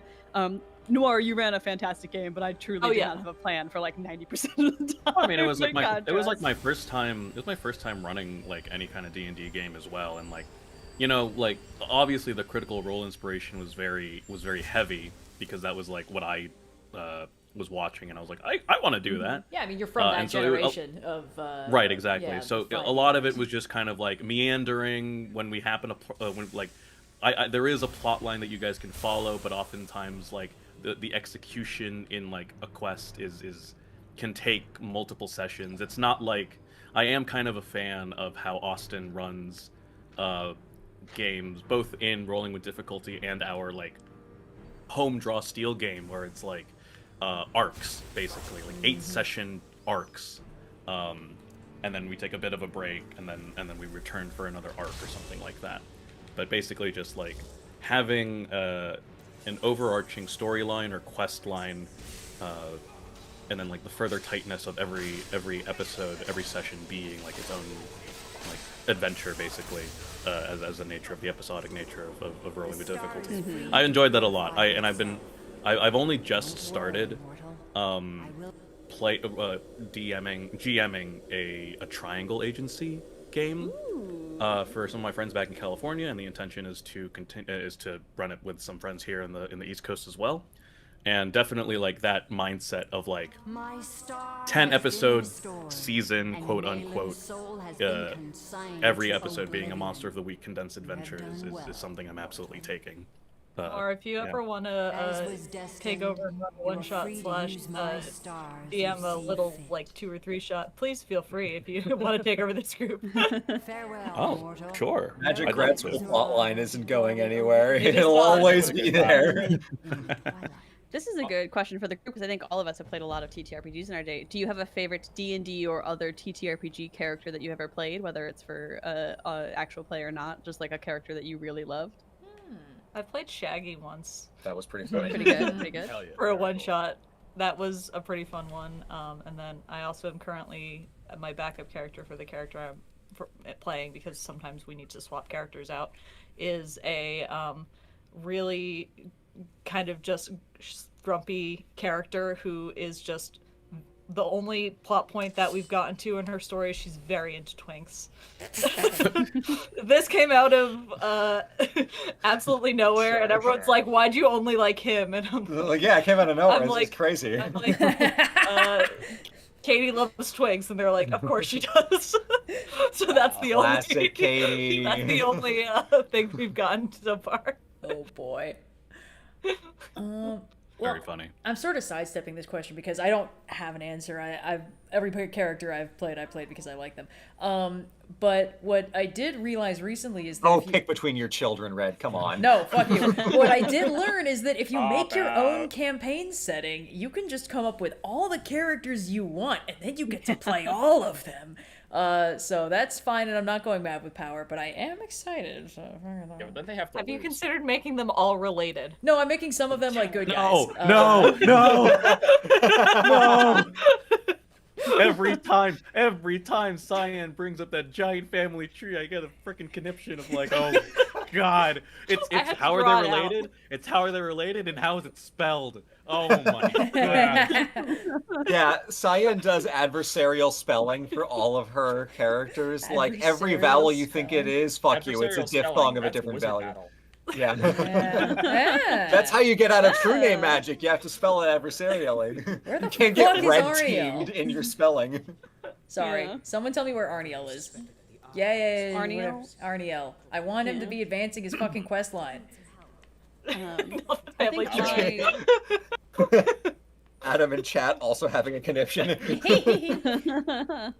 I think my favorite character I've ever played. I mean, I love all of them. As I don't play similar to Red. Like, I'm not gonna play a character I don't like. I get to pick them. Between your children, Indigo. I'm gonna pick one of them. But Austin ran a home game for us, set in the same world as Noir's game from our college campaign, where I played a warlock pretending to be a wizard named Jula.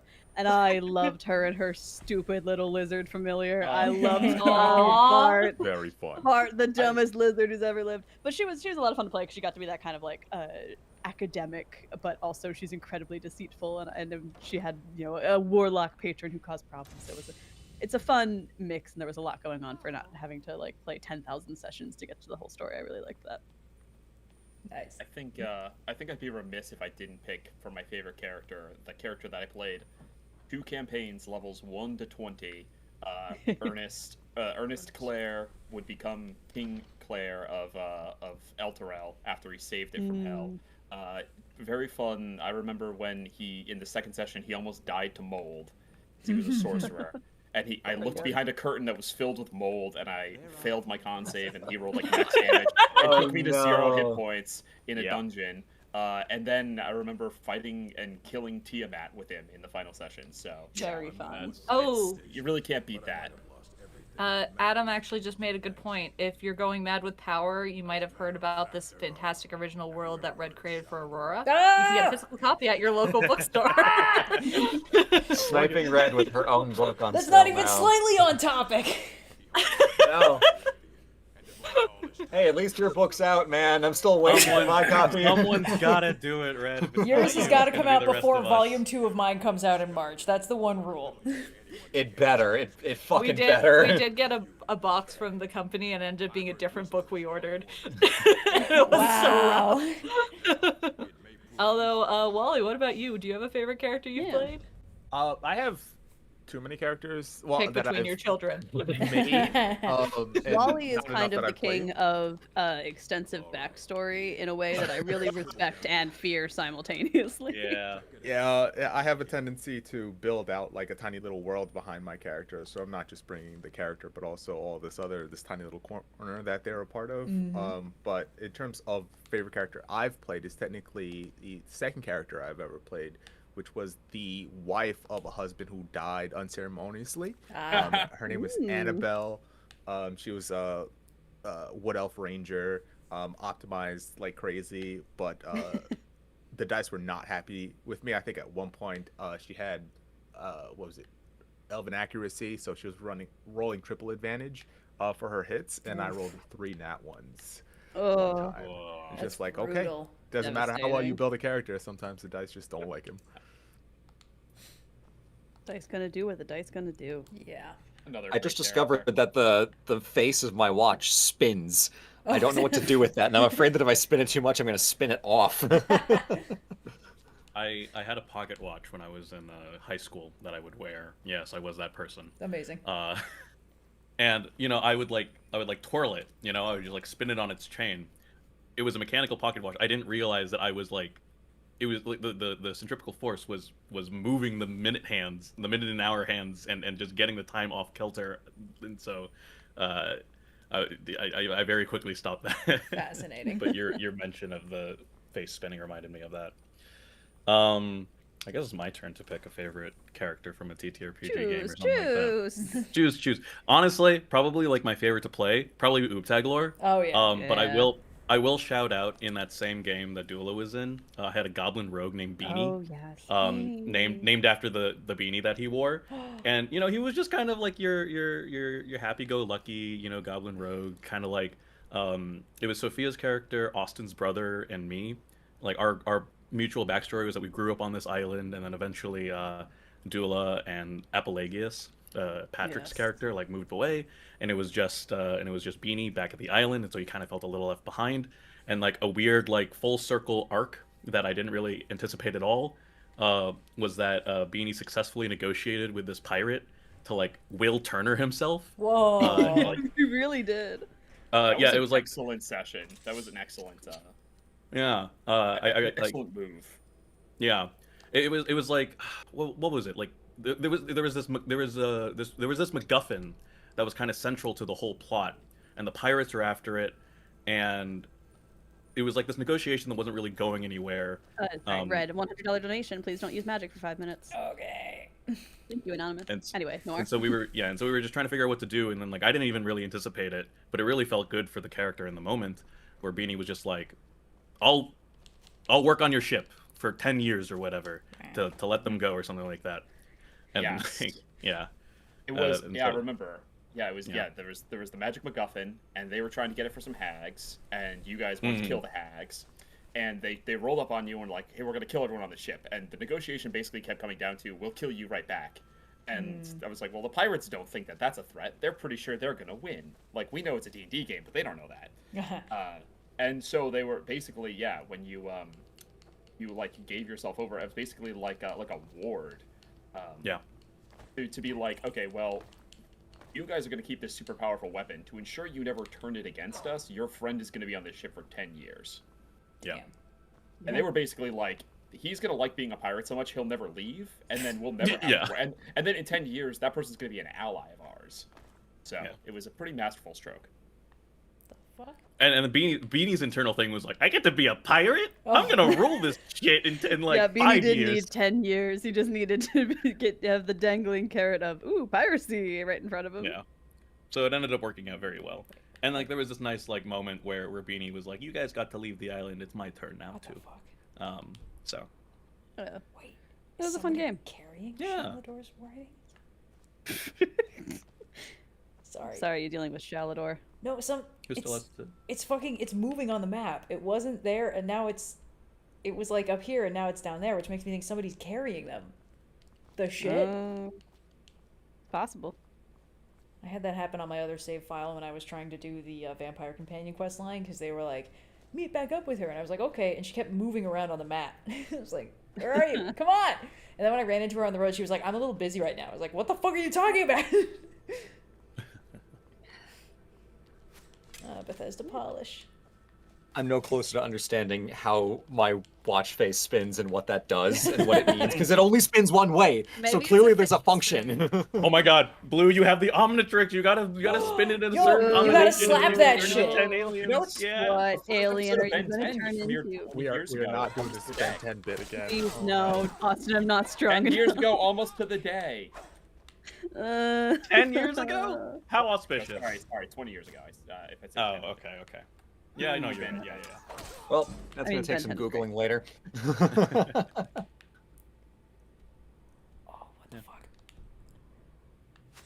I feel like I've only got one answer on the D&D question, which is my character Alcibiades from the home game that Noir ran. The only good character idea I will ever have, but man, did it count. You did Hans. Hans is a good character. Hans is fun. Hans is good. I enjoyed Hans a lot because when I make characters, I really try to start with a voice and build everything off of that. Because if I don't have fun doing the voice, then the rest of it doesn't really matter. And I basically have had two good voices. One is my best attempt at MCU Thor, and then the other one was let me just do the saddest little Bavarian boy. I can't believe in your backstory for Hans, you killed your other PC that you played in a home. That's right. Bastard. Yeah. It's a bold move, but a fair one. It was cool seeing Alcibiades grow from like this guy who talked the talk but couldn't necessarily walk the walk. Just like had the swagger but not the sauce behind it, into like actually growing into like a competent warrior with a good heart and a strong mind and stuff like that. So yeah, he definitely you did me the honor of giving me the big like character arc first out of all of our players, so I got to become less of an asshole very swiftly. But it was cool. That feels like it might have been a community service. It's like, oh god.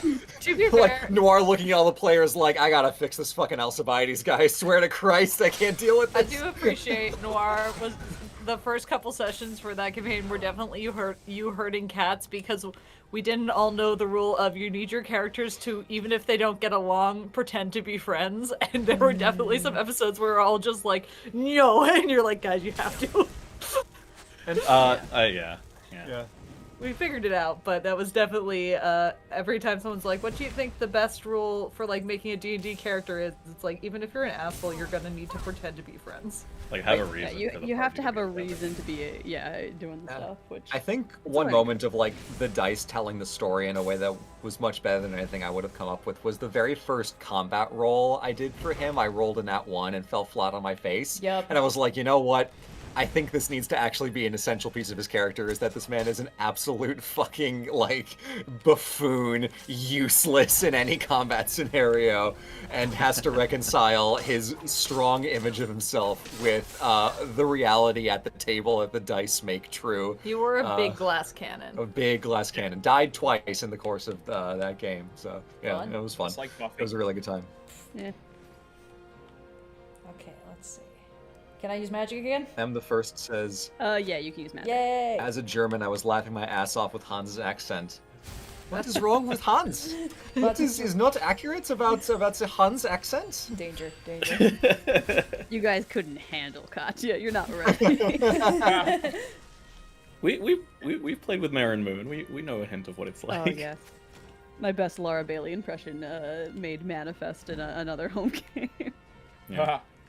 That was the one you OSP posted like just a map with zero context of. Oh my god, that's right. Of the world that we were playing in for that Yeah. summer, with Jacques Whipper Bay and Yeah. his Oh, course yeah. is too rough, too irritating, or whatever. Thank you. That was a very fun map to make. That was. I mean, we created all the place names for that map in like a single late night fugue state, and then I spent like a week polishing it up in Wonder Draft afterwards. I also appreciate that like you guys had the opportunity to just be absolutely evil and still ended up being good people. Oh yeah.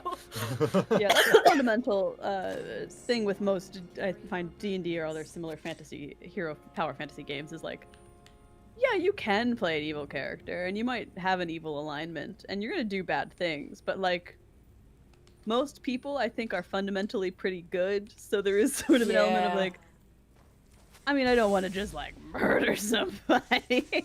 Speak for yourself. I know.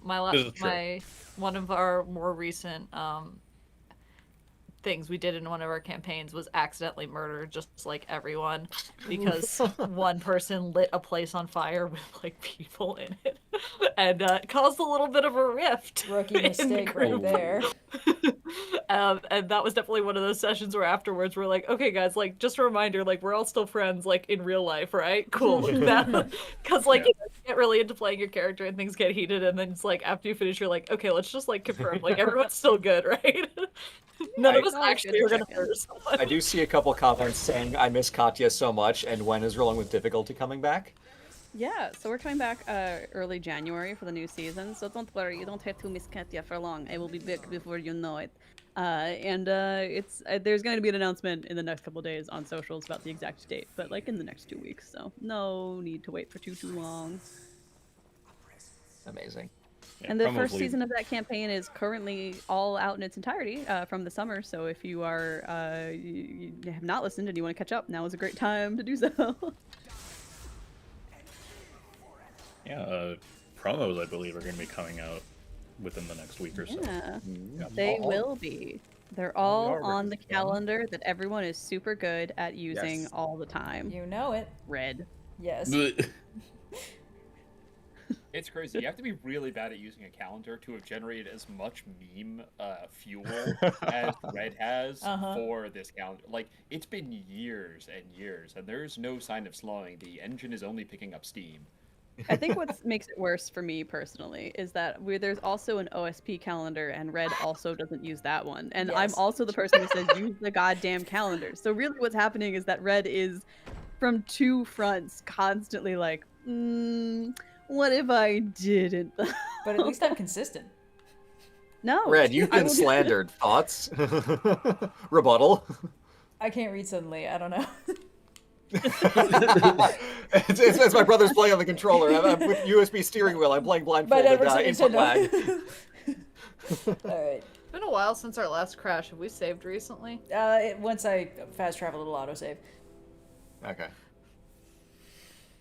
Okay. Let's see. What are we doing for 9K again? There is nothing for 9K. If we get to 10K, we'll be doing Smasher Pass. Maybe Skyrim for Character 9K I'll go Edition. kill that And dragon that you- popped up on my map. Sure. 9K, we're gonna kill the dragon.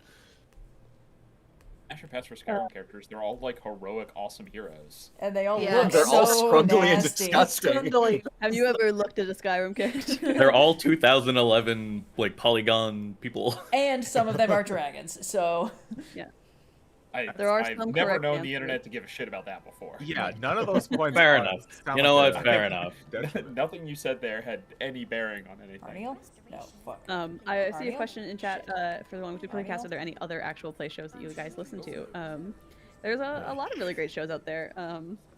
We've got some friends of the pod in Twice Rolled Tales, Mage Hand High Five, Five Jeans in a Trench Coat. They're all great shows amongst many, many very good ones. Burnt Cookbook Party with my friend Jenna Stieber, also fantastic. I think the great thing about actual plays is there's so many different shows that no matter what kind of genre you're into, there's probably a show that's doing that. Mage Hand High Five does a lot of really cool. They've got like this long-running Western campaign, so if you want kind of a cowboy era moment, but with like D&D mechanics, that's the place to check it out. Yeah, tons of. I mean, the big ones too. Dimension 20, Critical Role, etc. Yeah. Dungeons and Daddies, NADPod. I've listened to parts of those as well. Also great. Like there's 10,000 amazing shows out there. RPG Major, shout out in the chat. But listen to Extremely ours. cool. Yes, also listen to ours. Definitely listen to ours. But if you're gonna listen to ours, also listen to all these other ones. Ours first, though. I will I say. listen to a lot when I'm doing pottery because I need one thing that I don't have to touch my phone to change. So I put on an actual play podcast because they tend to be on the longer side, and then I can throw several pots and not get clay all over my phone. And that's a pro tip for any potters and actual play fans in the audience. Potters and potters. Semi-related, but you mentioned a like Western D&D, and I always find like real life scenario type Western or real world D&D just so funny to me because it's like we took the mechanics of this like high fantasy usually type setting. It's like cowboys. So one of my favorite. The wizard class is useless. The warlock class is useless. The artificer class is super OP. Gun me. Yeah, if I could give one recommendation, because everything Sophia said is excellent. But if you're like, well, one thing, definitely go check out our friends at Twice Rolled Tales. Last Train to I almost said Last Train. I'm sorry, Red Anonymous 500 donation. You got to take all that armor off. Ah, Christ. Okay. No pants. But yes, Austin is saying Last Train to Brooklyn is a one shot that they did, and it's quite excellent. So you can consume that in one go.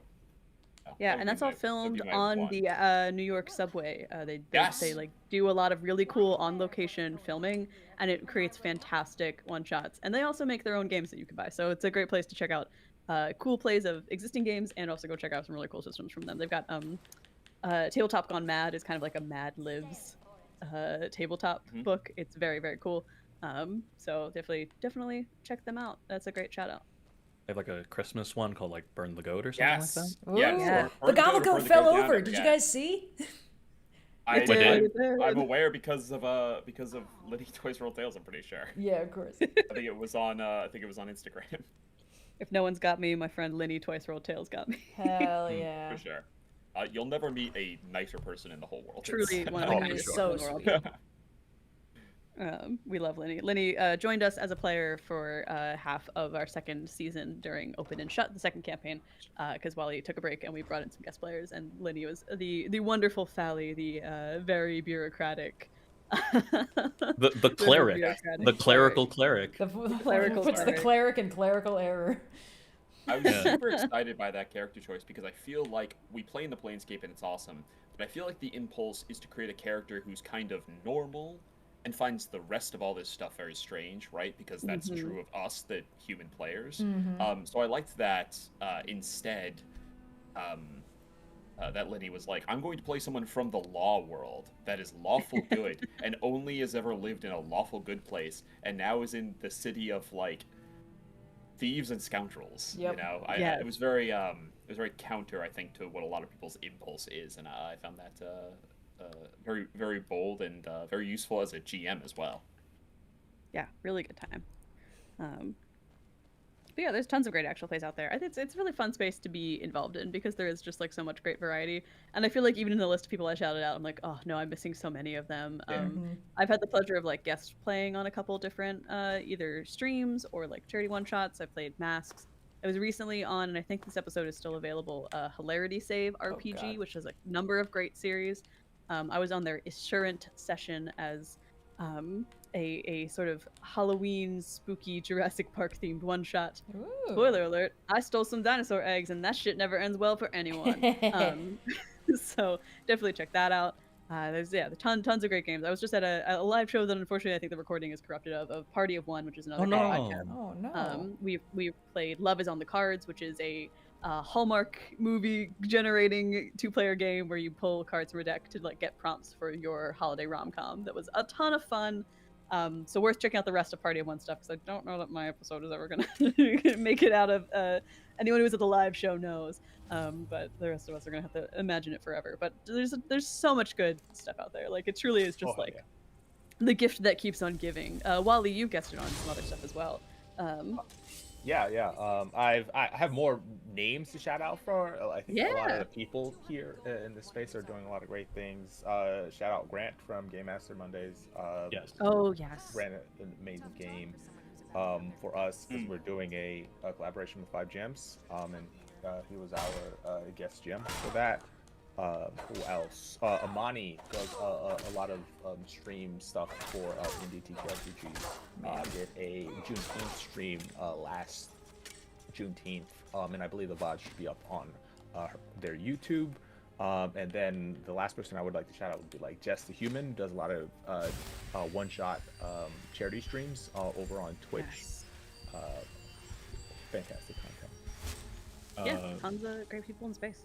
We mentioned that Lenny was a guest on Rolling Difficulty. Our other guest for that season was Olivia from Rules Untold. Right. Yes. Be remiss not to also shout out Olivia, who also had a great character. Hell yeah. Absolutely, yeah.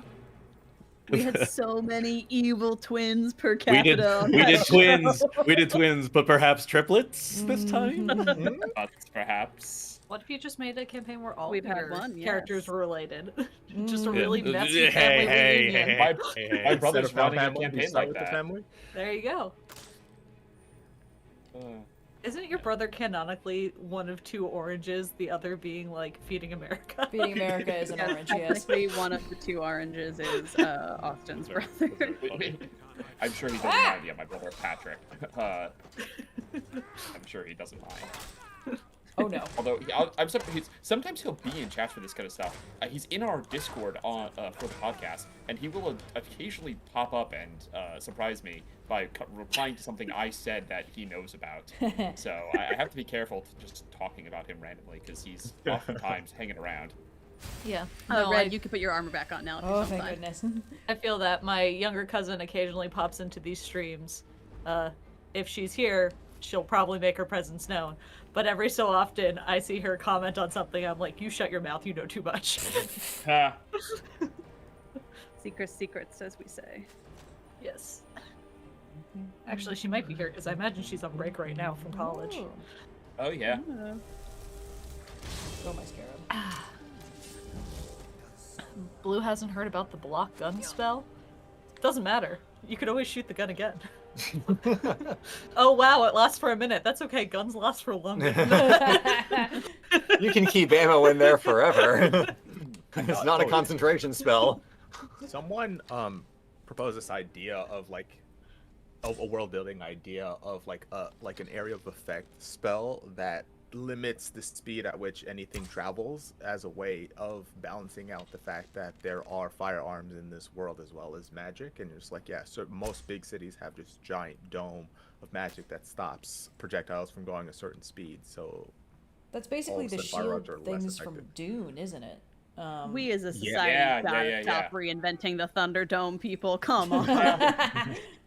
I do appreciate the one thing I thought was really cool in Ghost of Yotei. I know it wasn't your favorite, but I liked how they had guns, but the guns were also pretty shitty. That's accurate. I do like this thing that they do, and like I like the way they did the guns in Ghost of Yotei, where obviously they're a pain in the butt to reload, and they don't do much more damage than arrows, but they kind of like, the bullets just absolutely fucking explode when you shoot them at people. They kind of do this in Blue Eye Samurai a little bit too. Yeah. It's just a trope that I really like in a world where guns and bullets are like guns and bullets, like guns and bows are existing side by side. The guns just kind of fucking explode when you shoot them. I think that's a really fun trope that sells like thematically and aesthetically the difference, even if mechanically they work basically the same as like the kunai in this game. Imagine if every time you played a gun in D&D, you had to roll a d6, and if it landed on a 1, it just blew up in your face. And like Ghost of Yotei already has like fire arrows. There's no actual difference. It's just aesthetics. That's that happened in Vox Machina. There was a misfire mechanic. It's Pathfinder rules, actually. If it's Pathfinder rules, yeah. It's Pathfinder rules they ported over. I was just watching a TikTok about that the other day. People were like, "Oh yeah, be careful of homebrew D&D stuff. It's very overpowered. Unless it's Matthew Mercer's, then it's going to be really, really weak." Yeah, I mean, I love a good cursed object homebrew, because then no one can look up what this cursed object is going to do. This does actually remind me, most of the, like, my knowledge of... Norm might have a cursed object. Yes. Most of my my knowledge of like all things Critical Role, I basically got from Austin looking over your shoulder the year that we were roommates. Yep. Like as you were like watching back old seasons and stuff, I'm like, oh, what's happening in this? And you're like, oh, well, they're fighting this dragon, and they basically have to immobilize it so it doesn't fly away. So they found this like rod that doesn't move if you lock it in place. They jammed it on its leg. And then I'm getting to the end of season 2 in Vox Machina. I'm like, oh, it's the immovable rod that doesn't move because it's an immovable rod. Oh shit, yeah, Austin told me about this. So like all of my knowledge of Critical Role campaigns are from what I remember watching over your shoulder. Amazing. A movable rod and portable hole are my favorite thing to spring on like new players because they sound so useless and they're so useful.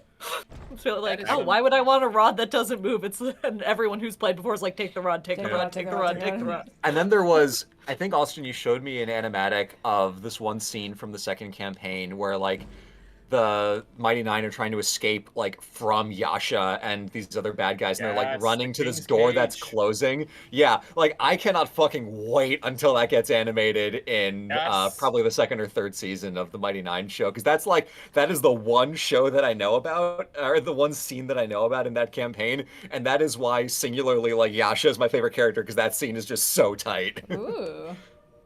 That is, the King's Cage is a great episode. And yeah, we're probably gonna have to wait a long time for that one. But yes, that is. Damn. It's very rare to see. I mean, kind of spoilers or whatever, but see the heroes get routed, right? Yeah. Like heroes tend to win. Like heroes will die, but they still tend to win fights. It's very rare to see them get routed, and that was definitely a case of like, we need to make some fast decisions. They need to be the smart decisions. We need to roll well. All of those things need to happen, or this is gonna be a TPK. Yeah. Yep. And they barely got out of there. They barely did it. Yeah. Well, I'm excited. It's bad. Yeah. Who here has seen the Mighty Nine show? We were talking about it a little bit earlier, but of our Rolling with Difficulty boys that are on the call now, who's seen it? I watched it. I'm 3 episodes in. I've only seen the first episode. Okay. I've only seen part of an episode, and I love the little goblin who steals shit. Not in this house. Not the brave. Not in this house. No comma. Just not the brave, no comma. Blue has been watching it when I inevitably pass out because I wake up earlier than he does. Yep. So Yep. I like will see little snippets as I'm waking up. I'm like, love that guy, and then pass back out. Yeah. Scanlan's counterspell. Yeah, Wombat Overlord. I'm very curious how they're going to do the Scanlan counterspell, because counterspelling has not really been a thing of his in the show. Counterspell is hard to visually represent. That's why they haven't done it, I'm sure. But there's 2 factors to that thing that are very hard to represent in animation for that moment, but you still have to have the moment. So I'm super curious how they're going to change that. Oh, from the finale, the final combat encounter? Finale of the first Yeah. I wouldn't be surprised if it's like for most of like Scanlan's items, and like the Triceratops stuff, it's linked to an item that he finds, so like the scroll that he finds in the first season. I wouldn't be surprised if it was like a one-use wish ring spell kind of thing, where it's like it can undo any effect. They're gonna have to like plant what a wish is so that they can pay off how much he's sacrificed. Maybe what they're gonna do is be like, here's a big spell, and he's like, I'm gonna save this for this, but then like, unfortunately, the reveal in the actual play of like, I was saving this for a wish spell, but we had to use it for this, like it came after the fact. But I think they might have to make it a Chekhov's gun in the show. They might have to have him be like, maybe if I do this magic, I'd be able to free Vax from his whatever. And then when we already have that in mind, we'll understand the sacrifice he makes in the moment. Because like, the problem is pacing a combat scene is always really fast, which means if you slow down to explain anything, it's tough. You can't do it too many times because it's a lot. It's ironically kind of the opposite of the problem you have in actual play, where combat really slows things down. In animation and in like or live action TV, combat goes really quickly because people are moving faster. People in chat are talking about different ways to portray a counterspell. I'm just imagining like they pan up and you see like the actual hand of Sam Riegel lift open the skybox as the giant Sam peers down, points at the guy casting the spell and says, "No," and smacks him. Put that away. That's how you do it. Abraca, fuck you. I It's love, hard to stop doing the Kachi I voice love the once you fuck start you doing the mechanic Kachi in voice. D&D. Yes. Yeah. Especially with like spells like Vicious Mockery, it's just Yes. I better- love bards. Bards are Someday I'm gonna play a bard. I mean, I have played a bard for like a little bit, but like I'd like to really do a real bardy bard. Yeah. It's good to go back to basics sometimes. I am playing a rogue, which basically I started my character as a rogue who just wanted to be a bard and has only taken levels in bard since wanting to become a bard. Nice. And every so often someone's like, "Oh, we need to steal this thing." I'm like, "Oh, I can do that." They're like, "Cause you're a bard." I'm like, "No, because I have 3 levels of rogue." Good combo though, good combo. Especially get the right bard subclass. Like you could be doing some nonsense if you're a sword. Bards and rogues both sync really well as classes that you take as a multi-class dip when you're already something else. And so when you put the 2 of them together, they tend to play really nicely. Especially because rogues tend to lean into dex, and that's kind of bard's backup stat. When charisma, charisma's probably your highest, but dex is probably number 2. We also have a really paladin works who's out. very high charisma, so the 2 of us are constantly charisma duking it out. Yeah. Paladin also a great class to sync up with a bard. Yes. Yeah, you can help. You get a lot of spell slots for those smites. I'm curious, kind of how people who have watched Mighty Nine are feeling about it, because like I was overall positive, but I do feel I was like I don't know, probably too much to go into on a stream like this. But I was like I do have some pretty big grievances overall. I think. Yeah. It definitely. I'm curious how other people feel. Having not watched the whole thing, I will say it definitely seems like they've reshuffled a lot more. Like Vox Machina as an adaptation. For the best. Yeah, I agree. It seems like the way they're parceling out information is very like interesting and solid. I'm excited to watch more of it. I just haven't had time yet. Yeah. For me, I've seen all but the last episode, so I've got 1 episode left. I recognize that it's like they've already given us so many like hours of season in this season because it's only 8 episodes instead of like 12 or 13, but they're like twice as long, so it's the equivalent of like a 16 episode season, and yet the benefits of the pacing is that we can spend a lot more time in each of these encounters and scenarios. But I also feel like the plot has not really moved much in the time that we've gotten. I really like all of the like pieces being assembled on the board that we've seen so far, and again, this is from someone who's not seen the campaign, so I'm like taking it just on its own merits. I only worry that with 1 episode left, I don't know how much we're really going to be able to like resolve as a season, and I don't know how it's going to feel like waiting another 1.5 years for the next season to follow up. So I'm sure that like when I'm able to put like 3 seasons together, it's going to be like, oh, this is great, and I can just kind of like watch it all as one long story. But as this one season, I'm like, oh, I almost feel like we're not really going to get anywhere with this. Like if we don't like kill the nominal bad guy in this next episode, and I doubt we will, like what did we accomplish here? What have we done? I will say that's my thing that I'm feeling. From what I have heard of campaign 2, there's a lot of like really crazy shit happening that the heroes are fully oblivious to most of the time. Yeah. Which will be a fun thing to translate into the story if that's what they go with. The meandering is kind of it does kind of feel true to how campaign 2 played out a lot of the time. Campaign 2 is very meandering. I feel like they cut out a lot of the meandering here, but they just the stuff that they decide to cut out meandering, they've condensed things, but it sometimes feels like things are forced. I'll give an example for an episode that I think most people have seen. They go and they steal the magic item, this MacGuffin, a compass, and it's a pretty good episode overall. But at the end, Ford is kind of he like gets out and everyone's captured, and he's like, "What do I do?" And he just starts to leave. And you're like, that doesn't have anything to do with anything we've ever known about Ford. Like, Ford is insecure about himself and so is lying, but he's also very loyal to like Jester. It's a weird to frame this big character choice of he's deciding to stick with the group when that's not a character flaw of Ford. So well, I thought they kind of tried to frame him as a coward, and like the fact that Jester thinks of him as a big hero is what's making him want to be. He's not scared. He's not leaving because he's scared. He's like, I got mine, and then he's like, nah, actually, I care about these people. That is a little strange. Obsessed with. He's not like treasure obsessed. He wasn't down here to get this thing, and now he's gotten it. And he's using them, and then he decides to stick. I don't know. There's moments like that where it's like they decided that they needed to have a culmination here because they've condensed everything down. So we need to have a big moment, but it's like that's not a good big moment. That's just one you came up with. Oh. Anyway, Interesting. I'm off my Yeah, soapbox. I'm off my soapbox. No, I think from my experience of I think it's the second to last episode where they all kind of like vaguely go their separate ways in Zadash and then eventually like reconvene at the end. I don't know how I would have rearranged it to go more smoothly or fit better, because they do definitely skip over like a lot of implied stuff where like we see a handful of people kind of pairing back up to work on things. So like Jester and Not go mess up the temple. Ford and Bo figure out what's going on with like Ford's like eye orb thingy, and then Not shows back up, and then oh surprise, everyone's actually there. And it's like, oh okay, so we've kind of like skipped over some stuff and implied some scene changes.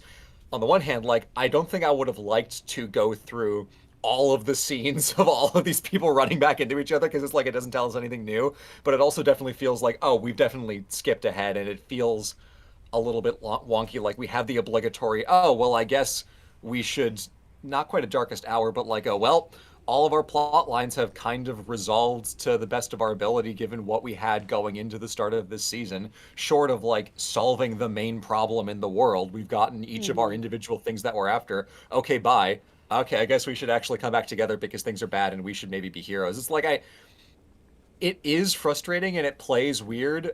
I don't know how, again, not knowing the campaign from the original source material, like I don't know how I would have done it better, but it is definitely weird in the moment watching it. Unrelated to anything, but as we near the 3 o'clock hour, I would just like to make another quick announcement about the fact that we're fundraising for Doctors Without Borders. Yes. And so thank you to everyone who's donated, big and small. And also just a casual reminder that we are about 1,200 away from Red having to actually do a plot line and Skyrim Smasher Pass. Yeah, so we're just 200 saying, away from guys, me your having to fight a donations. dragon. As Oh, a you're reminder, we fighting a are dragon. streaming for Doctors Without Borders, and at $10,000, as Science said, we'll be playing Smasher Pass Skyrim Edition, and also Red has agreed to do the main quest line. That one is on her and her discussion. Yes, so at 9K, I think we're only... At 9K, yeah. At At 9K, 9K I'll kill a was dragon. At 10K, I'll dragon. start the plot. Or I'll continue the plot. Cool. So if you like plot or actually have no idea what the plot is and are just interested, now's your time. Yeah, I am hoping to stream Yeah, more next year, so hopefully I will actually be able to, like, you know, play game, advance plot, do things. But as a reminder, we also have a couple of recurring exact dollar amount goals. We donate these amounts. Red's gameplay will be affected in different ways. For $100, she can use no magic for 5 minutes. 300 is only magic for 5 minutes. 500 is no armor for 5 minutes, and these effects can stack. But we are coming up on the hour for the Rolling with Difficulty Boys. Is there anything that we have not covered up?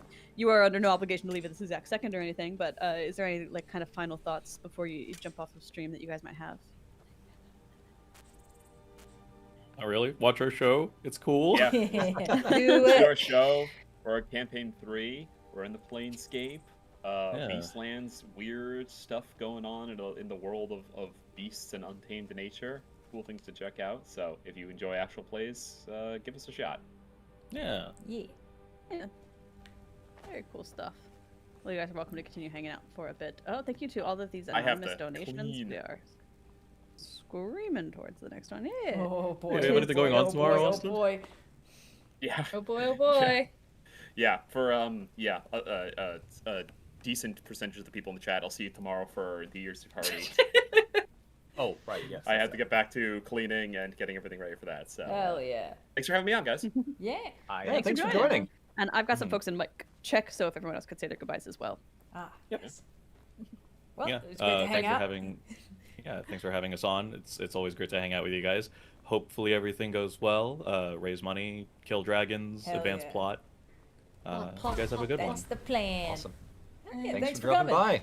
All right. Yeah. I also have to dip as well, but Yes. thanks for having me on. Good luck with the rest of the stream. Hell yeah. Thanks, Wally. Catch you next time. Yes. Yeah. Bye. Peace. I love how she said everyone should head out, and I'm just like, okay, bye, before I realized that I was not who she meant. All right, peace. I'm about to dip. Red's just like, okay, bye. Yeah, just stream ends immediately. No, it just keeps going. It's just blank Skyrim, like not moving. Yeah, I just stand like still. standing there. I get attacked by wolves. I'm not even there. Just in the menu. Yeah. Awesome. Well, we have a new guest. Mike, how's it going? Could you introduce yourself to people in the audience here? Hello, everybody. I woke up with a cold this morning, so hopefully my voice is not completely destroyed, but we'll see how that goes. Why do I go around this Yay, join the club. Hey, everybody's sick. Staying home from school today. Man, this Skyrim street's pretty cool. I'm Mike. I'm half of Design Doc. I'm the non-voice half because the voiced half is rapidly trying to finish a video before the end of the year. Oof. Yeah, we do a video series about just sort of game design. You can think of it as Game Maker's Toolkit crossed with a trope talk. We just talk about a bunch of tropey stuff for about 20 minutes an episode. Yeah. And that's what I do. Yeah, I have to congratulate you on the recent shout out in the Daryl Talks Games videos about games that videos that you'll never see, where he was talking about like, oh, like double bosses are this interesting thing. I'm like, oh, Design Doc has a video on that, and then eventually he's like, and then Design Doc already did the video on that. It's like, hey, there it is. Okay, so we do like a little preview post like a few days before we release an episode, and then so the next one we're doing is triple bosses. Triple bosses, yes, I saw that too. And so someone in the comments was like, hey, something about Daryl Talks Games. I was like, did he like mention us or something? And like we got no follow-up whatsoever, so this is the first time I'm hearing that there is something to track down. Oh yeah. Yeah, it's his most recent video called videos that you'll never see, because it's basically like all the video topics that for whatever reason didn't turn into full videos, and some of them is like, oh, because various reasons, like I don't have that much to say about it, or like someone else already has this topic, or I split this video into two different things. So I'm not all the way through it. I've been watching it in bits and parts. It's honestly pretty interesting insight into the creative process, and frankly, a lot of things is like, oh, I've had that kind of moment before. Like same hat, I see that, but he was mentioning like talking about double bosses from the angle of starting with the cogwork dancers in Hollow Knight. Silksong, and he's like, oh, I could expand this out. Like, I was so fascinated by this boss, but I can expand this out to a whole video on double bosses. And he was mentioning like Ornstein and Smo and yada yada yada. And then it's like, and then I realized Design Doc already made that video, so I canned it because they already did a great job. No reason for me to add anything to the conversation. It's like, yep, ain't that the way? But yeah, someone get the word out to him that we are blessing him to go and do his own take on the same topic. That is okay. Amazing. We would all run out of topics immediately if we. It's like. I feel like you've done that too before, though. Like, oh, I would do this, but this person's already done it better. If I know someone's done it better, I'm like, I gotta know when I'm beat. Sometimes it's like, oh, I think I can say something differently. But if it's like, oh, I've seen someone's take on this specific topic, I would only make a worse version of it. It's like, yep, pack it in, find another topic. I think when I was doing the time loop video, I was like, oh, I would cover this, except Jacob Geller already covered this part, so I can just move on to this part instead. It's like, listen, I can't beat the goat, all right? I'm just gonna move around what he covered in that video. The worst part is when you start actually like working on a video and then you find the video that someone is like, oh, that is just straight up better. That's all the same points we were making. Damn it. It's rough. Ain't that the way? Oh, we're at Dragon. Oh, you are in Dragon territory now. Dragon. Hey guys, this is a great time to donate for No Magic. Hey. Just saying. Now, the good thing is, I just got the fast travel point for the thing I wanted to check out, which is awesome. Now, the other thing is, oh, damn it, where was it? There was a place where I was at where I could see a dragon on the map, and I expected it to be on my map. Oh, no. Never. Oh, no. Why would Skyrim be a functional game? I feel like that was up near the dungeon that kept crashing the game, actually, which means we're kind of close, I think. Hold on. No one invoke the name. Okay. Mike, slight backstory to our stream today. We were doing a dungeon at the very beginning of the stream, and it crashed like solidly 4 times within half an hour. It was like hard crash. Hard crash, back to Switch home screen. Hard crash back to home screen. It was crazy. Oh, and you're on the Switch. That's tough. Yeah. Yep. So, okay, runoff cavern. Where the fuck is the runoff cavern? I just saw it. Classic. Okay. But aside from the triple bosses video being around the corner, have there been any games that have caught your eye in the back half of the year? Anything that particularly struck you. We've been kind of chatting around games and TV and movies for most of the morning, but we are happy to go wherever the conversation takes. If you have anything that struck you, we want to hear it. Okay, do you want super polished, cool indie thing that is kind of like a game you've ever seen, or do you want completely off the wall, absolutely nothing like you've ever seen? Kind of both, honestly. Okay, let's do Dealer's choice, the perhaps? Maybe let's do in the order. normal- Mr. Incredible let's do meme. normal Yeah, I've first. got time. So Ball X Pit. Yes. Yes, yeah. Ball X Pit is basically your little guy running around on a breakout board, and then also there's like a resource builder side of it that I don't actually think is very good. But you're basically a guy on the breakout board, auto shooting breakout balls up the board to I'm doing a poor job of selling this up the thing in a sort of roguelike evolving sort of power levels, like constantly marching enemies sort of way. It is a very well polished and very satisfying sort of like Vampire Survivors, like, you know, a ton of flashing lights and a ton of stuff going on everywhere all the time. It is just wrapped in a breakout sort of shell. Nice.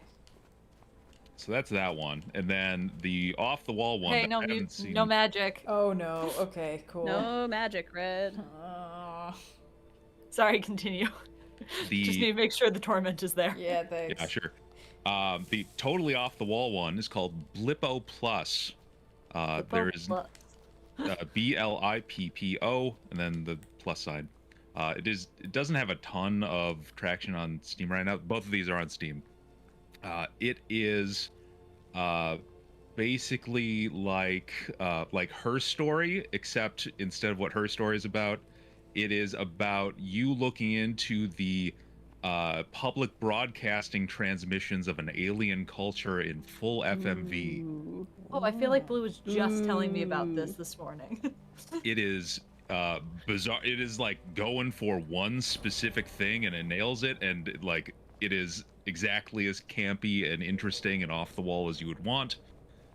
If you've ever gone to any of the art installations by Meow Wolf, it is along those lines. Okay. Hidden my ass. Sorry, we're good. Please continue. I haven't gotten to the end of it, but you know, it's not, you know, a game. It's a lot of flipping between channels on alien public access TV and just kind of catching what the story is. But that is definitely the most unique thing I've played in the last half of this year. Extremely cool. Sounds really fun. I feel like I don't generally play very unique games, so I always love hearing about them. I got to play Chance of How Sonata you doing there, earlier Red? this year. I'm good. I'd love to heal myself, but you know that's just not in the cards right now. So you know we're fine. I mean, have you considered eating 10 wheels of cheese instead? It's my second choice actually. I'd also love if this guy landed so I could how's shoot Lydia? him. Oh, she seems fine. She's not. She only permanently dies if I accidentally hit her. So like she should be okay, since I'm aiming really high up. Yeah. See, she just yelled. She's fine. Oh, Lydia, that's what you always say. I am sworn to carry your burden. Yes. Oh god, come on. Sorry, Blue had to step away for a bit, so he just got back and I was like, oh my god, wait, Blippo Plus was the game you were telling me about. I was watching a video by Jenna Stever where she talks about Blippo Plus. Yeah, it's so fascinatingly weird. Yeah. Someone in chat mentioned, is it like the Hypnospace Outlaw? It's like, yeah, well, replace the sort of everything's a website with everything's a public access TV channel, and it's along those lines. Yeah.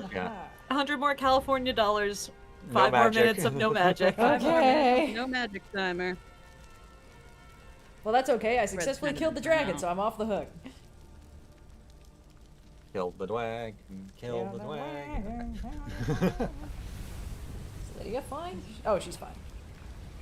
Yay! Our recent game acquisition has been the new Hyrule Warriors. Actually, we true. got a few. I got you for Christmas, Cyan, copies of Hyrule Warriors, new Kirby Air Riders, which is very We exciting. haven't started that one yet. Date Everything, and then for the meme, I got you a copy of Knack. Which I because we were it's watching kind of fun. we were watching the Donkey video on Knack is the hardest Souls-like, and Cyan was like, "Oh, actually, it looks kind of fun." I'm like, "Well, I know what I'm getting you as part of your Christmas gift." Yeah, don't get me wrong. I don't know that's a good game, but it's kind of fun to play. Hey, if it's fun, that's all that matters. So I walked into the GameStop and I'm like, "Okay, you're not allowed to laugh. Do you have a copy of Knack?" And he was like, "You know what? Yeah, I've got a copy of Knack for you right here." Wow. So Date Everything wasn't for the meme. No, no, that was also for the meme, but a different meme. All right, okay. Because we watched the video from Blake Jennings of like how hot the various Date Everything Yeah, I've characters seen are. those, Because basically, if you haven't heard of the concept of Date Everything, You can date everything. You are, I think you're like an artist who got laid off from your job because of AI, but you get a package in the mail that's a pair of glasses that lets you like see the reality beneath reality, and you can see like all the different items in your house are actually like anthropomorphized people that you can like smooch. So all of the different objects in your house, from like the dishwasher to like your library bookshelf to the ceiling and everything in between, are all like fully realized people that you can date and kiss and stuff. And it's honestly very wholesome and very funny. Date and then kiss and stuff. Yes, those are the 3 steps, what right? you do. But yeah, no. So that was for a completely different, unrelated meme. And I think Stephanie Sterling wrote the item descriptions. Oh, really? As I remember Hell reading yeah. that. Yeah. Blake Jennings mentioned we've watched way too much of that man. We've gotten big on the Blake Jennings train this year. He's very funny. I should have mentioned that in the like new creators you found this year. I've definitely watched a lot of Blake Jennings' stuff. I think everything I've learned about Dispatch has been from him being like, I mean, okay, if it means I got to take him to dinner. Oh my god, yeah. Y'all play Dispatch? Some fun. I haven't. Sophia's played Dispatch, yeah. Yes. It is pretty good. It's pretty fun. I still haven't played through the last episode. I've seen all the spoilers for basically what can happen in it, because I wasn't trying to avoid them super hard. But it's been fun. I haven't played a lot of other Telltale games, or like Telltale style games, really. Mm-hmm. So it was a kind of a different experience. But I do enjoy the actual dispatching part of the game. I would do anything for an endless mode of that, to just get to keep doing the actual dispatching, because I think it's so incredibly fun. So the 1 or 2 episodes where you don't do as much of it, where I was like, no, let me do my mini game. That game is weird. Like, I'm not going to get into details on the plot or whatever, but the first episode I think is definitely the weakest of the group. Like, it is. Yeah. It is off, like, tonally, and it is off as to what you're doing, and I'm just like, this is not quite the right flow into the game. And then the second episode is like, oh, we're good now. Yeah, we found it. I think you're 100% right. The first episode has like kind of a weird start to the game, where it's like, oh, I get how you're introducing things, but I don't know that you're introducing the right things to make me want to continue on with the game. Like, I kind of need you to give me more of the mechanical side, rather than like, I don't know that I need all of Mecha Man's backstory in episode 1. Yeah, I do not care about Mecha Man's backstory. Like, as someone who has finished the game, I still do not care. But it is a very charming game. I had a lot of fun playing through it, and I mean, I will finish it eventually. I hope someday, maybe.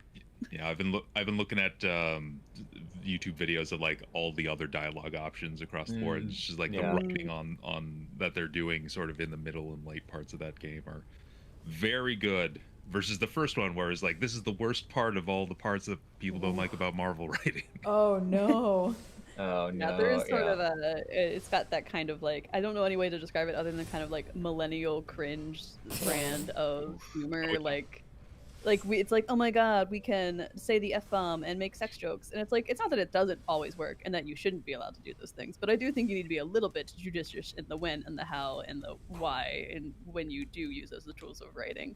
And sometimes playing through even later episodes than the first one, I'm like, all right, here we go again. Yeah, but it's still overall very fun. It's weird because it's like 100% millennial cringe on that first episode, and there's like 5% for every other episode. It's like, wow, they fixed that Just trying somehow. to I filter don't know how people that out, works. you know. I guess. If you just were trying not to forged get in rid of all the the- fires of the early 2010s, you're not strong enough to persevere through the rest of Dispatch.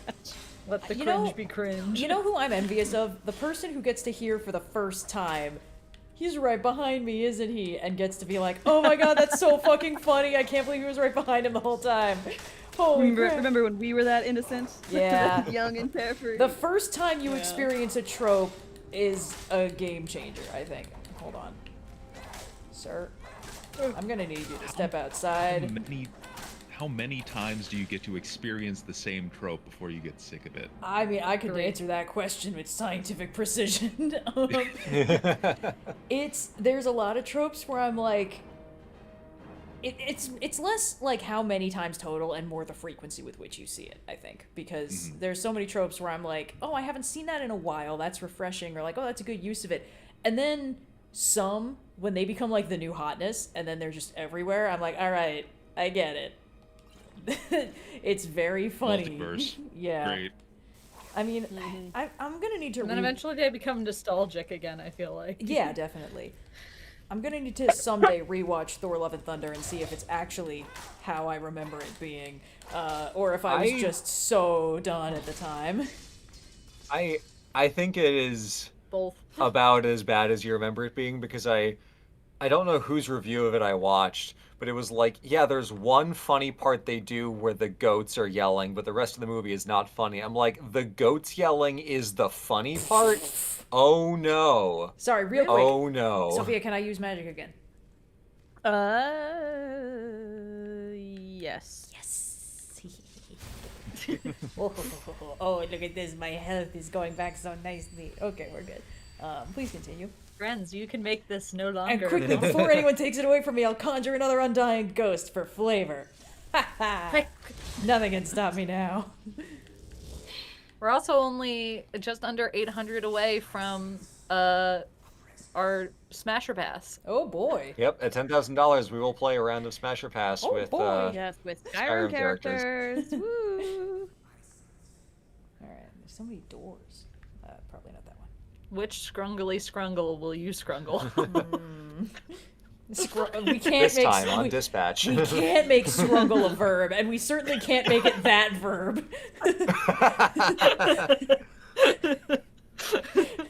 Scrungle can be whatever you want it to be. No, I will say that immediately changing the felt. topic, my favorite thing the to come topic. out of Dispatch have been the memes of Laura Bailey being upset No that everyone. magic. My favorite thing to come out of Dispatch has been the memes of Laura Bailey, who is the voice of Invisigal, being upset that everyone chooses Blonde Blazer first. Whoa. Like Travis Red, chose 5 Blonde more minutes Blazer of first. No magic, Matt so you've got some chose time. Blonde Blazer Okay. first. Anyway. Yeah. Wow. I went for Invisigal, so you're welcome, Laura Bailey. I'm doing my part. I didn't do shit.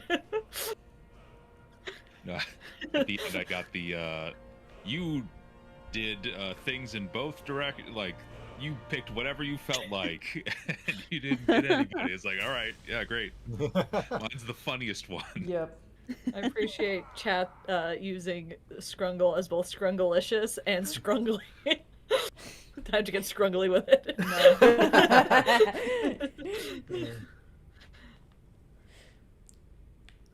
All right. Someone said we could do Smash or Pass for the 102 datables and date everything. I'm sure someone's done it. I'm sure, Blake Jennings did it. Did he do all of them? It's in 2 parts. We didn't see the second part. That one I might need. It was late and I went to bed. Yep, someone says went for Blazer. Sorry, Laura. Yep. There it is. Is the angry fire guy dateable or no? 'Cause No. all I've seen is people wanting him to be dateable, which tells me Hey, no more magic. Great. Awesome. It's gonna be so fun Thank fighting you, a Blondie Draugr Lord in J1. a few rooms. Also, to the person who said it's Scrungling time, like just keep it No, going. I'm no. loving this. Chat, you know what to do.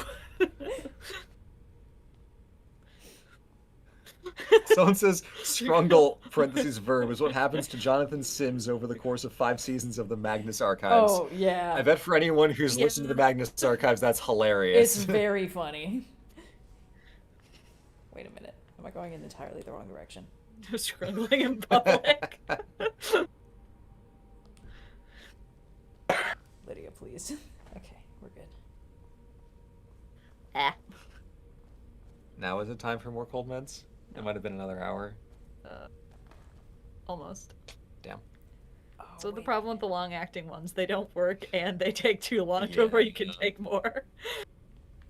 Am I missing, like, a lever to deactivate this bullshit? Is that what's happening here? The lever clipped through the wall, that's the problem. God damn it. That's plausible is the worst part. Just start smashing things, that's what I do, and then eventually activate? you get an interactive. Oh, you motherfucker. What the hell? What the? Someone says people want to date Flambe and Malevola, but they know if Malevola was dateable, Blonde Blazer and Invisigal wouldn't have a chance. True. Accurate. Yeah. Alana Pierce on her golden throne of smugness. Because I liked how many characters in Dispatch, as a big X-Men fan, are just kind of X-Men, you know? Like, because Malevola is magic, right? Like, that's portals, demonic stuff, that's magic. And then, oh my gosh, was it, Prism, right? I was like, Dazzle? Yes. Is it Dazzle or something else?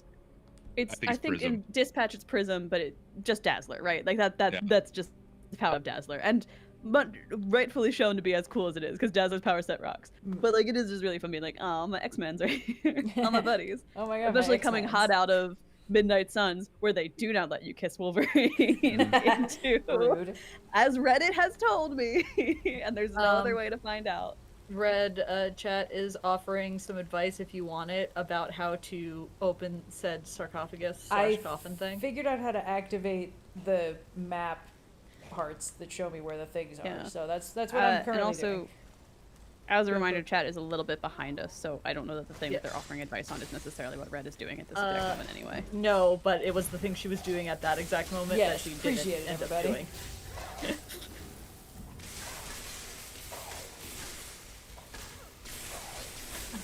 Am I the only non-gamer that loves the videos and is lost with this gamer talk? Listen, I would not necessarily call Skyrim players gamers per se. Okay, there's no need to be rude. Well, as Blue would often say, gamer derogatory. I do often say gamer parentheses derogatory. I'm always saying this. Wow, it's And I wild feel that like I can this hit would him not- from here. But this is the outlet for all the stuff we never get to talk about, like, on the channel. Yeah, except for the detailed diatribes where you talk about games, songs, movies, and Yes, such. Yeah, but like I whatever have we to have a watch. whole thesis for that. Sometimes I have just like 5 minutes of being annoyed or being intrigued or being amused, and that's not enough for a diatribe. No. Name more feelings. You ever had Panicked. Sonder. You ever had a diatribe that eventually evolves into a full-on video because you had so much to Yes. talk about? Yes, this has happened before. Unfortunately, And it'll that's happen every again. diatribe. Have any detailed diatribes made their way back up the pipeline into a trope talk? I feel like surely it's happened once or twice, but the sample size for detailed diatribes is so much smaller than trope talks. Yeah. Sorry, just a second. You don't want to get burned alive, but why? I'm working on it. That's the real flambe. I think so. Dispatch reference. Oh, good job. Nice work. Everyone clap. But I think Everyone on the bus stood up and clapped for me. I think sometimes, you know, I'll have a detailed diatribe idea that that I use, and then I will also just use that in videos. Like Transformers 1 showed up in the examples for the leaders when we already had a full detailed diatribe about it, you know, that kind of thing. But oh, okay, hold on. The fuck? Oh, I see. I haven't been in this room yet. All right, we're good. Never mind. God, Skyrim is so fucking weird. Love the Skyrim design language where every single room looks the goddamn same. It's my favorite way to navigate. It's like, whenever we stream this game, I look at it and I'm like, how did this game rewire everybody's brains? There's, Well, like... as someone whose brain was rewired, it's Oh, shit. just well enough made that I never feel like I'm fighting the game. I'm just kind of losing to it, and that's very funny. Hey, can I use magic again or nah? You know, no reason. You got 2 more minutes before you can. Great. Okay. You got this, Lydia. Bye! She's fine. She's fine. Hold on a minute. Where am I going? Okay. Yeah, alright, cool.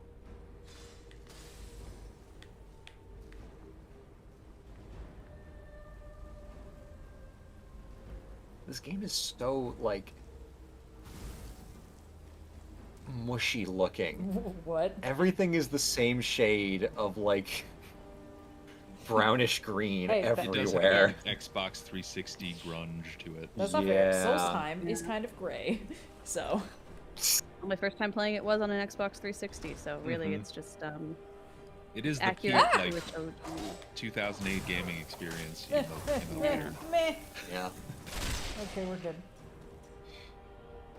Lydia's probably fine. I've seen some, like, kind of preemptive speculation that the next, like, 3 or so years of games might be, like, one of the best runs in the big, like, AAA space that there have been since, like, that 2015 to 2018 run of games, like, in, like, the thick of the PS4 generation, where you had from, like, your Batman Arkham Knights and stuff up through, like, the Spider-Man PS4 and, like, Red Dead 2, like, another one of those kinds of years, because a lot of big projects that have been cooking in the background are, like, almost ready between, like, theoretically, like, Witcher 4 in the next couple years, the Wolverine game, the new gosh, what is it? The Heretic Prophet from Naughty Dog, which I don't have great hopes about, but it is another big game from a Sony first party studio. A new game from Sony Santa Monica, theoretically. Like, a bunch of games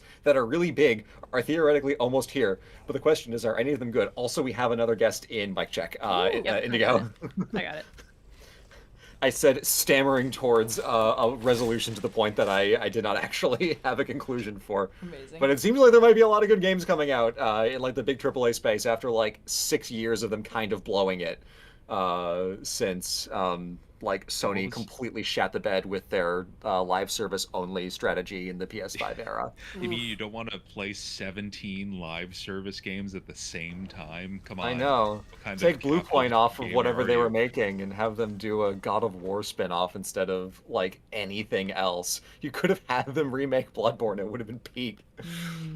We have another guest joining us. So before Nando of Nando V Movies, I'm going to ask you to do your little intro and say hello, hello. But before you do, just a quick reminder for the folks in chat, for our lovely guests, and for the folks in chat. Also, Red, I do see a $100 donation, so I have added 5 more minutes. Cool, to the awesome, timer thank for you. Great timing, everybody. This is so we are fun and currently- good.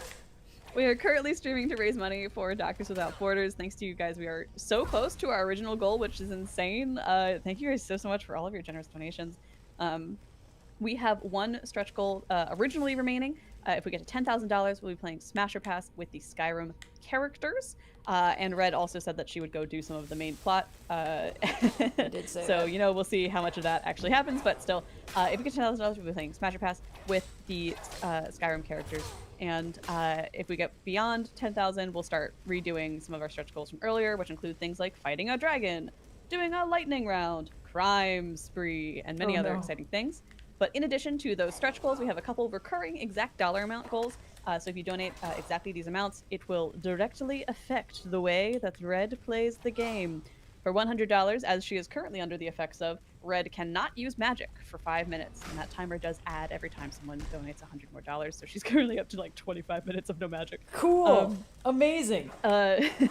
For $300, Red can only use magic for 5 minutes. For that timer to stack on top of the first one, Red can only shout. It's extremely funny.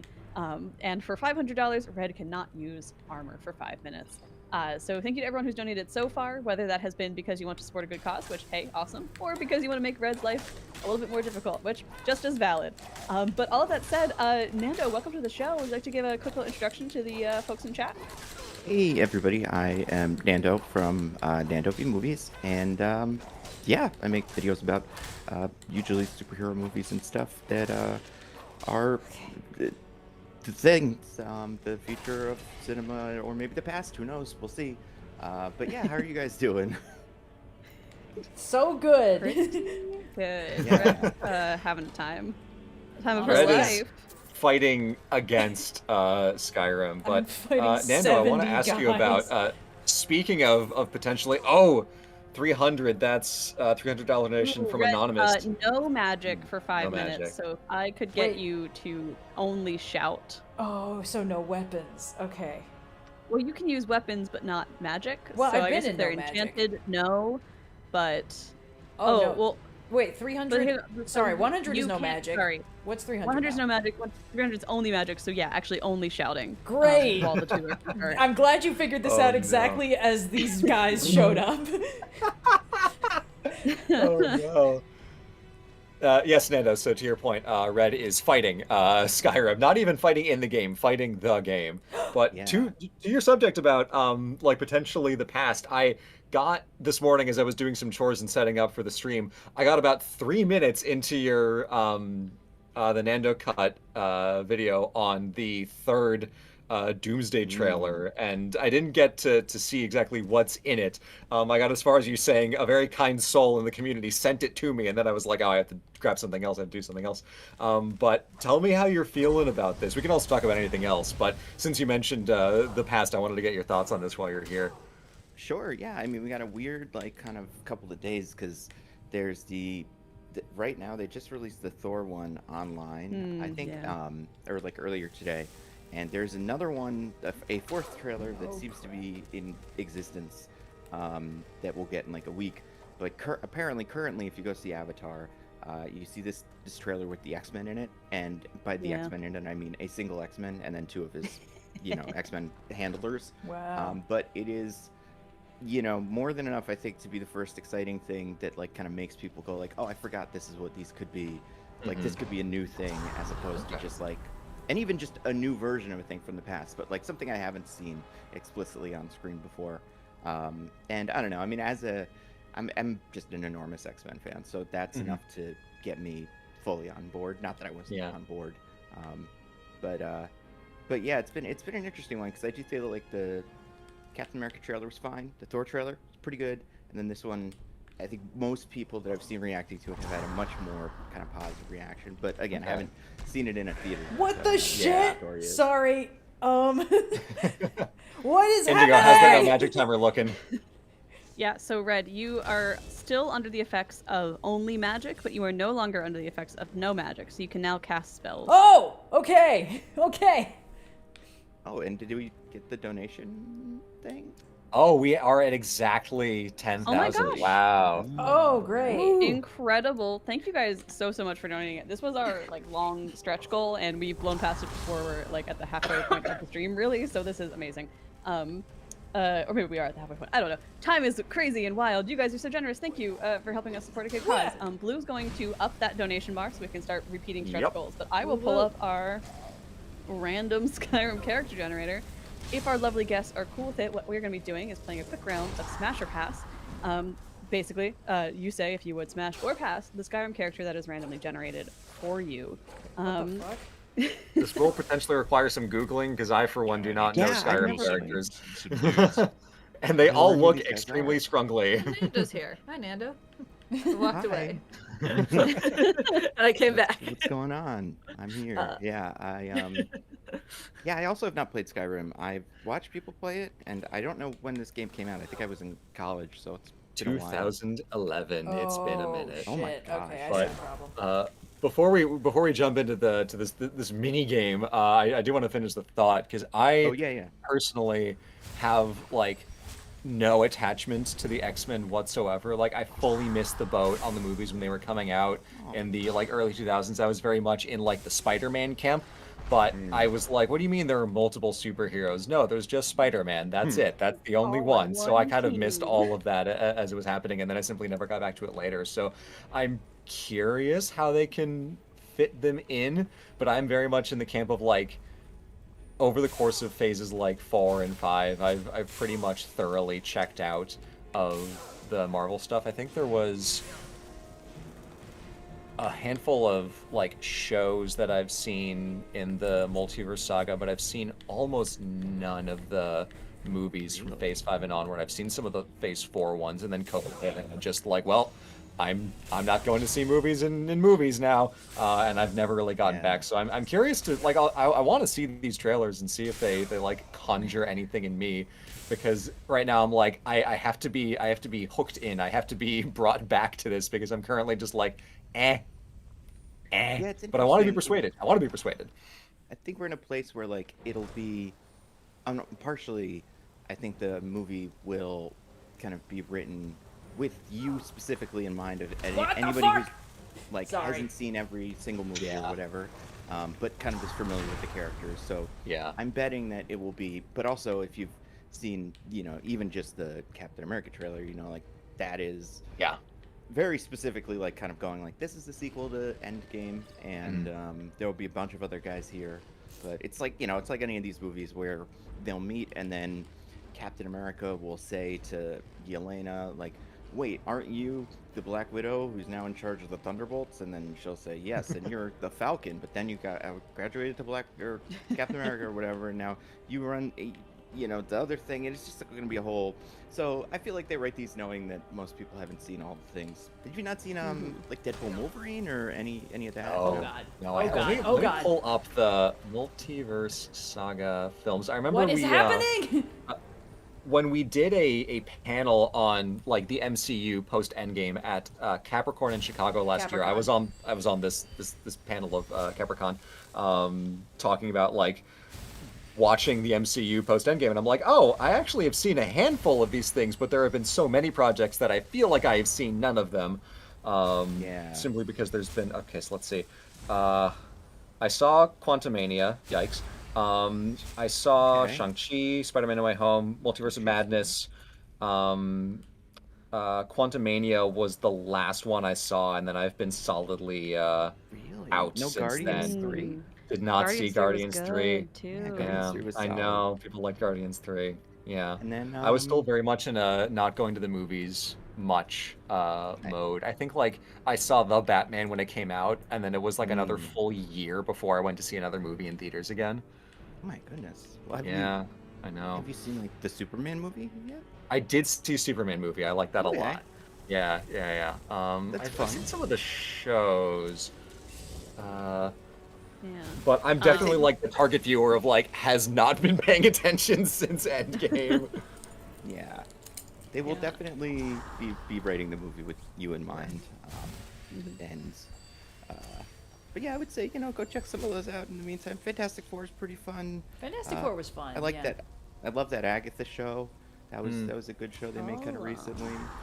And yeah. Let's see. I've seen.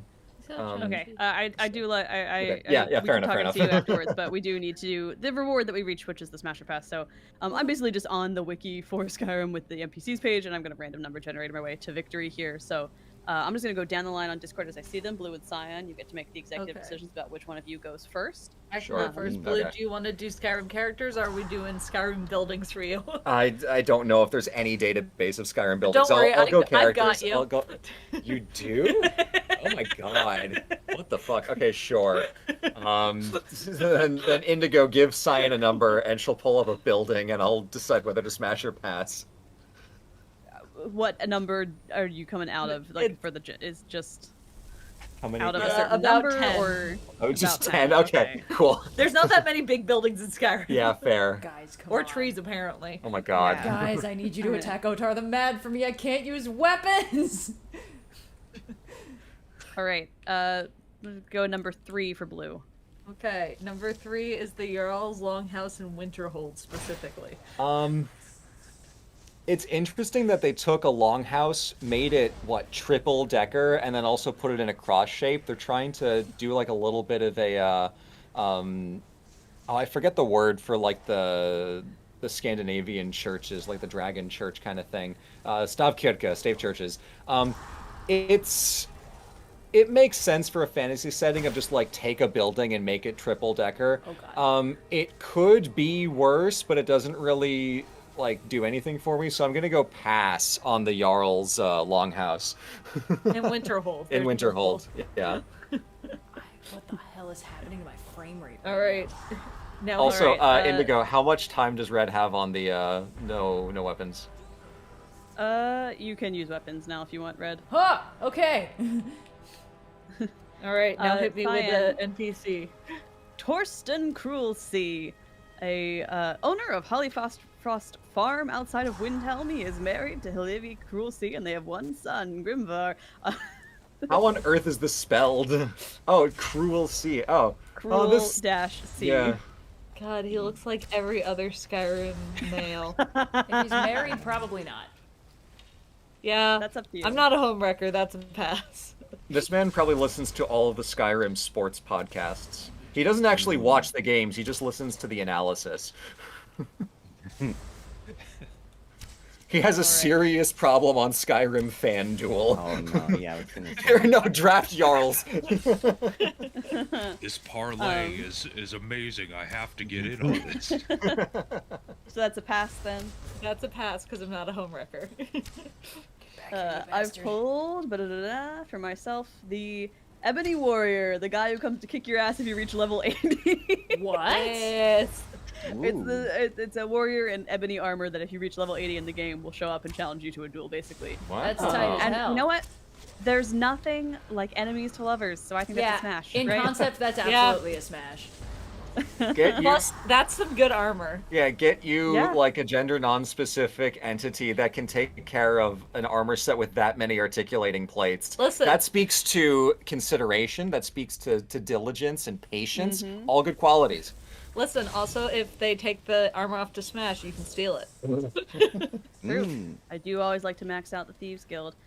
And if they don't take the armor off to smash, God, that's an interesting choice. frame rate. Oh Fucking dear. Frame rate. Oh dear. All right, Mike, you are up next, and your Skyrim NPC is Gisli, a female Nord, sister of Erikur, a bitter and jealous woman who complains constantly. Oh, that. I think. Do I even need to Google? I was gonna be like, I need to Google this person, but that Gisli. description is a hard pass. Also, here's the funny thing. I'm Googling Skyrim Gisli. There are a lot of screenshots of yassified mods to make her, like, way, like, more. Skyrim fans stay normal. Impossible. Impossible. Wow, people are really going crazy with the mods on the... Okay, that tab's getting closed. I'm gonna need everyone to give me so much credit for having fucking survived all of that crazy shit that just happened. We're very proud of you. Oh, this guy was the Nando? one killing my frame rate. Well, I'm happy you're dead, you bastard. Nando is up next. Nando, you've got Ingi Six Fingers, the Dean of Lutes at the Bard's College in Solitude. Oh, clever. Okay. Let's see. So, having not played this game, I mean, listen, she looks a little older. I'm gonna just look at from the image I'm finding. He has the Dragonborn to retrieve a loot. So I'm not a huge fan of that. Claims to be master of the loot only because it takes a lifetime to master, which is also why she's known as Six Fingers. Okay, I'm looking at this now. Yeah, she seems like, yeah, the music thing. I'm not a huge music. I like music. Don't get me wrong, and I don't mind music in the house. But like, if she's the person that brings the guitar to the party, I don't know. I feel like with that might be tricky. Yeah. And also like she lives now. Is the Bard's College, for people that have played the game, is it like an actual college? Like, does she live at like the University of whatever? It's or is it theoretically like a college. It's less involved than like the only other college in the game is like the magic school, basically. But it is the closest equivalent would be like, yeah, this is living on campus more or less.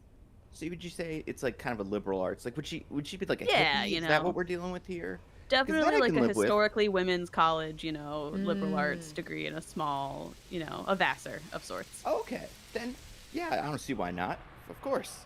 Yeah. Shot. And You maybe the gave a loot is very charming, thorough assessment I appreciate of this this. analysis. I don't want to miss out on any of the important stuff. But I'm looking at all of her quotes too, and they're fine. You know, nothing really to. But she I says do see- specifically, only reason I'm so good with the loot is because I am old. It takes a lifetime to master. So she is an old character. I wasn't crazy with that one. But you know, we're both adults here. You know, we're you know, of adult age. So I think that's fine. Yeah, we'll give it a shot. Yeah.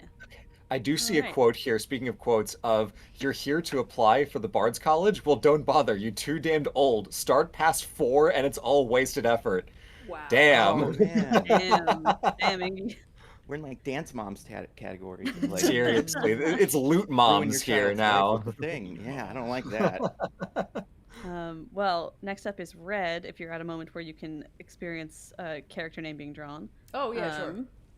You've got Nepos the Nose, a wealthy old man who lives in Markarth. He seems rather unassuming, but is revealed to be a high-ranking member of the Forsworn. Oh, let me just Google him real quick. I think he's gonna look insane to you if you. Oh, I'm sure he Those will. are some interesting cheekbones. Nepos Oh the my. nose, you say? Okay, here Nepos we go. the Yeah. Nose. The nose is not what's. Yeah, No, I'm just looking him up. I'm just looking him up. Oh my god. What the fuck? It's like they rendered him with a beard. Oh no, wait, that's beard. That's flesh tone beard. Yeah, it is. Oh flesh my tone God. beard. That's crazy. This looks like a Monster Factory created character. This dude was made in Spore. Okay, that's a hard pass, but my day has been immeasurably improved by seeing how he looks. Also, his fandom wiki, the picture with the right hand is just looking a little weird. Like, it really looks like he's Yeah. only got 3 fingers and one of them is a thumb. Yeah. Mm. Made in Spore. Little lobster Classic man. Spore character creator moment. Yeah. Well, I think that brings us back around to Blue. Okay. 8. That would be Windhelm, specifically like the main building in Windhelm. This is better. Hold on, I'm gonna pull up another image of this. Windhelm Skyrim. All right, so I feel like this has like a whole, like there's a whole compound quality to this. It's very much like one architectural unit going on with the big like walkway, the walls, and this big central Well, tower that's the whole thingy. city. I mean, well, I do feel like this one makes a lot more sense as like a 1, 2, 3, 4, 5, 6 deckard building, because those shapes go together a lot better. We got some buttressing on the sides to keep all of this together. There's much more of a sense of like an architect designed this rather than someone who's like longhouses, stack them on top of each other and make them go sideways. There's some like McMansion gables going on there. I don't know. A little bit. Yeah, I'm gonna choose to believe that they expanded this in phases, which seems like a much more Skyrim-y thing to have happen. Where I like, believe this is considered like an old keep, so Yeah. or an old hold. like they originally had like one of these wings, and then they built a parallel one, and then they built the big tall one in the back. So I'm a fan of this. It's gaudy, yes, but I feel like it was designed in such a way that fits within its environment. It looks good with these mountains right along the side of it. It feels like it kind of mirrors the landscape. I'm gonna call this a smash. All right.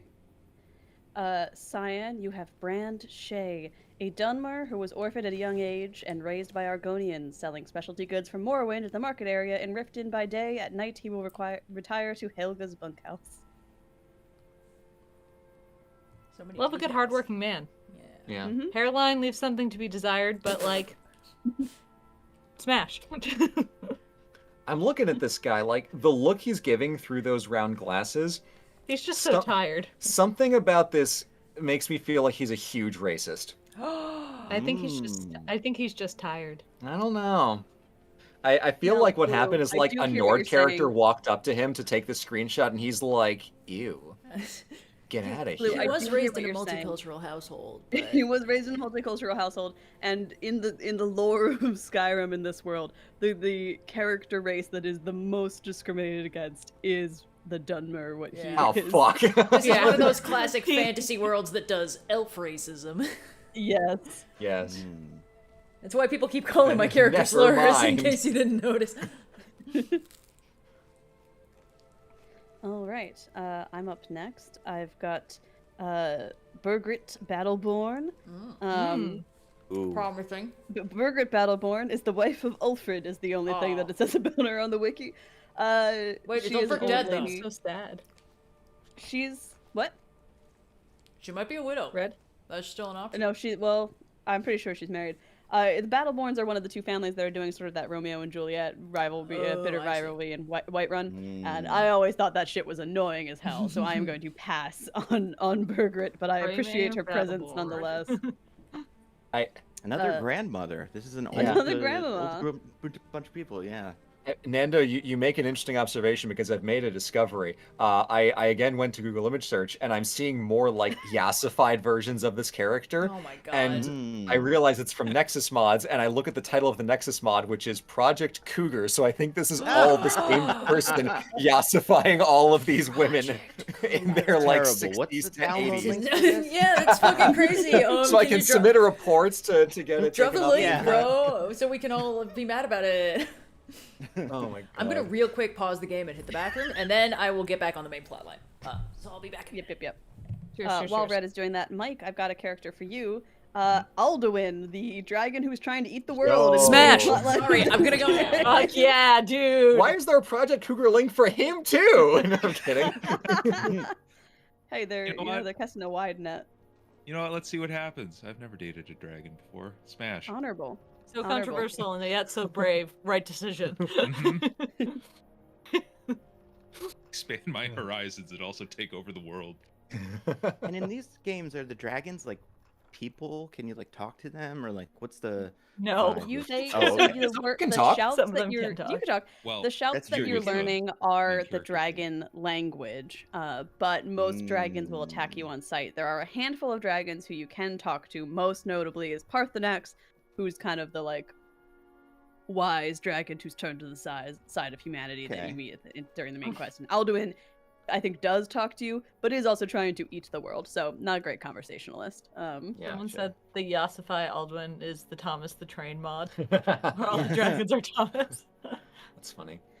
Nando, you have the character Deep in His Cups.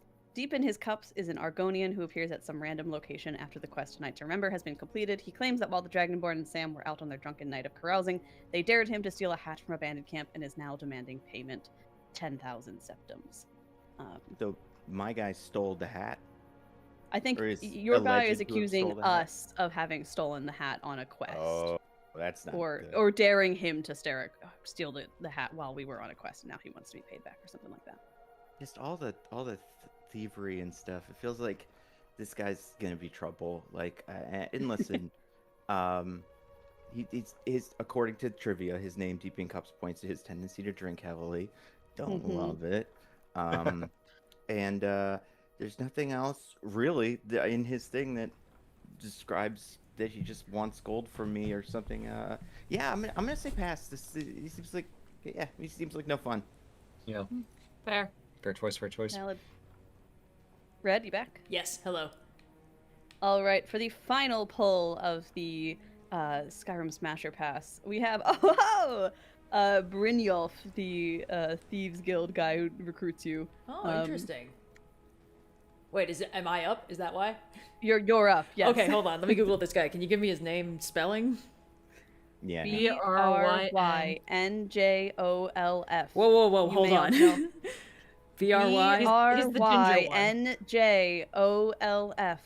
Okay, great. Oh, okay. No Project Cougar, but a lot of fan art. Okay, You don't if need I it. could, I mean, yeah, this dude's... Brynjolf is not in base game Skyrim a marriage candidate, and that is the greatest crime that this game has ever committed. He looks alright. I think his armor is doing a lot to make him look more interesting. You know, all those pouches, the pockets, very nice.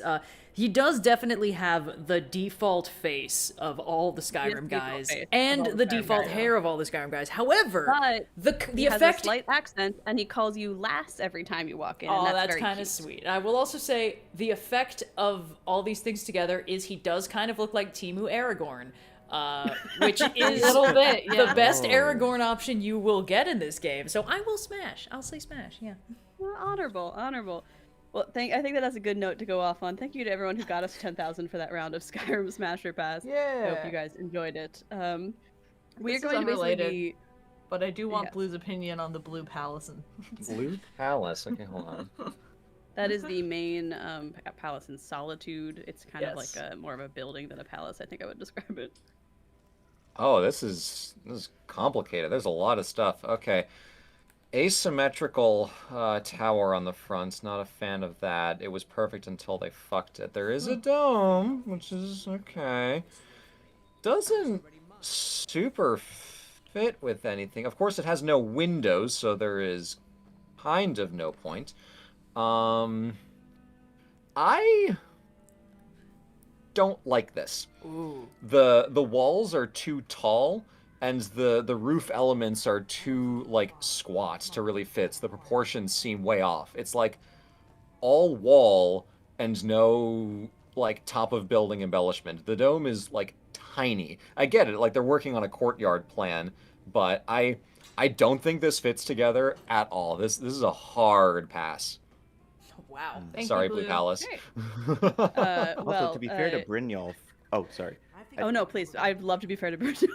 I just looked this up because I saw this in the chat. About a couple people had said by voice alone, that would have to be like a winner. And this character is voiced by the actor. Where's the name? Robin Atkin Downs. Robin Atkin Downs in Team Fortress 2. I will reaffirm my smash. Yeah. So, yeah. Brynjolf might be the only automatic smash in all of Skyrim. I think that's kind of like a universally agreed upon truth. But yeah, thank you guys so much for donating to get us 10,000, making us play this game and experience Brynjolf's dulcet tones in real time and getting Blue's opinion architecture. We are going to continue raising money for Doctors Without Borders. We've got a couple more repeating stretch goals essentially now that we've made it over what we've blown past what we were trying to do. So it's incredible. Thank you guys. Yeah. Genuinely, so much. Excuse me, my Thai iced tea is coming back with vengeance. If we get to $11,000, we will send Red to fight a dragon. If we get to 13,000, we will begin a lightning round. For those of you who don't know what that is, because you don't listen to the podcast, what are you doing? Listen to the Overly Sarcastic podcast. But also, you guys throw some media suggestions in the chat, and we'll tell you if we watched it, read it, played it, etc., and some quick thoughts on it. It's a very rapid-fire way to know what we've been getting into. And for 15,000, Red will do a crime spree. Oh, no, and last not time again. she made it to over. Last time she made it to over $5,000 in her bounty, but this time she'd have to get a $15,000 bounty. What and the? that is What? That's so many No. people to kill. Oh my god! I can't keep getting away with this. So, get us there and Red will do her darndest. But we also have a couple repeating exact dollar amount stretch goals. For $100, Red cannot use magic for 5 minutes. For $300, she can only use magic for 5 minutes. And for $500, she can use no armor for 5 minutes. So if you want to make Red's experience even more challenging, go ahead and hit us up with those donation amounts. But in the meantime, thank you to everyone who's been donating.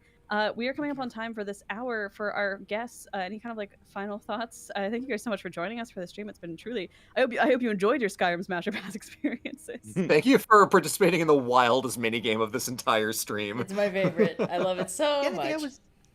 I remember whatever last year's one of these was. I was also involved in a version of that, except it wasn't It's specific bad, to the though. game. It was like characters that I kind of recognized. Was it Pokemon? I think it might have been Pokemon. It might have been Oh, Pokemon. it could have been. Was Yeah, it like I gym think- leaders? I think maybe.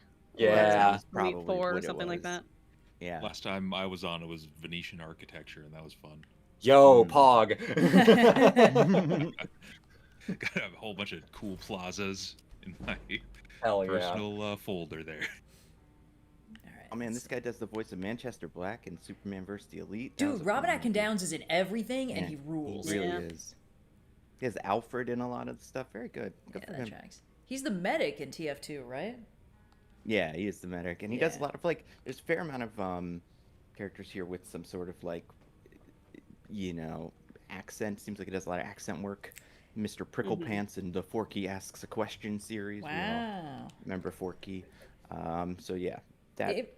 If I very, recall very correctly, sophisticated voice. I think he's also Mum-Ra in the Thundercats reboot from 2011 that nobody on the planet except for me has watched. Oh, that's cool. It is. I He does a remember good that job. existing. Yeah.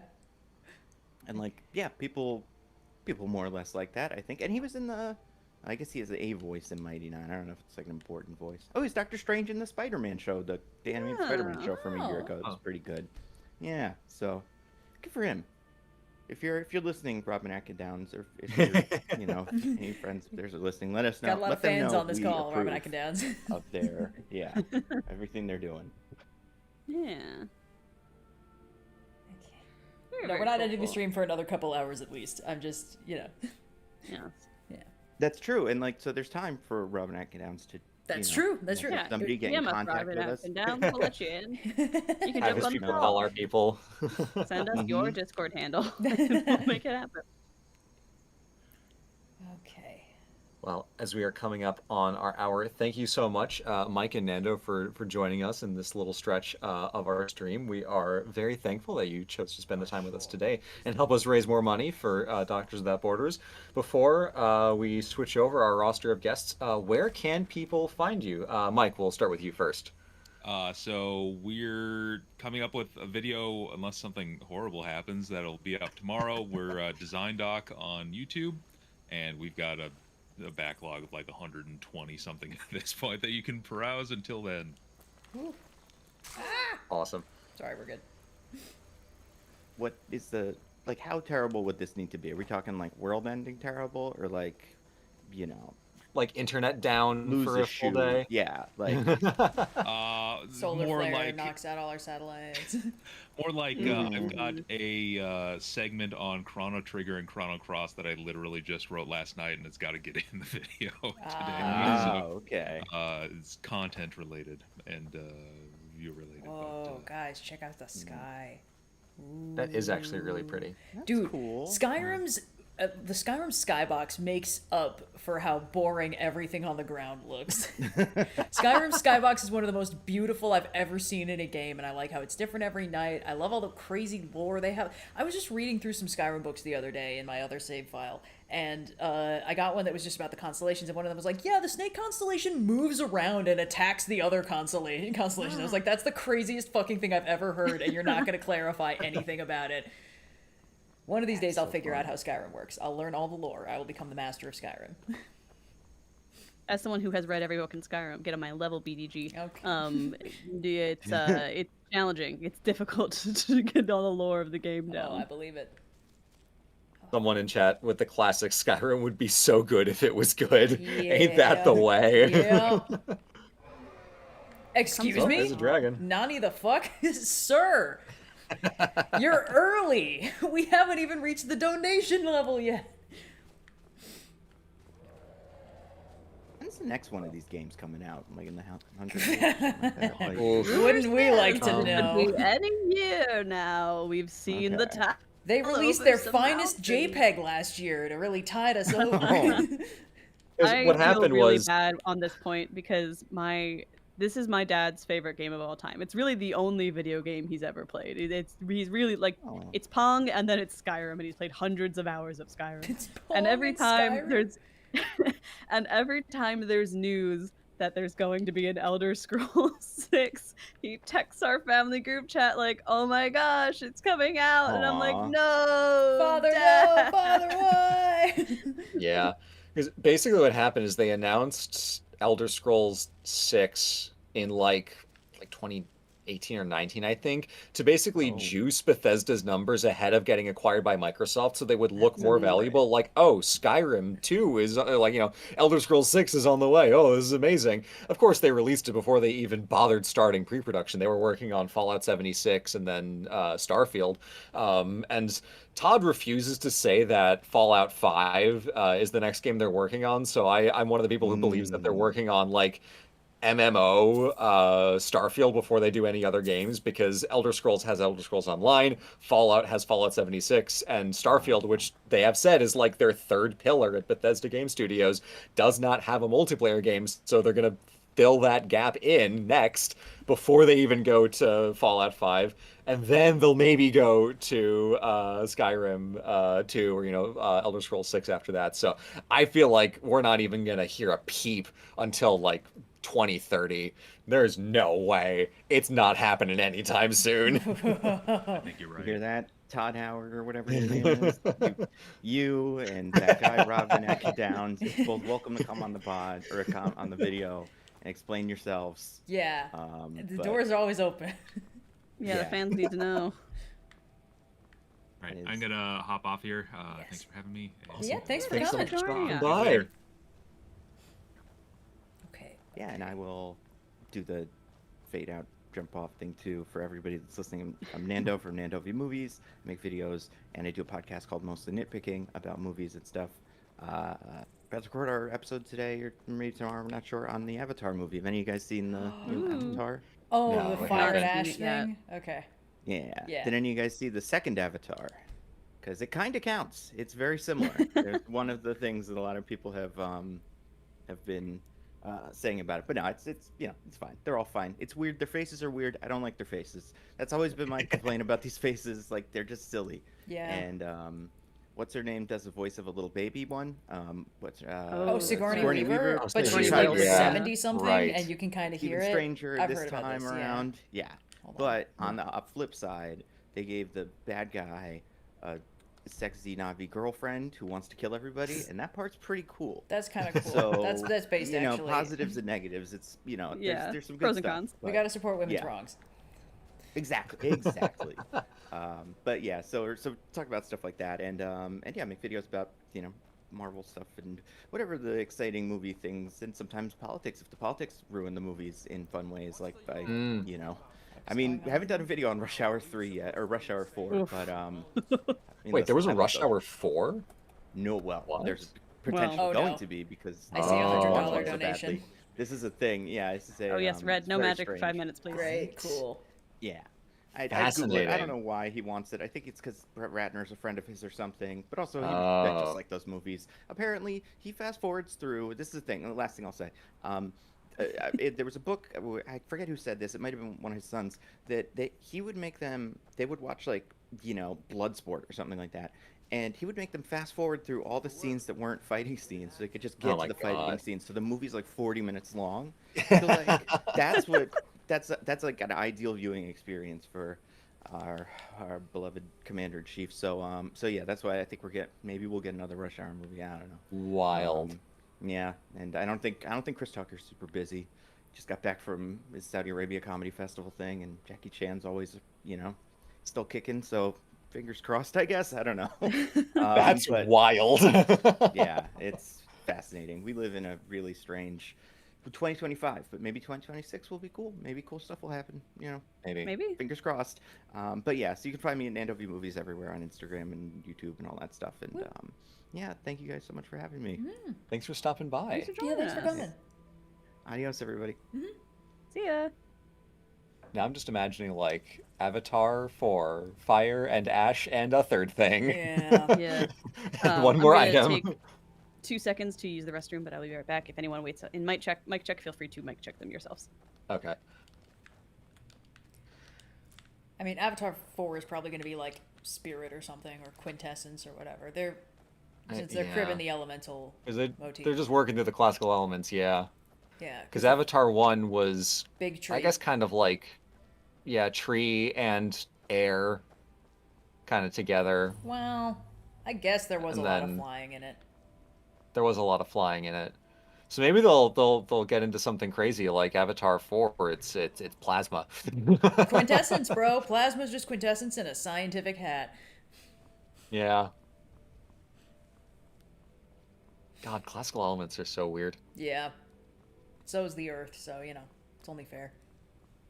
Yeah. Boy, it's way easier to get into It is solid funny than I that thought. as Avatar Blue People has gone on, it's just like Convergent Evolution closer to Avatar the Elements one. Yep. It has gotten only more confusing. It's like, okay, are we talking Blue Cat People or Four Elements? It's like, Blue Cat People has taken the Four Elements. Yeah. And apparently, either Nickelodeon or the parent company, I don't know which one, has bumped the new, Avatar, Aang, and Friends movie to streaming home release instead of a theatrical release, Huh. which is a horrible sign. I haven't heard anything about this. What is this? they're doing another Avatar like animated movie, but with the original characters, not the original cast. I don't think. I think because they wanted to get an all like Asian voice cast for the original characters, which like completely valid. But they're doing like a time skip, like journeys of Aang and friends, all the stuff that was in the comics, but like maybe putting it like in a movie. And they were working on it, and they were going to put it in theaters, and they bumped it to streaming. So, oops. We shall see. To pick up a dangling thread that I know everyone's been anxiously awaiting from the beginning of the stream, my Italian wedding soup is simmering away nicely at the crock pot. Still going? Oh, man. Still going strong, baby. I'm sorry. I know chat was very anxious about that. Me too, chat. Don't worry. Soup status. It's a go. Avatar 9, they do the Industrial Revolution in Pandora and get back to steel. Those movies are crazy. You know what I think they should do? Instead of cribbing from Last Airbender, they should start cribbing from Bionicle. I feel like the vibes of Bionicle and the vibes of Avatar, like Blue Cat People Edition, are not actually that different. What with, the planet's alive. Yeah. I know this one. It's a giant robot, right? Anyway, let's go meet the guy I have to meet. Don't make me talk about Bionicle. We have two different guests that were signed up for this block, but neither of them are here yet. Since we're talking about Bionicle, it would be a crime to not have Tiger Star on here. So, Tiger Star, I see you in chat. Jump into mic check, and we'll bring you in to talk about Avatar and Bionicle. What have I unleashed? We're doing plot stuff. What do you need? Really? Get in, idiot. We're doing the plot. Banima goes walking and when she passes Here's the deal. I can smuggle some equipment into the embassy for you. There's words to that song? Yeah, man. Girl from Ipanema has something. Of course it's got lyrics. I thought there was like, And I'll make sure to get it into the embassy. what am I thinking of? The Summer Samba that we used for like royalty-free music, but then they started claiming it like years later. Summer Samba, yeah, we don't use Summer Samba anymore, but Girl from Ipanema has always had lyrics. They're about how the girl from Ipanema is really hot. Oh, okay. All right, Indigo, we got Tiger Star and mic check. Yep. I know. Song be like, imagine a person's hot. Give me 1 million streams on Spotify. Young and lovely, the girl from Ipanema goes walking. Can I bring all my crazy armor into this place too? I forget. Hello, why not? hello to our guest. Tiger Star, welcome back to the show. Before we get you going, we'll get you a little up to date on what we've been doing. We've been raising money for Doctors Without Borders. We are currently past our original goal, which is crazy. Thank you guys so much. If we get to $11,000 raised as a stretch goal, Red will go fight a dragon, 13,000 lightning round, 15,000 crime spree, and there's a couple repeating money amount goals.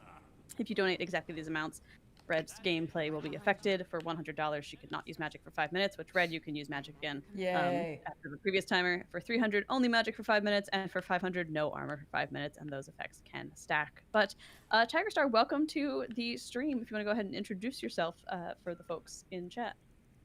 Hello, I'm Emperor Tiger Star. I'm 2 hours late, and maps and history. Yeah. Yay. Don't worry about it. We are glad you're here. Yes. So yeah, we're talking about the theoretical convergent evolution between Avatar and Bionicle. I saw someone in chat just now say that apparently Bionicle is cool with the kids again. I refuse to believe that's actually true. Do you have any insight on this? Bionicle was never cool with the kids in the first place.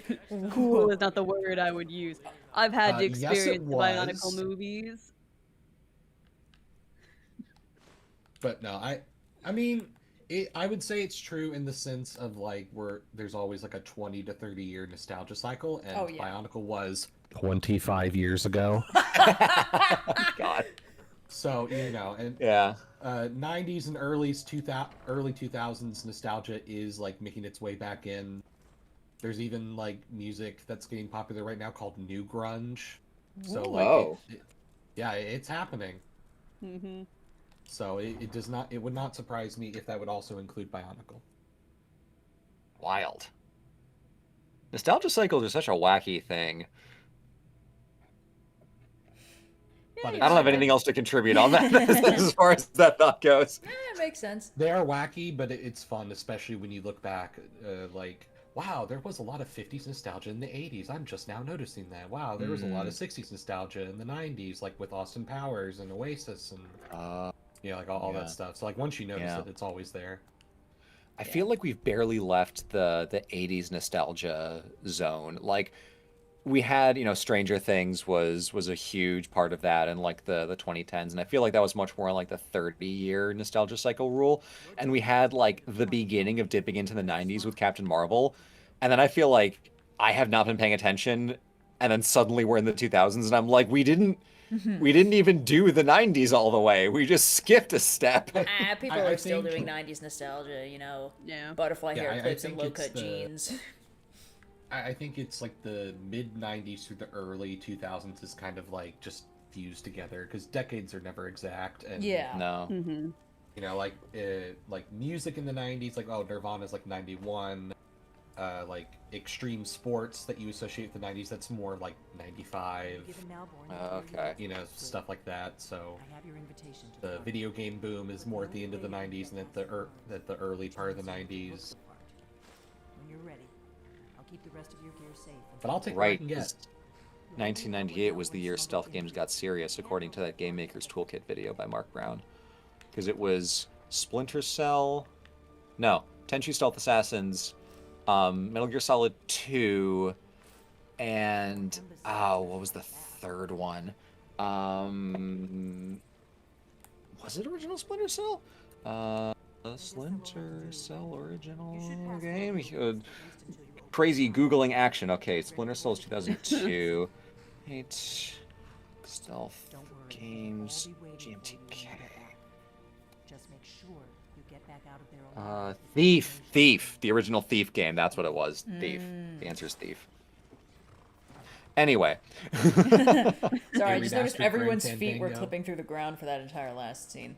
Good stuff. Yeah. Classic Skyrim. Classic Skyrim business. Someone says 86 is when Howl's Moving Castle takes place. Huh. I mean, doesn't it take place in like a medieval world? No. Oh, no, buddy. No, that's not. Howl's Moving Castle takes place in an alternate timeline, but Howl is from God like damn it. actual Wales. He can do dimension hopping, and he's from Wales. Welcome to the Tholmore Embassy. Never mind. That's okay. Forget I asked. Classic Welsh stuff, hopping through dimensions. I should read the book. I've heard very good things about it, and I'm a big fan of Diana Wynne Jones.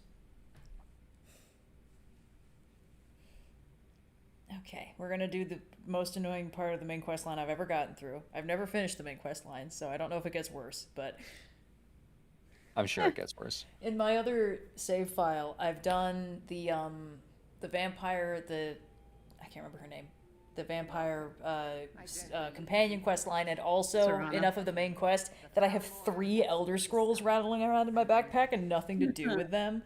Oh my god, guys, it's time I get to say the line! Hey. Oh my god. My name is Ebony Darkness Dementia. Pleased to meet you. Yes. I remember your name. This person does look like they listen to MCR. Why? Was my name distinctive or something? What brings you to this? To Skyrim. What brings me to Skyrim? Oh wow, you're not interested in me. It's funny how this game creates, you are supposedly the most interesting person in the world, and just truly not a single NPC gives 2 shits about you. Hey, I'll They're have all you know I am bluffing. absolutely the most interesting girl in the world. And God's favorite princess. They're all bluffing. They're starstruck.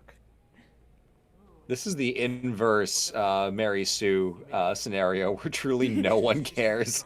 Well, that's the Link experience in Breath of the Wild and then Tears of the Kingdom. Yeah. My favorite angle on that is that Link is like the Tony Hawk of Hyrule, that everyone vaguely knows who he is, but nobody can recognize him on sight. Oh, I wasn't Except for paying attention. Robbie when you take off your pants. That's right, yes. Okay, so now I have to make some kind of distraction. Right? Wait, hold on. What can I get for you, man? So it seems. Here you go, man. The finest Colovian brandy. Thanks, bro. Is there anything else I can get for you? I I guess I like I'm how ready. like swooped this person's hair is. Yeah. It's like real- very round, and then there's the point on top. It's real Norman Osborn coded. Yes, Okay. I didn't have the words for it, but you're exactly right. So now I'm supposed to talk to. Hold on. What's the fucking quest line? Create a distraction. It took me so long to learn in the comics that the red and black stripes in the hair was supposed to represent like large amounts of like hair gel or whatever. Oh yeah. What? Is that what that is? I guess. Yeah, it's supposed to be like the supposed to way look the really light slicked reflects down. off of the hair gel. Yeah, it's supposed to make it like shiny or whatever, and it shines red. But I just thought they just had red and black striped hair, and they were weird. Yeah. I gotta go back and watch the second season of Spectacular Spider-Man because I rewatched the first season and I really liked it, and then I was doing something else that week and I just fell off of it. Yep. But the second season is incredible because they pull off the like, oh, you the viewer think that Norman Osborn is the Green Goblin. Plot twist, it's actually Harry.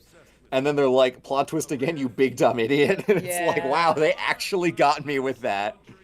Yeah, I should rewatch that too. That's also the season where they do the Venom exposes Peter Parker as Spider-Man, and they're somehow able to actually clear it up within the span of an episode, and it goes back to normal. Like, what? Yeah. What do you mean? I like how Peter Parker's greatest defense is just that nobody believes that a dweeb like that could be Spider-Man. Yeah, That is a that good works. defense. Yeah. But I love how the first Spider-Man, like the Sam Raimi Spider-Man movie, has like changed the order that Spider-Man experiences villains, because originally it's like Hobgoblin was supposed to come first, and then Green Goblin. And then now, just because of the first movie, it's always Green Goblin first, because that's who everyone wants to see. Yeah. Yeah. Because in the '90s cartoon, there's a moment where it's like, "Oh my gosh, Hobgoblin is back." Wait a minute, you're not Hobgoblin. It's like, yeah, idiot, I'm the Green Goblin. Who the hell are you? Yep. Norman Osborn's like, Hob isn't a color, dumb fuck. It's all green, baby. Is that all? My friend, you've come to the right person. And here, me watching the 90s Spider-Man cartoon thought that Hobgoblin was some stupid, dumb ripoff because he shows up later. Admittedly, a hobgoblin is a thing, whereas a green goblin is not. Attention, everyone. Could I have your attention, please? Let's see. I have an announcement. Okay, great. He's distracting everybody. So what is happening right now? We're infiltrating a fancy party, except this is Skyrim, so there are no infiltration mechanics. Oh yes. Yeah, you just kind of Just kind of walk. The Thelmore Embassy Party is very. Where's all my you shit, just roll in. bro? You're like, Where's my hello, shit? it's me. I'm normal. I'm pretty sure you gotta like rob. Either the bartender guy's gotta take you to the back and give it to you. Ah, my gear's hidden in the larder. Great. Just stay close and let me do any talking. Got it? Follow me. I should rewatch some of the 90s Spider-Man. Because I watched those episodes of Venom for the symbiote detail diatribe from like 3 years ago at this point. Yep. And I'm like, man, they actually make Venom so terrifying. The entire episode is just an extended chase sequence because Venom is so fucking scary and he doesn't trip his spidey sense and he is huge and he is fast and he can break Peter like a twig. Yep. And no one else makes Venom that scary. And the children's hospital scene breaks me every time. Children's hospital scene? I don't remember that one. So that there's in one of the episodes, Spider-Man is visiting the children's hospital, and there's like a little girl in there, and he takes off his mask. Like, oh wow, Oh, they like, did I didn't that. know you were Peter Parker, and like all that stuff. And it's like, oh, like why is he taking off his mask? And then you realize, like when he leaves the hospital and you see the sign of the hospital, that it's like, oh, that kid is about to die of cancer. That's why he. Oh my showed God, her. I had I no idea remember because that. I've seen that in the comics. I didn't know it was in the cartoon too. Yeah.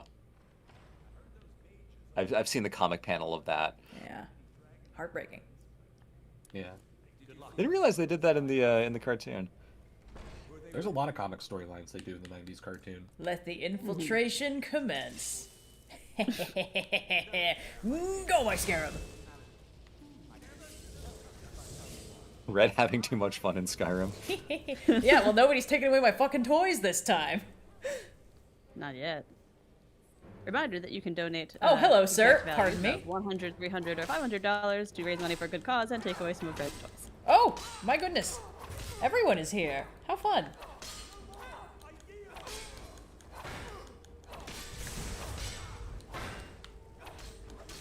'90s action cartoons were a simpler time. The opening was just a guy shredding on the guitar for 60 seconds, and that's all you needed. Oh, incredible! Just a second. The grungy metal Spider-Man cartoon opening, where it truly is just a guitar solo. In the '90s one, it was the guitarist from Aerosmith. What? Holy Yeah. shit! Yeah. That's insane. Also, someone says Hobgoblin was the ripoff. Green first appeared over 200 issues before Hob. Oh, Wow. interesting. Interesting. The '90s cartoon. Sir, please die. Sir, where's your health bar? You hiding it? Sir, There we go. sir, your health bar. Sir. Wait a minute. There we go. Okay, we're good. Hey! Sir, I'll be with you in a moment. And I'll bring the camera in close so I can absolutely smack you into the wall. Yeah. Okay, let's see. Let's get a nice little helmet on. Let's see if anyone's got some swords I Safety need. first. Excuse me, sir.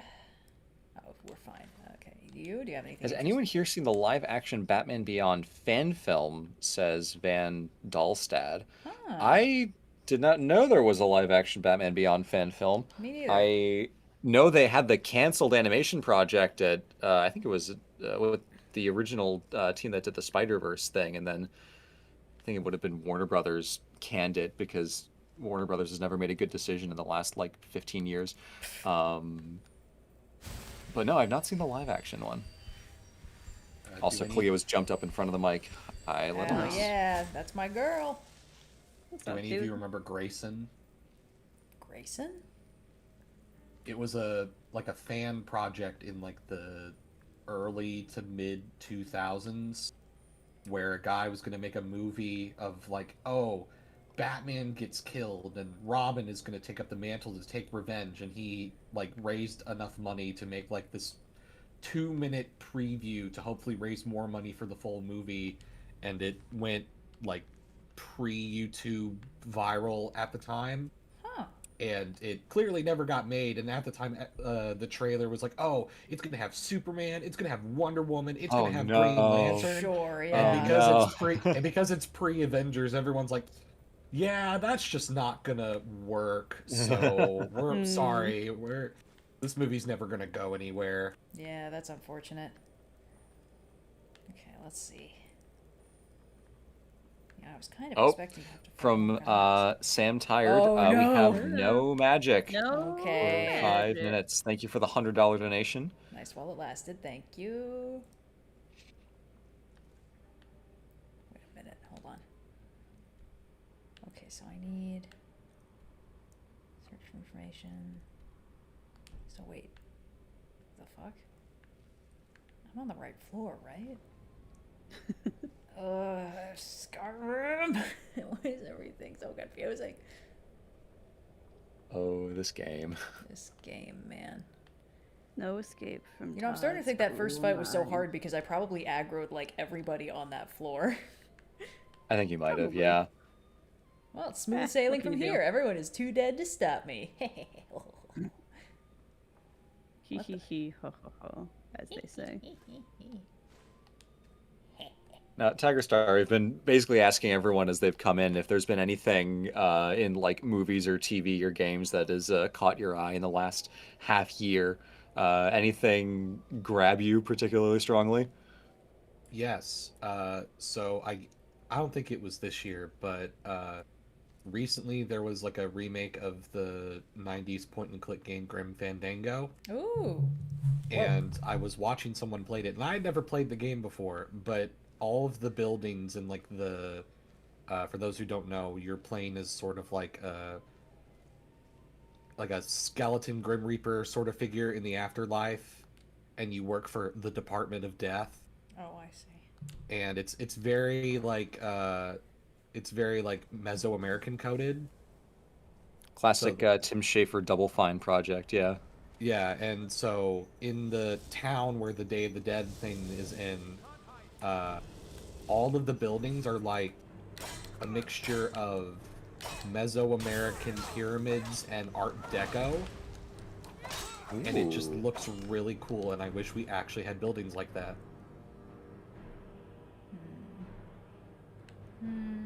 One Google search trip to Grim Fandango architecture later. Ooh. Wait a minute. This is cool. Hold on a second. Yeah, Oh, it's easy, like buddy. it works. Whoa. Oh, this absolutely works. What the hell am I hearing? Oh, we're good. I think someone's got a really squeaky item. Okay, let's see. God, you really can combine almost anything with Art Deco and it still works. Ah, damn. Art Deco, you've done it again. Curse you, World War II, for ending a good thing. Actually, that's more of Curse the Great Depression. Because it was really like the 20s, and then it stopped. It's also very convenient for the video game because it's like, oh, you need to climb a building. Well, it's Mesoamerican architecture, so you've got those random like Quetzalcoatl gargoyle heads sticking out every once in a while. Stop moving. Yeah, where I can't everything hit is you, in you fact bastard. ledges.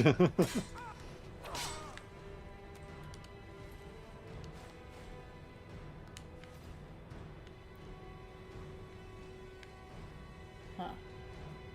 I appear to have aggroed everybody inside the building. And yet, they cannot Challenge mode. Challenge mode. Now, reminder, you don't have to do the crime spree until 15,000. No, this is just the only way I can get through the embassy because there is no canonical way to actually do stealth. God, I don't know if you guys can hear that. I can't hear that. I have no idea what that is. It's... I don't know what's going on, man. I can still hear mosquito tones, which is not the most pleasant thing in the world.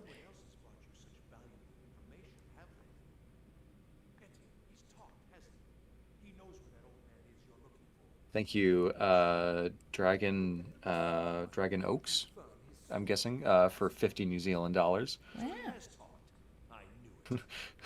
Tim Flosion says stealth is for scrungles. Shit. Shit. I could help you. He talked to me. He trusts. Why am I being perceived?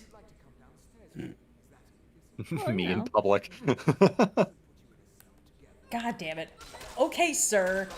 We were having a moment here.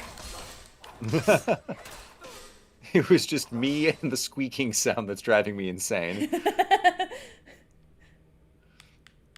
have sworn Like, this person was doing on the subject of like, oh no, I'm being perceived, despite the fact that like, you know, we exist on the internet and stuff. When I am like noticed in real life, like even by like our friend group in like real life, if the conversation focuses on me, I'm like, no, put this in a bottle, get rid of this. No, I thank you. simply cannot stand for this to be happening right now. Hey, can I use magic again? Just curious. Yep. Yay! Please hold. Go, my scarab. Twitter Pixel says, do not perceive me, I have no pronouns. Unlike you blue-haired liberals, I don't have pronouns. have You will address me by my name, Shadow the Hedgehog. What about the word I, and then you scream and turn into stone? Okay. Someone comments, Scrungle 100. Thank you, Rixa Zeno. Ooh. A sweet roll? Man, these guys are just swimming in sweet rolls. This is great. Let me guess, somebody stole your sweet rolls. Hello, sir. So I keep track of all the movies that I watch every year that are new to me, and I tried to get to 100 this year, and I barely crossed the 50 threshold because things got... to be fair to me, I watched mostly movies I'd already seen, so I do think I watched 100 distinct movies, but they were not new to me. But I've been going through the list of 2025 movies that Indigo has watched for the first time, new to her. And there's some interesting guys on here. We got Mission Impossible that came out this year, which was super fun. Yeah. I watched Now You See Me Too for the first time. Oof. How was that? I mean, I enjoyed it, but I think it's a bad movie. I gotta watch the first one for the Movie Star Patreon sometime soon. But also like The Mask of Zorro for the first time, which I've just never gotten around to. Ooh. Great movie. Antonio Banderas, our king. Best action movie of the 90s, Don't Fight Me. Went through a phase where I Definitely watched a up bunch there. of Jane Austen adaptations all in a row for no good reason. Oh.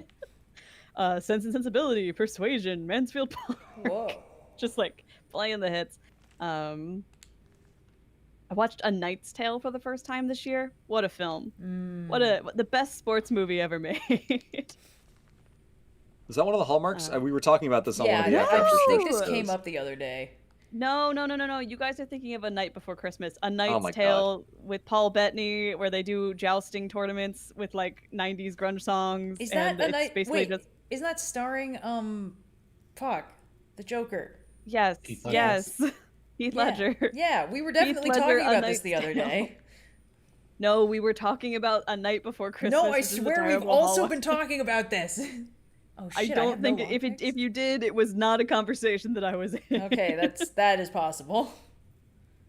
Okay. A Knight's Tale Yoink. is a very good movie. I actually really want to rewatch it. It's so incredibly charming.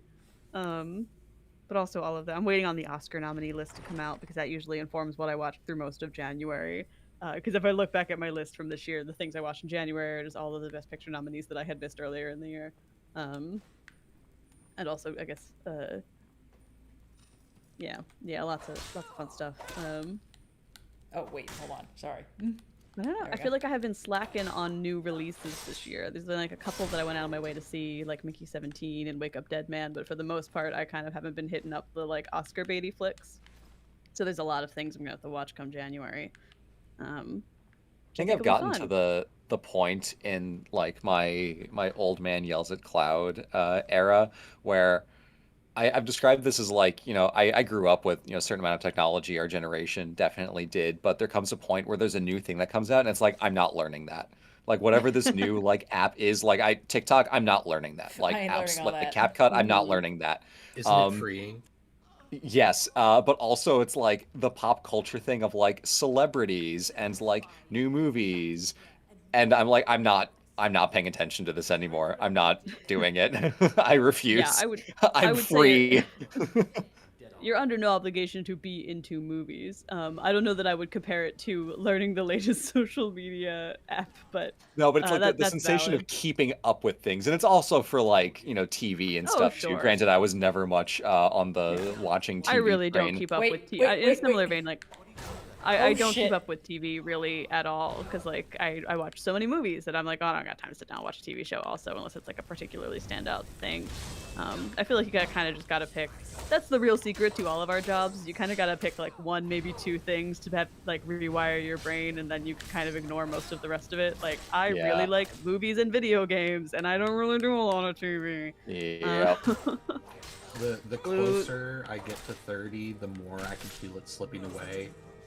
Where Skibidi Toilet comes out, and I'm like, oh, I get it. It's like the Team Fortress 2 stuff. I remember that. 6, 7. Oh, it's like 21 or 25, like Or or 69. 69. Yeah. I get it. And now I'm hearing stuff. It's like I'm getting it less. Oh God, no. Yeah. No, don't go. Like 6, 7, I can kind of understand through the lens of like the SpongeBob. It's funnier than 24, 25. Like to your point, Yeah. Tiger Star. But like any other meme, it's like no. Yeah, the only thing I still keep up with is music, and that's about it. You gotta pick your one or two things, and then everything else can kind of flow away. He's fine. Rip. Yeah, I'm trying on to the think of any subject of like music, standouts on this list. Oh yes, please. I find it funny. Like we follow, Todd in the Shadows on stuff, and I see his post on Blue Sky, and it's just like it seems like the chronicle of someone whose job is to stay up to date on music, and all modern music is just letting this man down again and again and again, endlessly. Yeah. Oh, this year was so bad. Yeah, so I've heard. I feel like music more than anything else, like you really gotta carve out your independent scene to find what is truly like still doing really good, innovative stuff. And even then, like I've struggled to find newer bands to get into for the most part, just because like I don't listen to as much of the radio as I used to, and a lot of the stuff that's on the radio is less of the interesting indie stuff that I want to be finding anyway. So it does create a new a challenge. Also, a lot of the bands I like keep breaking up, and then I'm like, no, stop. Yeah. I need to keep making music forever. I really liked Public Access TV for a long time, and then their lead singer went solo, and I don't like his new stuff as much. Well, if you like indie, maybe you would enjoy Geese. That's been a band that's gotten really popular this year. Yeah, I really like anyone who's doing their best David Bowie impression at all times is kind of what I think I've learned, is like I actually just want like new age glam rock, which is not not necessarily the current trend. Although there's a couple good bands that have popped up now and again. There's like some of the stuff from First and Flight. No. Oh, what was it? There's a guy who's been going around playing like Wonderwall and shit at Wawa's named Delco Danny or something like that, but I don't think that counts as a band. I think there's a guy doing a bit. That sounds like a Philadelphian man doing a I bit. think this is a guy. First of all, he's a Delcoian, not a Philadelphian. Second of all, You cannot persuade me that there is a difference. I don't know what the other one even is. You were going to get jumped the second you come into the proper greater Philadelphia area if you try to tell people that Delco and Philly are the same thing. Can you spell that for me? Delaware County shortened to Delco, DELCO. It's an abbreviation. Oh, okay. Okay, It's yeah, that's it's an different. That's a abbreviation for different a thing. county. That is a different thing. Got it, yeah. But no, I think that's just a guy doing a bit, and also I don't know that he's necessarily very good. Oh, Ziggy's feeder just went off. Let's see if we see her. Okay, I see it on a map. I understand it now. It's a great. It's not that you could argue it's part of the greater Philadelphia area, perhaps, but it does kind of extend beyond the bounds. Sure, yeah. It's weird that the border of Delaware with Pennsylvania is a circle. Yes. That's wacky. Didn't used to always be that way. That was a settlement. Mm-hmm. Ah. Where the fuck is Delphine? There are some things I'm willing to learn, as opposed to some things where it's like I'm not learning that. These are the things I'm willing to learn. You've picked kind of like video games and history as your things, and you don't gotta learn the rest of this stuff. It's there's a point where you can no longer really be a generalist in your life. You do kind of have to specialize, and I think that as you approach 30, you start to be like, okay, well, what am I specializing into? Yeah, I'm crashing into 30 in a month and a half, so I'm there, man. Hell yeah. Yeah, I've got a couple more years, but even so, it's closer than farther at this point. Yeah. I've been describing it increasingly frequently, and Cyan's been calling it this too, of like when I do an old man yells at cloud, all one word. Hi, Lydia. Hey. It's like, this is my most old man yells at cloud opinion on such and such, or like, I need to old man yell at cloud right now about something. Meanwhile, since I've always had boomer tastes, it's like,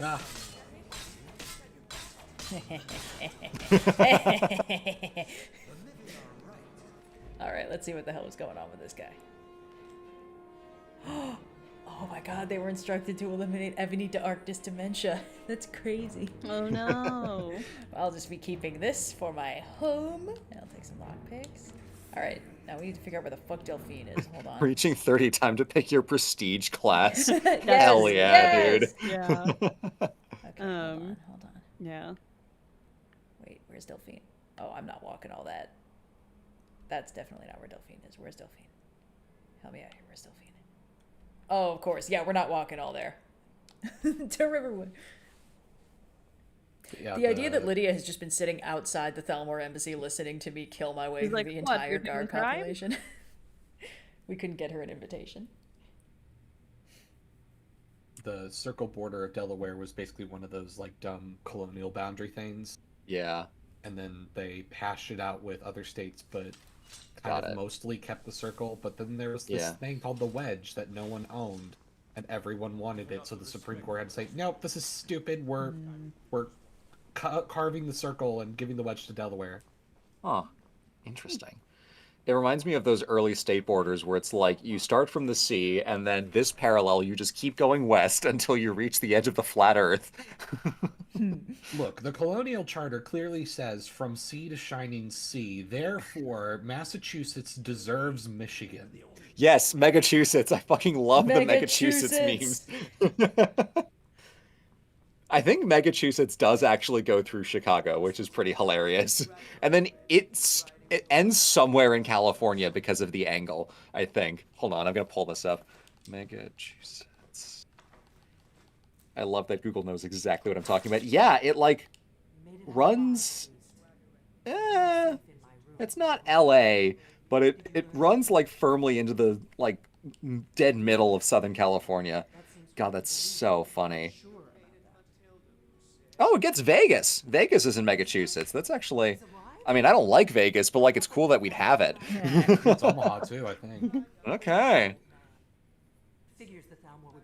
Man, so we just need the intersection of Massachusetts and then elongated Chile. Oh And then my at God, that that's intersection, we've got the treasure.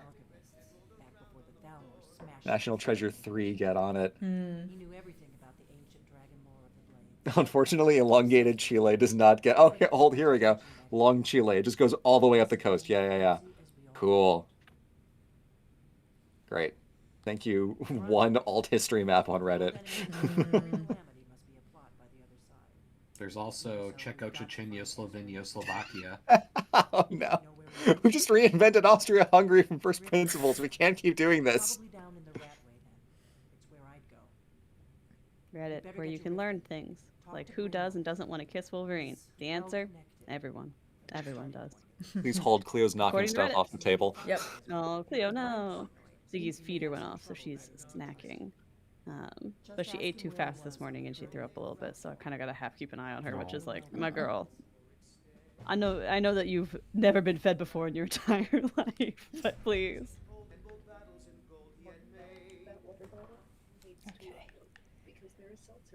Was Brynjolf the Smasher Pass guy that we just talked about? Brynjolf is the Smasher Pass guy, but he's in Thieves Guild questline or Riften, so you're really not going to encounter him anywhere else. Sure, yeah. But he's the person I'm supposed to talk to, so we're gonna do that. Hey, head to see. Oh wait, no, I need the Archmage robes. Cleo was knocking stuff off of Cyan's desk. No. Raising Diana has been the motivation for me to rearrange furniture and things. Yes. Yeah, you suddenly realize all at once when you get a cat what is breakable and what is not, and what is breakable but too heavy to be moved. Cannot recommend museum gel enough. That stuff really holds things down and thwarts cats' worst best instincts. It's less the breakable stuff and more of just, it's 4 in the morning and I'm trying to sleep and my cat's like, oh, look, a book I can knock off the bookshelf. Mm-hmm. Yeah, exactly. Cleo, don't go back there. How am I still over encumbered? Lydia, get over here. I need to give you more staves. What? What the? Thanks, Lydia. Still here. She just randomly gave me 5 gold. Okay, take my staves, and then we can actually fucking leave and do other stuff. Then you'll be free at last to do other things. Yes, it'll be amazing. Okay. Now I put something in here that I wanted to actually keep, but I forgot what it was. The Archmage's robes, just to have as a treat. Okay, we've advanced the main quest line. That was all I signed on to do. Is there anything else we have to do for this specific slate of... Not at the moment. As a reminder, we are raising money for Doctors Without Borders, and if we get to $11,000, Red will have to go fight a dragon, but at least at the current moment, she's free to do as she wishes. Yay! We're also not under the effect of any of our current recurring bits, so Red does not have to do anything specific in the play. But if you guys would like to be aware of those things, you can donate specific dollar amounts to help raise money for a good cause and also affect Red's gameplay. For $100, she cannot use magic. For $300, she can only use magic. And for $500, she cannot use armor. So if you'd like to inflict any of those upon her, those are the amounts to keep in mind. But in the meantime, thank you guys so much for hanging along and donating. We've blown past our $10,000 goal, and now we're just kind of like in the, oh my gosh, everyone is so nice and generous to help out Doctors Without Borders phase. So thank you guys so much. Thanks to your Red, generous sorry. Oh no, please. Thanks to your generous donations, we have gotten at least 3 borders for the doctors. Yes, at last. These poor doctors without any borders. Okay, is this where it is? Or no, that's the other thing. Damn it. Okay. The little miss has been fed, so she should theoretically stop being such a menace. Huzzah! Wait, where's the other? I was just looking at it on the fucking. Where is it? Garmon's Hall? Do I not know where that is? Alright, Someone whatever. in the chat asks who I think should get the Upper Peninsula. You know what? Just give it to Canada. Yeah, it's what they deserve. That's a big That's donation our we just apology got. gift. Well, hold on. Yeah, thank you to Warren P. Zero. I hope that is a reference to Sky High. But for the $575 donation, which just put us over 11,000. So, Red, I think you need to stop what you're doing immediately and go find a dragon to fight. Okay, let's freaking Incredible. do it! Alright, now, I know if I Outstanding. fast travel some number of times, a dragon will appear. But I think also I will just... Because there's a whole area southward of this that I haven't explored yet, and I feel like there's probably going to be a dragon there. So we're going to see. We're going to see. If I can find a dragon popping up on the map in like 5 minutes, then I'll do that. If not, I will just fast travel between 2 points until a dragon pops up. Yeah. You're obligated to just to fight the first dragon you encounter, so whatever that is, great. Go nuts. Can do. Okay, let's see. Let's see. Hi, Lydia. Okay, awesome. Is this a good... Are we facing right? Nope, we're facing a bunch of stuff. I already know what it is. The opposite direction, towards the unknown. War and Peace and Sky High was literally the epitome of, I'm literally 10 years old, so this is super deep. Oh my god, his name is War and Peace. That's crazy. Sky High holds up, okay? It was one of the first Movie Struck episodes, and it really does, like, going back to it, I'm like, no, this is as much fun as I remember it being. It's like, you know, is it a piece of cinema history? No. Is it the best movie ever made? No. Is it incredibly fun and remarkably charming? Yes. You should all watch For Sky Disney High. movie standards, it's Yeah. still pretty good. I'm not sure I've ever watched it. Yeah, I think you'd enjoy it a lot. I mean, like, Probably. it's not doing anything too crazy. It's, you know, kid who thinks he has no powers turns out to actually have his dad's super cool powers. He goes to superhero high school. You know, they get invaded by a supervillain. But it is extremely charming, and like in its simplicity, there is something that's really well done about it. It reminds me of a less complicated Spy Kids in some way, and I hold that the first Spy Kids movie still really holds up. Oh, man. The second one is a little bit forgettable, and the third one is circles back around to being really fun. But the first movie is actually, if you could, I know that the CGI looks funky, but it is just like, yeah, this is exactly what I as a child imagined being a spy would be like, and they've translated it to an incredibly charming movie. So I think it's still really to the concept, it's awesome. And that opening sequence is the best done like spy romance ever made. I love it. Where It's they're really telling good. the story of the two parents and they like slide Yeah. the ring box down. It's so good when they boat jump off decorative? at their wedding, they jump off the cliff and then their like parachutes open up and they go into the boat for like their honeymoon. It's incredible. It's worth watching the first like 10 minutes if nothing else just to watch that sequence. But the first Spy Kids is really quite good, I think, as well as Sky High. I think we've talked about how we, after the eclipse last year, we watched Mission Impossible 1, Mission Impossible 7, the first Yes. 10 minutes of Spy Kids, and thought, actually, this slaps. Let's Yes. watch all of Spy The Kids. rest of Spy Kids, yes. And it remains good. My boyfriend and I were going through trilogies of movies for a long time, and Spy Kids was one of the early ones we went through, along with like the 2000s X-Men movies Yes. and the 90s Ninja Turtles. You know, hit playing all the hits. There were some other ones in there too. Really, just any Maturity is trilogy. realizing that the third Spy Kids is actually the worst one, not the best one. Which one's I the third think- one? What happens in the third one? The third kind of That's Spy Kids 3 Game Over. Yeah. I think it's the one that has the weakest story, but I do think it's more entertaining than the second one. So, like, yeah, it's not the best movie, but if I was given all three, I might pick 3D to watch from time to time out of the three of them, just because it does have kind of a lot of really fun things going on. And everyone is having a good time in it. When they do the team up at the end of the movie, and all the characters from all the movies show up. They did Avengers first. Hey guys, you know what I just realized? Spy Kids 3D Game Over walked so Avengers could run. So what I just realized is that the reason why it looked like there was a bunch of unexplored stuff to the south is because this is actually where the edge of the map is. Yes, So yeah, that'll do it. my bad. We're gonna start fast traveling until a dragon shows up and attacks us.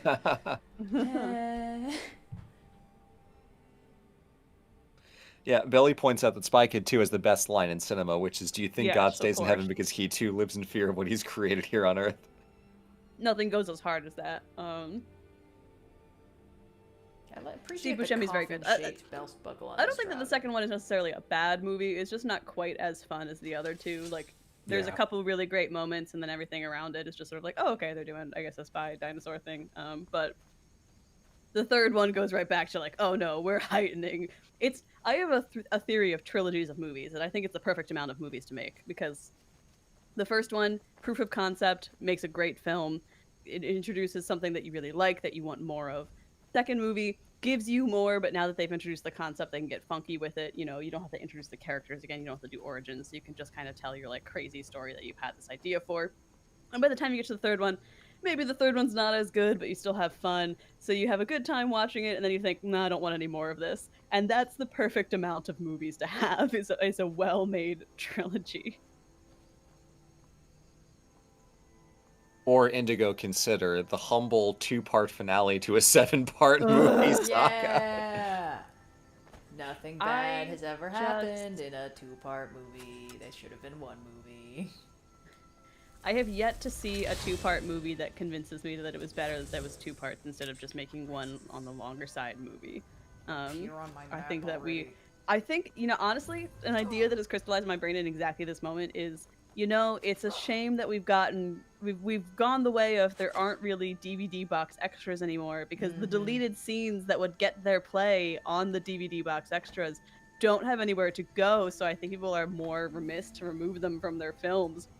So we get these like 2-parters that could have been 1 if they just cut a ton of shit. And part of it is corporate greed, let's not forget. But like part of it is also like, yeah, you do have to kill your baby a little bit, like you kill your darlings. And I think that if we had DVD box extras, people might be like, well, at least they'll get to see the deleted scenes. So physical media, bring it back. Yeah. Bring it back around. Ah, shit. And stop splitting things up into 2 movies when they should have been 1. Or do the 90s VHS way and have it all be one giant movie, but then on VHS it's 2 tapes, so you could feel like it's 2 different movies. Yeah. Wicked should have been 1 movie, chat. I know that the amount of fluff they have to add in to pad out the runtime to break what is normally a stage show of average length into 2 long feature films is a little silly. I also think we should bring intermissions back, you know? If we're going to be doing movie musicals, which I think, hey, that's great. Movie musicals have a long history. Dancing and singing on screen is what I think is kind of the real movie magic. Humans doing just incredible feats of performance, charisma, and athleticism is always going to be charming to watch. Put the intermission back in that bad boy, okay? Like half the best picture winners of history have intermissions in them. There's ain't no reason that we shouldn't. I'll buy more concessions. You know what? I'm gonna re-up my popcorn. Intermission, baby. Put that shit back in there. There have been a couple of movies that have done that actually. Like I know The Brutalist had one. The Brutalist did, which and then we like didn't come back in for. When they like re-released like Kill Bill as like a giant movie, like Kill Bill: The Whole Bloody Affair, they had an intermission in that. Did they? What's the Fortnite thing that happened with Kill Bill? Did they finish it in Fortnite? Is that what happened? There was like an exclusive scene that you could only see playing Fortnite. I hate the way the internet has changed. I think that they specifically use the Fortnite engine to render like an animated short was also part of it. Interesting. Like that it was me using that technology, which is an incredibly strange choice. Like every time I think that Darth Sidious's message was only broadcast in Fortnite, I want to burn Disney to the ground. You know what else makes me want to do that? When that interview from, I think, J.J. Abrams, where he was like, yeah, you know what I really learned from working on the Star Wars sequel trilogy was that, like, it's really helpful to have a plan when you start the story. I was like, oh my god, I could kill you with my bare teeth right now and feel nothing.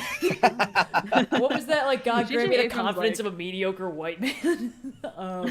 He frustrates me because like I think there's a lot of things that he's really good at in adaptation, because I think like what gets lost in the adaptation conversation sometimes is like, no, you don't have to just tell a good story, but like capture the vibe and tone of something as well, especially when you change medium. So like when he does, I think his Star Trek movies are generally pretty good as far as like third one is good. Third one's a legitimately good movie. The first one I think holds up reasonably well. I'm not saying like as a diehard Trekkie, maybe it's not like what I love about Star Trek, but it's a great way to introduce someone to the concept of like these are these characters. This is generally their vibe, and this is kind of the vibe of a Star Trek, right? Like he does a good job of translating the look and feel of something to movies specifically. The Force Awakens looks and feels an awful lot like a traditional Star Wars movie in a way that some of the spin-offs don't necessarily, and I hold The Last Jedi really doesn't.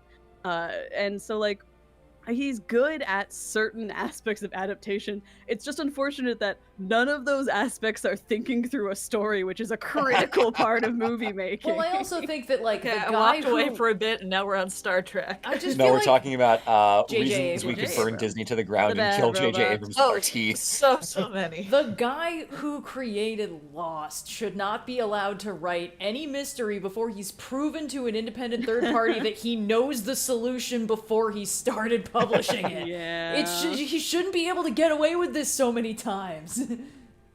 Yeah, but anyway, we're coming up on the end of the hour. Tiger Star, would you like to plug anything before we wrap up? As a reminder to folks, we are currently raising money for Doctors Without Borders. I'm trying to get a dragon to come and attack me. It's not working yet. Red is currently trying to fulfill our $11,000 stretch goal, which was go fight a dragon. If we get to 13,000, we will be doing a lightning round, and at 15,000, Red will go on a 15,000 gold crime spree.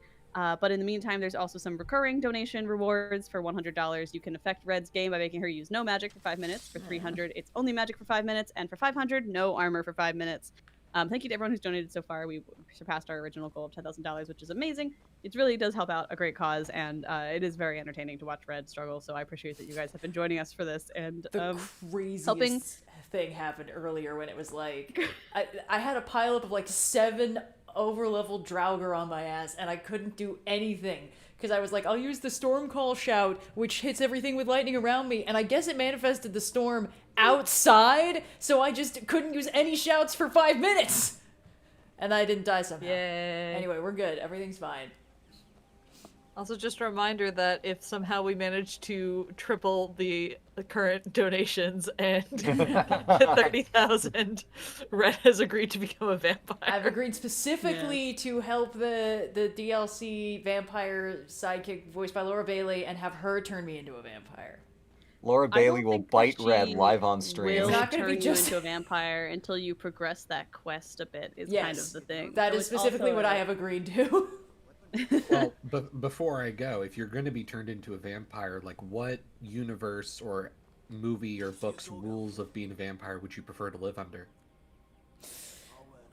Unfortunately, the correct answer is Twilight, where there are no I was gonna downsides say, to being Yeah. a vampire, there and you just get to be truly sexy no Yeah, you anymore. get to be hot forever. Yeah. My You favorite, just have to not piss anyone off. my favorite reaction to Twilight in the modern day is that Gen Z would 100% clock them immediately because of shitty vampire media. It's like, oh no, these kids are always gone on sunny days. I wonder what that would be. That or that COVID was probably really great for Twilight vampires. Oh my god. The only thing that would make living in the Twilight world be more fun is if Robert Pattinson was Yes! allowed to just act like himself instead of playing Edward. Come get Because me! he is the funniest man on the planet in real life, and that would just be so great. One I will of the say- characters Get me! Come get in my ass! Expedition 33 looks exactly like Robert Pattinson, and I spent most of there's one of the ones who does not really necessarily make it out of the first act, and so I was just like, Gustav, my man, what's going on, Robert, no. Where are you? And then Where you are get his you hair silly later in the bastard? game for a different character, and I was like, oh my god, Robert Pattinson, he's back. But like truly, like it's like Hideo Kojima motion capturing what's his face, Norman Reedus. Yeah. Levels of that looks exactly like Robert Pattinson. I will say, I think my favorite Twilight book is the like new one that came out from Edward's point of Midnight view. Sun. Oh, not the gender Midnight bent Sun, one? thank you. My brain was blanking. Just because it's really funny to hear Edward's internal monologue, and more importantly, the rest of his family yelling at him to stop being an idiot directly into his head. Because he's psychic, yeah. Okay, this isn't fair. I saw the dragon. It didn't come and attack me. It went off in this direction. Uh, Joanna Ryder Aspiring says, "Wait, didn't J.J. Abrams do Knives Out, or am I totally misremembering? You are thinking of Rian Johnson, who did The Last Ryan Jedi. Johnson We like did Ryan The Last Johnson. Jedi. You are We like close. Ryan It was the Johnson. next movie in that trilogy. Yeah. You're on the right track." Ryan Johnson does know how to do a mystery movie. He spent 3 movies being like, fuck you guys, I do know how to do mysteries after all. Do not insinuate that J.J. Abrams could write a good mystery. Where are you, Abrams? piece of shit? Where did he go? But yeah, thanks for having me. If you want to watch my stuff, Emperor Tiger Star everywhere except Twitter. And then the next video I'm gonna work on, I'm gonna judge YouTubers' maps and their thumbnails. Ooh. Oh. Are you Which gonna judge, obviously OSP gets an A because by their own admission they trace from me. I do trace your maps. Yes, I think I do. Based, Let me tell you, buddy, you were really helpful for that World War II video I was doing a couple months ago. I'm happy to help, but it's like, I can't give myself lower than an A, so OSP definitely gets an A there. But yeah, what is this man doing? He is reverse fishing. He's aiming at the deer, and there's a rock in the way. So you want to help him out, hold on. Can you push him? Can I get these Amazing. arrows? Can I? Yes. Keep going, sir. Oh my god. If you go to Solitude, there's the one guard who is practicing shooting arrows in the keep, and you can collect them when he shoots them. But if you pickpocket his inventory and put an arrow of a better quality into his inventory and take all the other ones out, he'll shoot that type of arrow instead. So you can infinite arrow glitch your way to, like, if you only get a glass or ebony arrow, you can kind of get infinite glass or ebony arrows by pickpocketing. Oh, he that got man. it! He finally got it! Good job, sir. Nice. 17th Yay, so time's proud the of charm. you. Is he not even gonna, like, 20K stretch goal. That guy kills another deer. He's not even gonna harvest You the could take the meat. deer then, if he's not gonna. He was just killing it for the love of the game. Alright, I'll take your venison Hey. and your single iron arrow. Jeez, sir. You took Awesome. the rest of them already. Well, Tiger Star, I'm very excited to see how I shape up in your. You okay? So you're eight. No, it's okay. I took a break for a bit. Yep. To see how that shapes up, I will await your career with great interest. Yeah. Something Palpatine return. Watch your career with interest. But thank you so much for stopping by, and we will catch you in the next one. Woo. All right, now we have 2 guests who were theoretically slated to jump on in that last hour. We'll see if either of them stop by. Hey, or it's a if, chaotic time of year. or- They might be busy. Chaotic Yeah. time of year. It's the most chaotic time of the year. It scans. Woo. It sort of scans. It's got the right number of syllables. Sort of. Listen, it would scan better if I wasn't dying by bronchitis. No, yeah, fair. God damn it. There was a dragon Also, here. Red, I've been gone, but like, when was the last time you saved your game? It's a really good question. She's fast traveled. Yeah, I have. In fact, I've been fast traveling a lot trying to get a dragon to spawn so I can fight it, and it has not been cooperating. Working on our reward as we come into what I think is our last hour of the stream, unless we're keeping going afterwards. But Yeah, we're last hour-ish. I feel like I could keep going forever, but this is incorrect, and I'll regret it if I try. I was gonna say, it's You 7 hours. also haven't had lunch, so. I've had 1/4 of a PB&J that's been sitting next to me. That's not lunch. how that works. There's food in there. Food happened. That is food, but you didn't consume most of it. Well, not yet. I've been busy. Cyan, do you have a favorite Columbo episode? No. That's just a Red thing. Yeah, it's just me. Yeah. Anyway, I also like it's like Columbo a lot, but I'm not gonna pick a favorite because they're all good. They're all pretty good episodes. It's Pick your favorite child. On the subject of. Yeah, sorry, Red, go ahead. The answer is Forgotten Lady. It's the episode where the murderer, spoiler alert, has a degenerative mental condition and cannot remember that she did the murder. And she's like an aging starlet. I think she's played by the woman who played the lady in Psycho, I want to say. She's like a classic like film, like black and white film star in like real life, and she's playing one in the story. And she does the murder. And then she seems to be like confused and distressed, and what we learn at the very end of the episode is that she's got like a brain tumor and she doesn't remember, and like her husband was trying to keep this information from her, but that's why he was sort of like not supporting her career. What the fuck just happened? Sorry. We're good. And that's why she killed him, but now she doesn't remember, and basically this aging actor who's been carrying a torch for her for decades, confesses to the murder. And Columbo's like, sir, this will never hold up in court. We know that you didn't do it. He's like, yes, but it might, it might keep things tied up in court for long enough for her to pass away peacefully out of prison, because they know that she doesn't have much time left. It's this very noble, like it's like the only time that Columbo doesn't really get his guy, because he knows who did it. Everyone knows who did it, but they can't do it. And also, we get Columbo in a tuxedo because she invites him to like this private screening of one of her films, and like we never see him dressed up. So it's one of the best episodes. The only thing I can say that isn't great about it is that there's another episode titled Requiem for a Falling Star, and that should have been the title of this episode. Yeah. But anyway, yeah. Is it an earlier episode or a later episode? Earlier episode. Requiem for a Falling Star is about an actress. Cool. It's another actress who killed her husband, but much less interesting. This one remembers it. Yeah.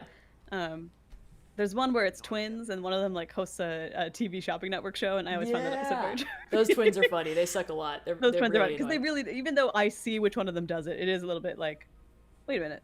Yeah. Who did the murder? I'm also quite fond of the one with the chess master, the deaf chess master. He's very interesting.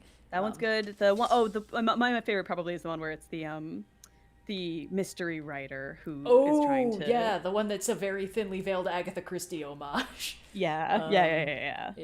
On the subject she of is in on it. It's great. The how done it. On the subject of mystery writers, on Christmas Eve, Cyan and I watched, or maybe it was actually Christmas Day. It was Christmas Day. We watched the Grinch cartoon. We watched a little bit of Year Without a Santa Claus, and then we watched the Christmas, not really the Christmas episode, but Snow Angels from Elementary, where there's the big snowstorm, and they take the ride with Pam, the snowplow driver. Great episode. And then we also watched the episode of Castle, where, and I mentioned this on the podcast recently, where a mall Santa like dies by falling in the middle of Central Park with no obvious flight path overhead, and Castle's like, that's the real Santa that just died.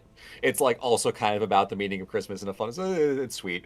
But those were on the subject of like mysteries and making it relevant to the season.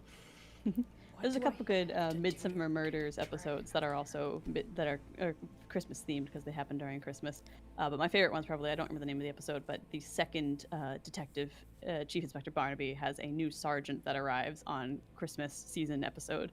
And they have to become buddies and also solve the mystery. And it's just very festive and fun. And it's like, classic fucked up family in a house where like people are getting murdered because of some sort of long simmering drama or something. But it plays really well. Not related to that. The person in chat who asked, didn't the guy who played Columbo kill his own wife? No.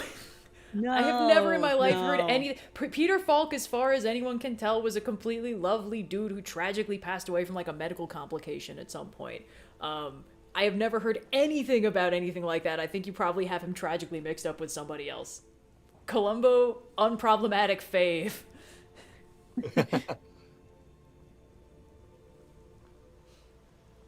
Okay, I just had to say that because I was like, no, I can't understand. Robert Blake, star of Beretta? He was acquitted of killing his wife. There's the sordid history of Hollywood stars is something I don't know that we have the expertise or time to really plunge the well of, but needless to say, we can confidently say it was not Peter Falk that you're thinking of. There was also Michael Jace, who was convicted of murdering his second wife. Intense fame fucks people up. That is all I found from that Google search of detective actor kills wife. And we're gonna put that topic back in a box. Someone said I could find Alduin resurrecting a dragon on the road to Rorikstead. I can't remember where Rorikstead is. Over to the far left, I think. It's Far like one of the left. small towns on the outside. Okay. Rorikstead, west of Whiterun. West of Whiterun. Okay. Whiterun. I don't think you've been to it because I'm pretty sure it's that grayed out area. But I often, when I'm fast traveling to Rorikstead, run into dragons. So if you go somewhere nearby and start walking towards it, I bet you'll either encounter the one that's being resurrected or another dragon will spawn in. Do you have a horse? No. I was gonna get a cool robot dwarven horse, and then just Todd said I couldn't have it. Thank you, Todd. Todd. Todd actually said, "Fuck you." Todd specifically said, I banish thee to the menu. Someone did say you can take the carriage directly there, which no, could it's be fine. If Alduin's resurrecting a dragon on the road to it, I should walk, you know? But which road and to from where? You know what? That's a really good question, but there can't be that many.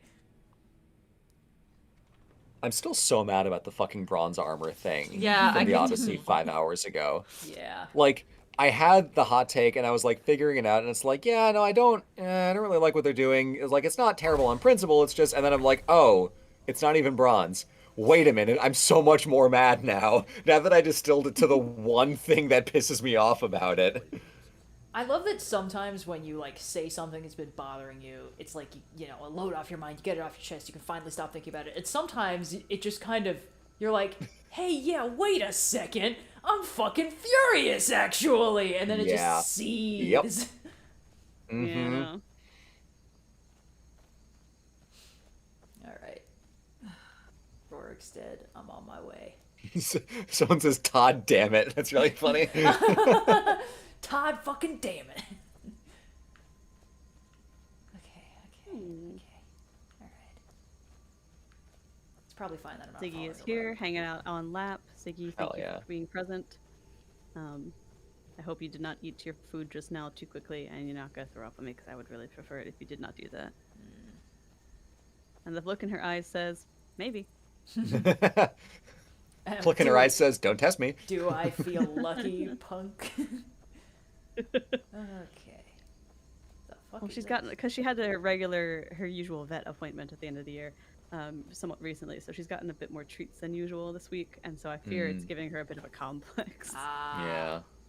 Ooh, a road. That seems like it would be important. I have not been fed in 10,000 years. And it's like, no, my man. Mother, I heard the feeder go off seconds ago, actually. There are no cheeses You're for a liar. us nieces, mother. No cheeses for us nieces. There's a fun phenomenon, because I saw also the Philly Philharmonic played along to Muppet Christmas Carol a few years ago, and then obviously just went to come on, and then what's it called? Obviously just went this weekend to see it in theaters, and there is a phenomenon when you're watching Muppet Christmas Carol where it's like, yeah, $100 donation from 7 Deadly Brevins. Thank you so much. Red, no magic for 5 minutes. Thank you. People are choosing their Can someone time at least tell me if wisely. I'm still on track to Rorik's dead, or if I've somehow managed to pass it? Just keep Just going keep west. going west. And it is on the I'll head road, west. so as long as you're on the road, you will certainly run into I'm it. certainly Just don't go on into the a mountains. road. Someone said it was on the map, but it was grayed out. So No, like, it's in Yeah, the that means she gray hasn't been to area. it yet, so she can't fast travel to right. it. But yeah, there's a phenomenon I've noticed with the Muppets, with Muppet Christmas Carol. Dragons? Where There's when we're dragons watching about? it- Do you promise? Oh my god, really? Where did you see one? Tell me. Tell me everything. No, I was too afraid to look. You're useless to me.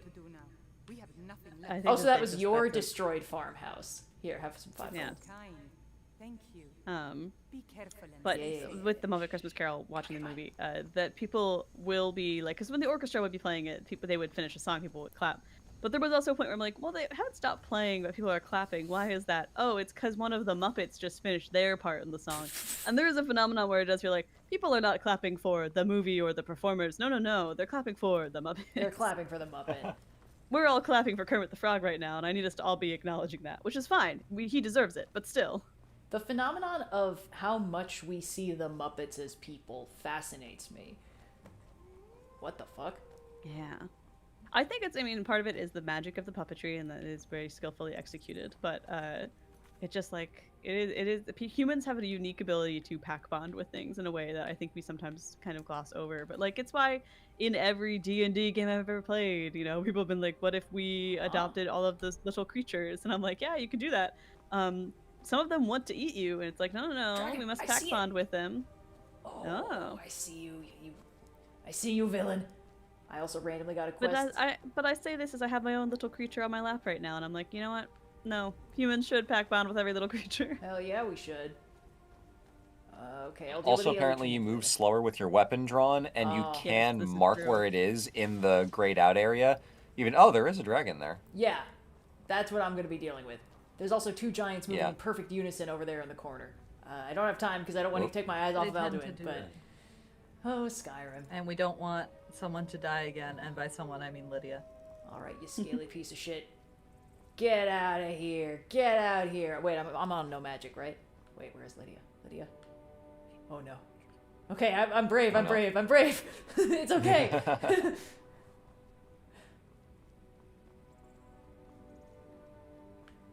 be taking this. I'll just real quick save over here. Okay, let's fucking go. Another $100 donation from Anonymous. Thank you so much. Ooh, they really want to make sure I can't timer. bring out the Undying Ghost. No magic for red. Rude. Extremely rude. Just, I want you all to know. This is very rude behavior. Hey, you! Yeah, that's right. I'm talking to you. Okay, there we go. Ziggy, you're being very sweet and cute right now. It makes me think more and more that you're gonna that you're gonna throw up on me again. I'd rather you didn't. You understand. Well, The look you're giving me says you I don't get understand. like any emails for like a solid hour, clock out, and immediately get an important email, and I'm just like, Perish. No, come back! You cheating bastard!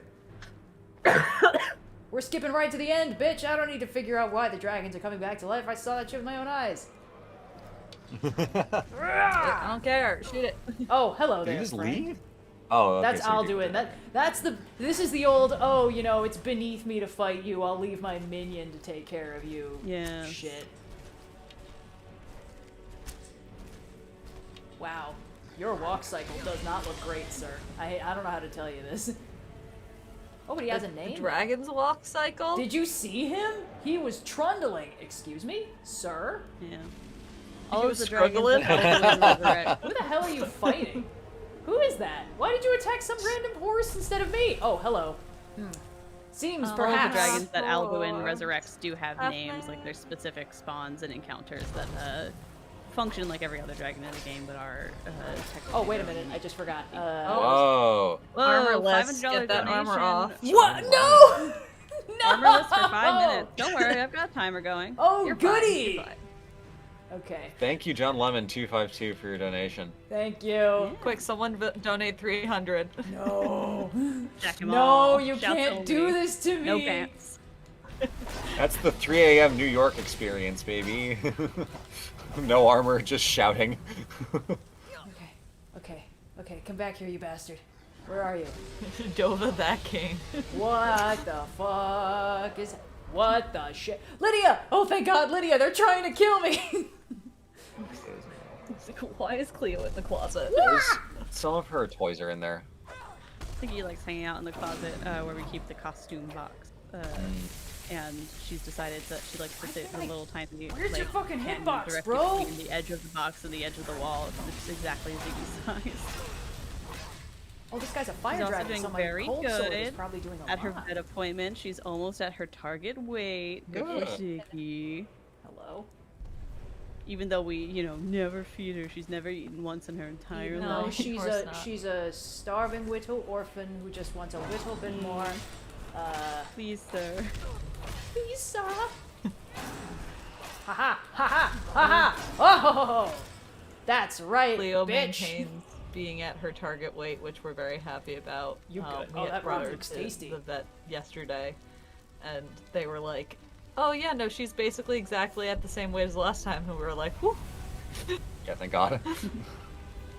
However, she will need a pretty severe teeth cleaning. That's normal. That's life. For Marie. Yeah. Usually when they hit, gosh, is she almost 7? No, she's a baby. She's always a baby. Yeah. Yeah. She's a 7-year-old kitty. 6-ish. Then they usually need some dental stuff.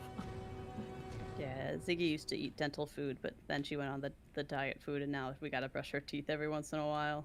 Yeah, that's exactly what happened with Cleo. She was on dental food, and then they were like, actually, she needs special food.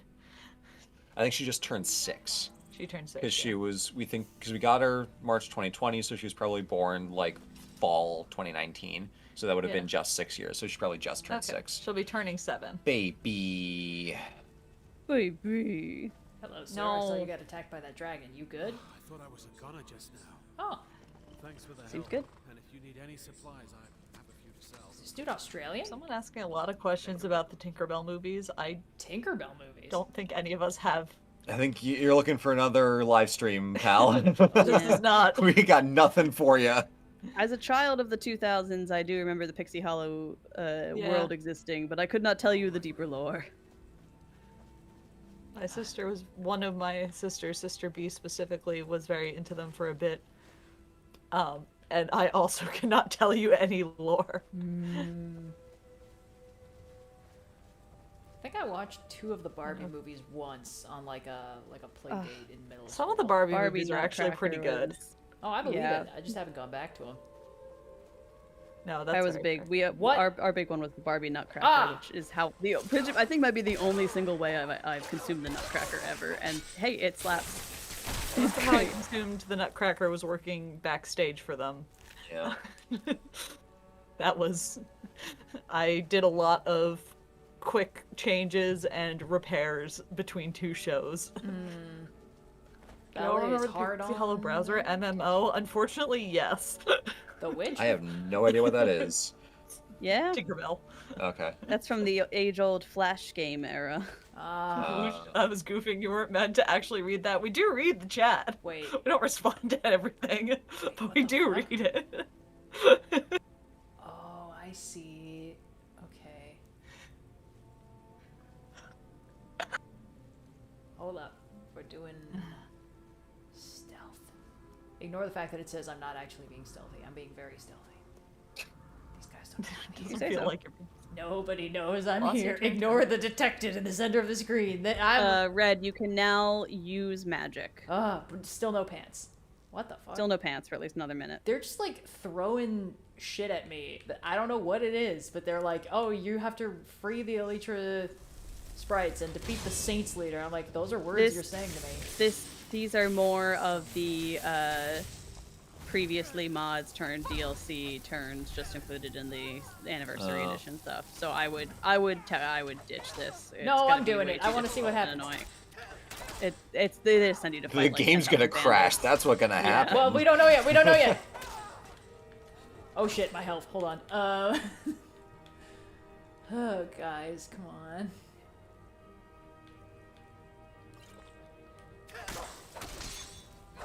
Ooh, criminy. Well, that was easy. God, this game is so weird. What? What's weird about this? Name one thing on screen that's weird right now. It's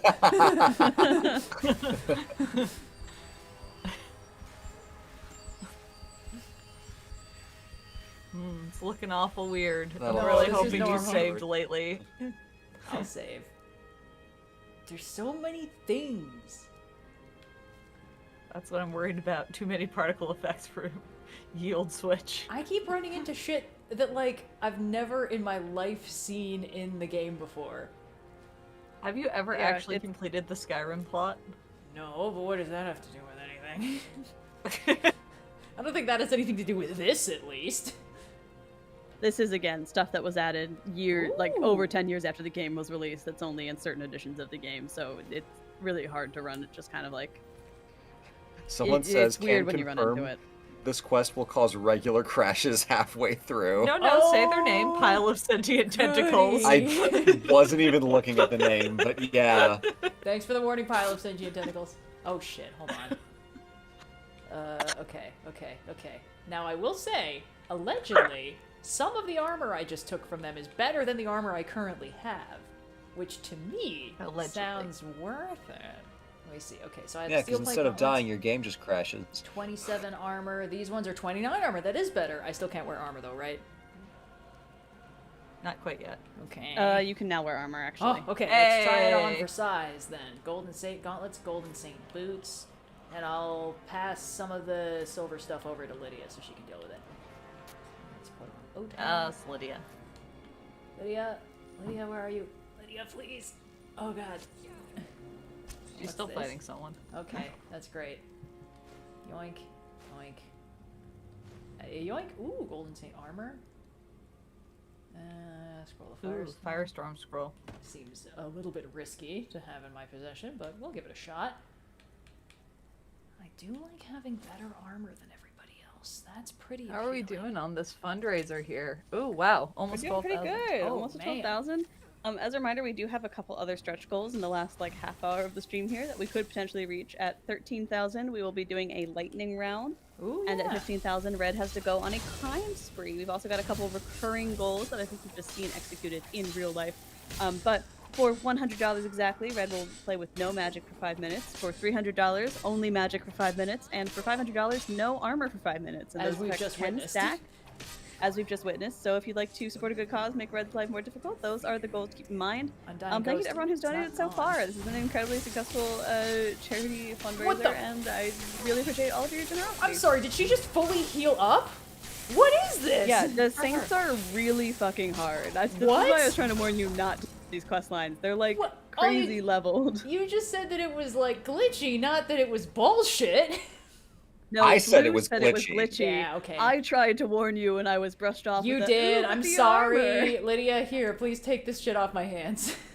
Must I carry this torch of 10,000 years of Skyrim expertise to be... Okay, I like Cassandra, I'm before sorry. me. Okay. No one would heed my warnings. Okay. Wait, is this actually... No, that's no way that's better than Otar, my boy Otar, who I had to fucking kill a lich for. Yeah, no way. Here, Lydia, take my silver armor. All right, it looks like we'll be getting one last guest. Oh god, my silver encumbered. Lydia, please, I need you to be able to carry more things. As a personal favor to me. Yeah, we got half an hour left, but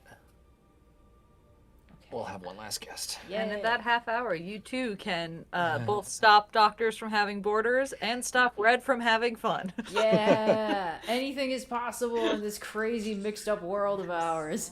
Lydia, I need you to stop complaining about having to Whether your donations are big or small, we really appreciate it. Those $1 and $5 donations really do get us up to these goals. You know They do. But yeah, we're joined by another guest here. Sorry, we're so good. Jello, do you want to say hi and introduce yourself for the chat here? Hi, I'm Jello. I fell off a plane yesterday and not feeling great. Buying a car, just got back from the bank. Whoa. Forgot this was today. Fell but I'm here off a to say- plane. Fell off a plane. Oh yeah, it was the worst plane ride I've ever been on. Oh, one of those situations. We can swap notes on that. Poison damage. Okay. Do you want to like take a nap instead? Like, granted, we only have like a half hour left in this stream, Yeah, but I'm like not- we don't want you to die because you I'm pushed not- it like the 1% too far to come hang out. I'm not gonna Whoa, be holy- here. Oh for my very gosh! What? Wow. Holy Pile of fuck! Sentient Tentacles for the $5,000 donation. That's incredibly generous, Good and that actually is lord. going to blow us past 2 stream donation goals. Wow. Oh Thank my you god. so much. Holy So, shit.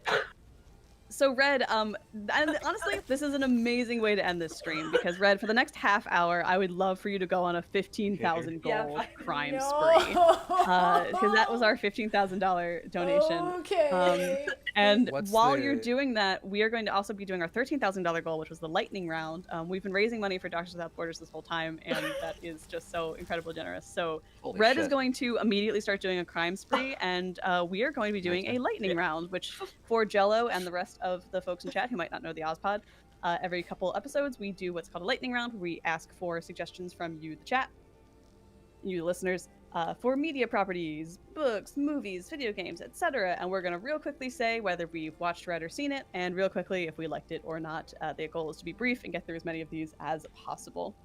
Sorry, just real quick, I have a Sentient pet pile now. of tentacles sent me into a asthma spree. Yes, I noticed. Yeah. The bug is That wasn't clear. Well, I'm thank you friends for your with very the bug generous now. donation. Holy shit. The Incredible bug is donation. my friend. The bug is Yes, following me around. it's there's a the DLC is, and later editions added this, like, basically it's like a pet system. They're followers that can carry stuff for you for the most part. What? But What? Red, I do need you to pretty much immediately do crime. Okay, Yeah, sorry. start killing some people. All right, we're going to Whiterun. If I can suggest, if I Yes. can suggest a fun type of crime Yes. that we did exactly what you're doing, but for a different charity, and we one of the goals was eat everything in one town, which it is so much stealing and will get the whole town kited trying to kill you. Oh, So I'm so down. Let's fucking go. We're eating everything in Whiterun, everybody. That's gonna be Alrighty. Well, whether or not this turns into a 15,000 bounty. That's my new goal. Yeah, you might have to kill some people. That's to fine. get We some did that people. last time lightning too. round topics in the. While in the Red chat. continues her goal to do this crime, we will be doing a lightning round starting here in the chat. So for our first lightning round, for everyone who's on the call, we have Splatoon. It looks No, fun. I've not played Splatoon. I've also not I have played not played Splatoon. Okay, let's Tried it go. on the demo. Let's go. Tried it on the demo. Didn't hook me, but the art and music are great. Yeah. Okay. Old Gods of Appalachia. Oh, I got. but that sounds pretty neat. I got band. It's by the Magnus It's Archives Old Gods of people. I got Asgard. several episodes God damn into it. it. Never heard of it. Go to sleep. Go to sleep. Go to sleep. Go to sleep. Go to sleep. Go to sleep. Stardew Valley? Yeah, man. boy. Yeah, classic. Many, Love many it. hours. Yeah, Great game. 100%. I own it on too many devices, just like Skyrim. Sinners, great movie. I don't know if anyone else has seen it, but Haven't really watched like it it. yet. Heard good things. I know it's good, but Haven't seen it. What the? Okay, great. Okay, I have to I check do all see these Age of things. Mythology in here. I've been playing it on PS5. It's fun. Yeah. I've Knights been of the Old enjoying the Republic, music. also something I've been playing and really enjoying. Yeah. Exactly what I Haven't took played from it. them. It's probably bread. Okay, next time I'll just eat it. Oh my god, I just took psychic damage from seeing Shaolin Showdown. I loved that show. I watched like Oh 2 my god, I episodes of loved it. that show. Loved it as a kid. Tried to rewatch as an adult. Does Some not hold parts up. are fun. Some doesn't hold up, but holds up less bad than a lot of other Hey things guys, do. guess Yeah, what? I bet. Don't make The bar me is think, low. Bar Don't is make low. me think of Homestar Runner. Oh my Don't put that on No, me. Homestar Runner is so much fun. Homestar Runner's fucking cracked. That's an all-timer. No, it's great, but don't make me think of that. God, strong Aurora bad the emails. webcomic, yeah. Best thing on the internet. Okay, I have accrued a Is that bounty like a- of 1 by stealing a sweet roll. And sir. Okay, hold on. Yeah, hold on. this is gonna be an endless dance of you learning how to dance around people and continue eating as much food as you can. You could also kill them for 1,000 apiece. That's true. I can get out of this early by just killing 15 guards. Mm-hmm. Why? Oh right, we're in the guard gatehouse. I feel like you and Austin saw some of that. No, I haven't seen. Red, you've seen Owl House. Yes, all of it. It's really good. Yeah. Owl House's Yeah. first Very charming. season is pretty good, and then the second season is all-time one of the best seasons of animated Yeah, television. the it's pacing- Avatar: The Last Airbender level. The pacing dramatically Legends improves. and Lattes, I have a teeny bit left to deal with. I just haven't Stop gotten through it, but it's talking, you really cheater. good. I do enjoy it. Hey, Bug, anytime you want to help out would be great. I don't think it's No. gonna. Good luck, Red. Let's harvest some venom, Bug. Delicious in Dungeon, Super great. glitched. Yes, Yeah, can't wait for Jackie the next Chan season of Adventures Dungeon Meshing. also blasting me back to my childhood. Oh, I love Really. Jackie Chan Adventures. Jackie Chan I feel Adventures holds bad. up better than Shaolin Showdown. Yeah. Severance. I don't have an opinion on Severance, but No, I hope haven't your mom watched it. is okay with that. I feel like Severance was trying to be made into like the show that everyone's watching, and then that's not what happened. I also just don't watch I- TV. I do think a lot of people were watching Severance. I watched the first episode, but then I just never got back around to sitting back. I liked it for what it was. I like he plays Ben Wyatt on Parks and Rec, and I'm blanking on his name, but I like that actor a lot. that guy. Adam Scott? Adam Scott, yes. I think he's very fun. Someone said Are we fruit at- baskets. Again, just don't make me think about that part of my life. My Another girlfriend fact. loves. My girlfriend loves Fruit Basket. I thought it was okay. It's like, don't get me wrong, it was super fun, but don't make me think about that time of my life. Thank you. Oh, It's an iconic Posh- shoujo title for a reason. Potionomics. Potionomics is a video game. I did the voice direction on Potionomics. it. Oh my god, There's there's so much food here. Very Okay, hold fun on. game. Beautiful. Blue-eyed samurai blue. I love Blue Eye Samurai. I'm not sure how the second season's gonna go because switching the characters onto 2 different continents is not good storytelling. I don't like when media has the 2 plots having completely independent of each other. That's usually bad. So I'm not holding out a ton of hope for season 2, but season 1 is great. Lord of the Rings trilogy. Books, yeah, good. dude. Extended Come on. editions of the movies, good. Regular editions, also good. Listen to the Andy I'm having Serkis a bad day. I'll just audiobook. watch Yes. the Battle of Helm's Deep in its entirety, and then I'll be Yeah. fine afterwards. Wait a minute, is this guy unkillable? Oh, this is gonna be a pain. Oh, Aurora yeah. the webcomic, awesome. Oh, shucks. Yeah. In stores, Mass go get Effect it. next on my list. I've been going through the Dragon Ages. Mass Effect coming for you, baby. There's probably I food in played here. Mass Effect 2 and I didn't get it. Like, I it was fear that you good, may but it was have, like only fine kneecapped for yourself me. a little bit by starting with 2 and not going to the first game in what is, my understanding, a very linear series for a video game series. Yeah, so I probably didn't do myself any favors. Transformers Prime? Yeah. Yeah, I watched a few episodes. It's okay. It was okay. Frieren? Haven't seen it. Haven't seen it, but Oh, I've I heard want to good see things. Frieren. I want to watch Frieren. Frieren is so popular. I think Frieren is bad. I'm sorry. It's very pretty. It's very pretty. Listen, the way they do.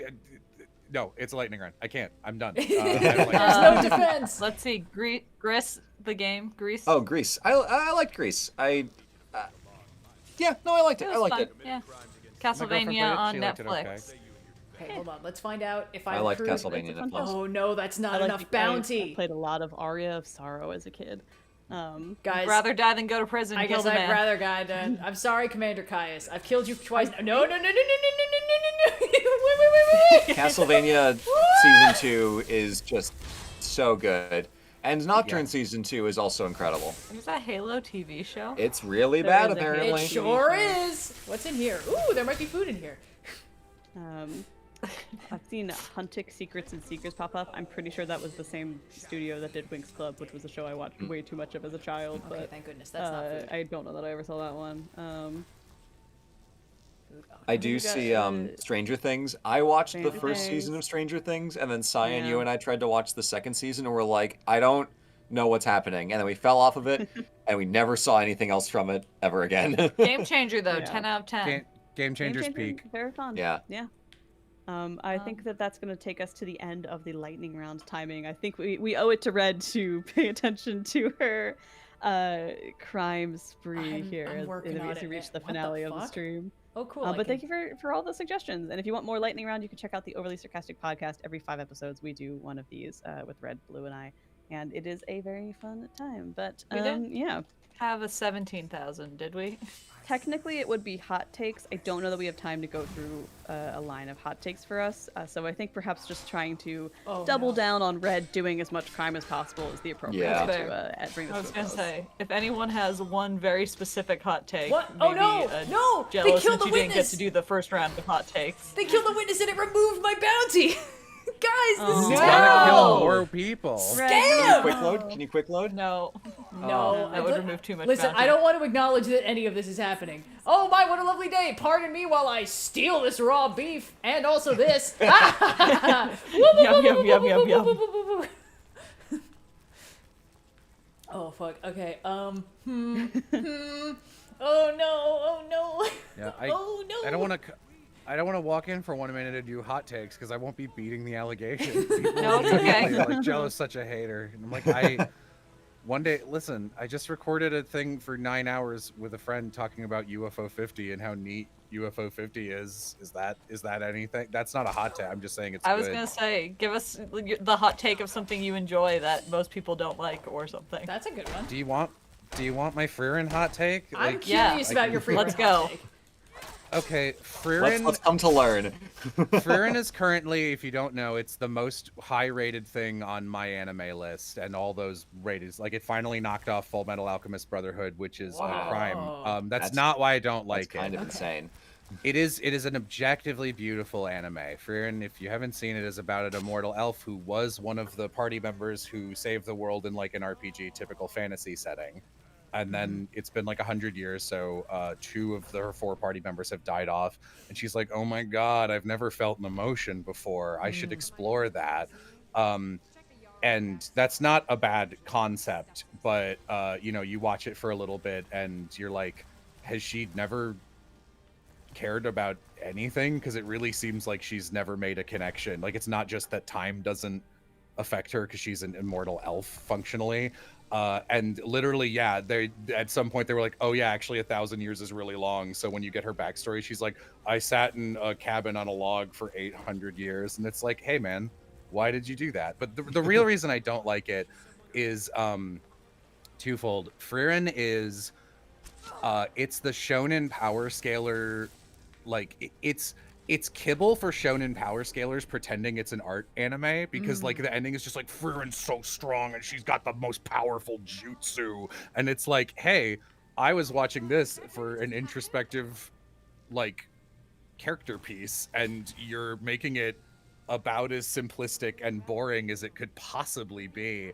And also the whole conceit of it is that Frieren is reflecting that on her whole life, and she's like, it was maybe not the best way to spend my life, not connecting with all people who could have been my friends, and realizing how much moments that we shared affected me and how much I miss them, and now I'm sharing new moments. Like the whole thing is her re-examining the way she's lived her life. And then the whole finale, it's like a 4-episode arc of a 12-episode core, is that she's like, she walks into a town and there's a demon talking, and demons are just people, but they're evil. They're are always sort of like, I guess they're supposed to be like language I'm learning getting models. to it. Okay, Don't sorry. worry. Yeah. So here's the thing. She walks into town and goes, they're talking to a demon, and goes to kill it because she's like, demons are always bad and there are literally no exceptions. Yes. And they arrest her because she's like, why are you trying to kill this guy? He's an envoy on a mission. And then they're like, well, now that we let's go back to the palace, since we were going back to the palace, even though this could only happen if we were walking outside the gates, and now we're not doing that. We just set that up so Frieren could beat us. That's a minor thing. Oh, this whole arc is all bad if you pay attention to it for 2 seconds. I'm over. Hold on, I have to eat everything. And then it's Frieren is just right. Demons are evil. They, like you guys said, you like Dungeon Meshi earlier. Dungeon Meshi is so good about creating monsters and being like, here's how they interact with their environment. Here's their ecology. Here's all their stuff. And Frieren is just like, demons are monsters that evolved to look like people so they could kill and eat people. And it's like, no, they didn't. This could not. This in no way could be the easiest way to get food. And it's just like, no, we're going to spend months and months negotiating with the humans to kill them. It's like, why? What? This is ridiculous. Just like, fine, whatever. And then she is just right. All demons are evil, and she beats them because all of Frieren's friends are the strongest people, and it's a shonen power scaling anime. And I don't know. I just think it falls flat on all of its themes. And it's very slow, and I think people get tricked because the leads are all pretty anime girls, and if they weren't pretty anime girls, I don't think anyone would give a shit about it. That's my hot. Listen, if the protagonist was like, if Frieren was a 1,000-year-old, like, if she were like a dumpy woman with age lines, no one would give a fuck. I'm just throwing that out there. I think that's true of like most anime, because a lot of the fantasy is look at these like soft, big-eyed like 20-year-olds. Guys, I'm having trouble ranking up more bounty. I think maybe I killed all the guards.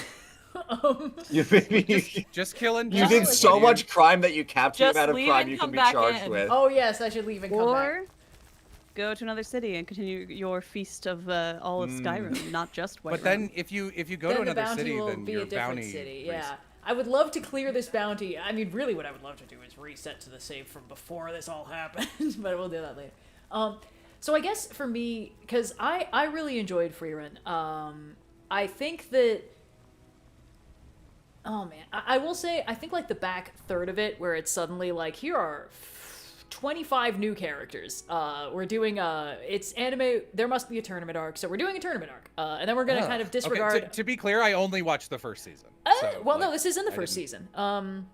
This is because there's only one season so far. The first core. Sorry, I'm still living in the mid 2000s where an anime opening changing is a new season, not a new half season. Okay, yeah, I get it. Okay, so Take your basically, weapons away, and they might not try to kill you. Well, I can try. Okay. But she needs to kill them to rack up the bounty. Well, I didn't know how high the bounty was. Let's see how high the Not bounty high is. enough. Hold on. Yeah. Oh, that's weird. It won't tell me. Pause, jump. Just says. Oh, it's too high. Okay. If you have to ask, you can't afford it. you can't pay it off once it's over like 5,000. Well, admittedly, I definitely have. Oh, really? So I can't rack up 15,000? You can rack up 50. Okay, do you Get want to there. look at what you have? Look in your settings. Yeah, there's a running counter of your like stats in the game. Other and die, one I is guess. highest Yeah, you have to bounty or, be like, total bounty. General stats, and then crime. Crime. In the Show me left-hand where- tab. What the fuck? It's Down. at the bottom. Mm-hmm. Oh, there it is. Okay. Bribes, intimidation, diseases contracted. No, so you see how you're scrolling through general right now? Crime is underneath general I see. on the Why left. is there more to Whiterun Bounty? 9,080. I'm sorry, fellas, it's not enough yet. Soon. I also don't want to be doing this. It's for charity. Charity murder. Okay, so we're at like 10,000 something. This guy should take it up to 11 something. So you just need to kill 4 more guards. I don't feel good about this.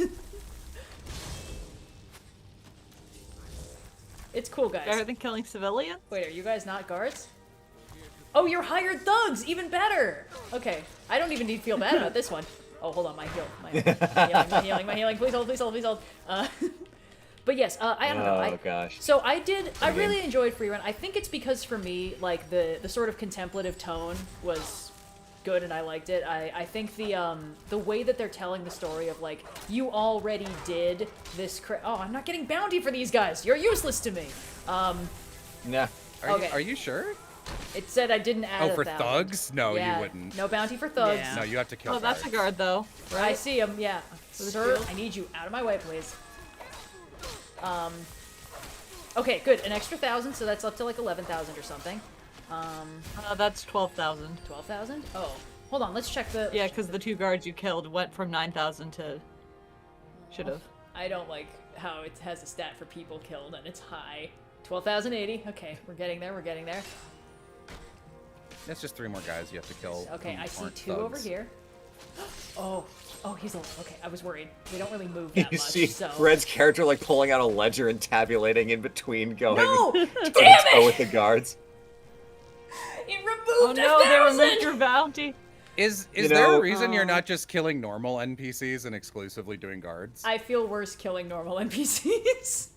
I feel like between our 2 bounties, we have satisfied over the 15,000 mark. Okay. Up to Because we've Red, what definitely she wants racked to up over 15,000 bounty, just not at once. What I want to do is not this. do. This is for charity, Red. I know. You only have 9 more What? minutes of hell. Oh my god. Okay. Take me to jail, fellas. It's very Last Unicorn on the Fleeting of Life and Ravages of Time. Oh, Last Unicorn does what Freerun's doing way better, in my opinion. I think for me... It also has the guts to be somber. Oh god, this makes me so sad. Look at this. We killed Nazim, everyone's favorite NPC. That makes you sad? On principle, yeah. And I like we'll never being... make it to the Cloud District now. I know. I like being nice in games, and this has made me sad. But I don't know. There is part of me that kind of really appreciates that in Freerun, it's like the shonen power scaling is out because Freerun is the most experienced, most powerful person alive, and that is just what it is to be a 1,000-year-old elf who's been doing magic for almost all of that time.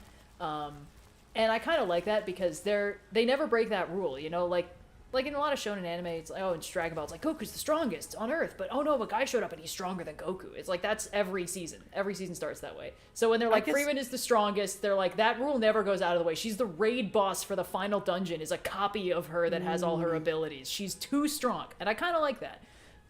So I think I see what you're saying. You know what I think does that, but does it in a way that I think is good, is Mob Psycho, where Mob Psycho immediately is like, here is Mob, he is the strongest, unquestionably. No one is stronger than him. So it's not about being the strongest. It's a show about learning how to be compassionate, and that being good at one thing doesn't, like, that's...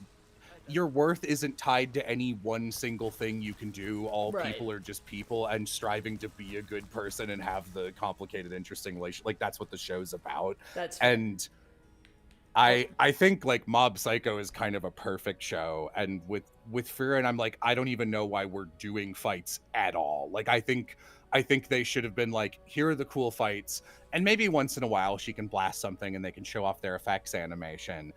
But, like, you know, then you've also got Fern and Stark, who are, like, level 90 functionally. I do also think that's kind of... There's parts of Freerun that don't really work for me, but I think it's not trying to do the thing that it would need to be doing for those two. Also, is it okay if I reload the save from before I did my murder spree? Everyone cool with that? Yeah, that's fine. Yes. Great. That's okay. I think we've satisfied the crime spree. Amazing. The blood. Oh no, all unsaved progress will be lost. That's crazy. Okay, here we go. But yeah, so I guess for me, like, what I like about Freeren is that sort of like that the grief of it. I mean, it's a prominent feature in the Haunting the Narrative video because I really like how it does. Like, she is too late to figure out how all these people work. She's too late to forge these connections because she's just never really connected with people on that level, even though, over her life, she has known quite a lot of people. And, like, we do get flashbacks.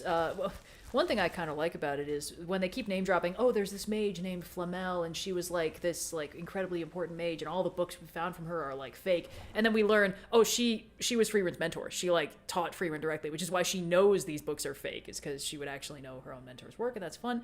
And we see flashbacks to that where it's like, oh, they're connecting, she's learning from her, but she's not, like... She doesn't care for her exactly. She's not really all that broken up about, like...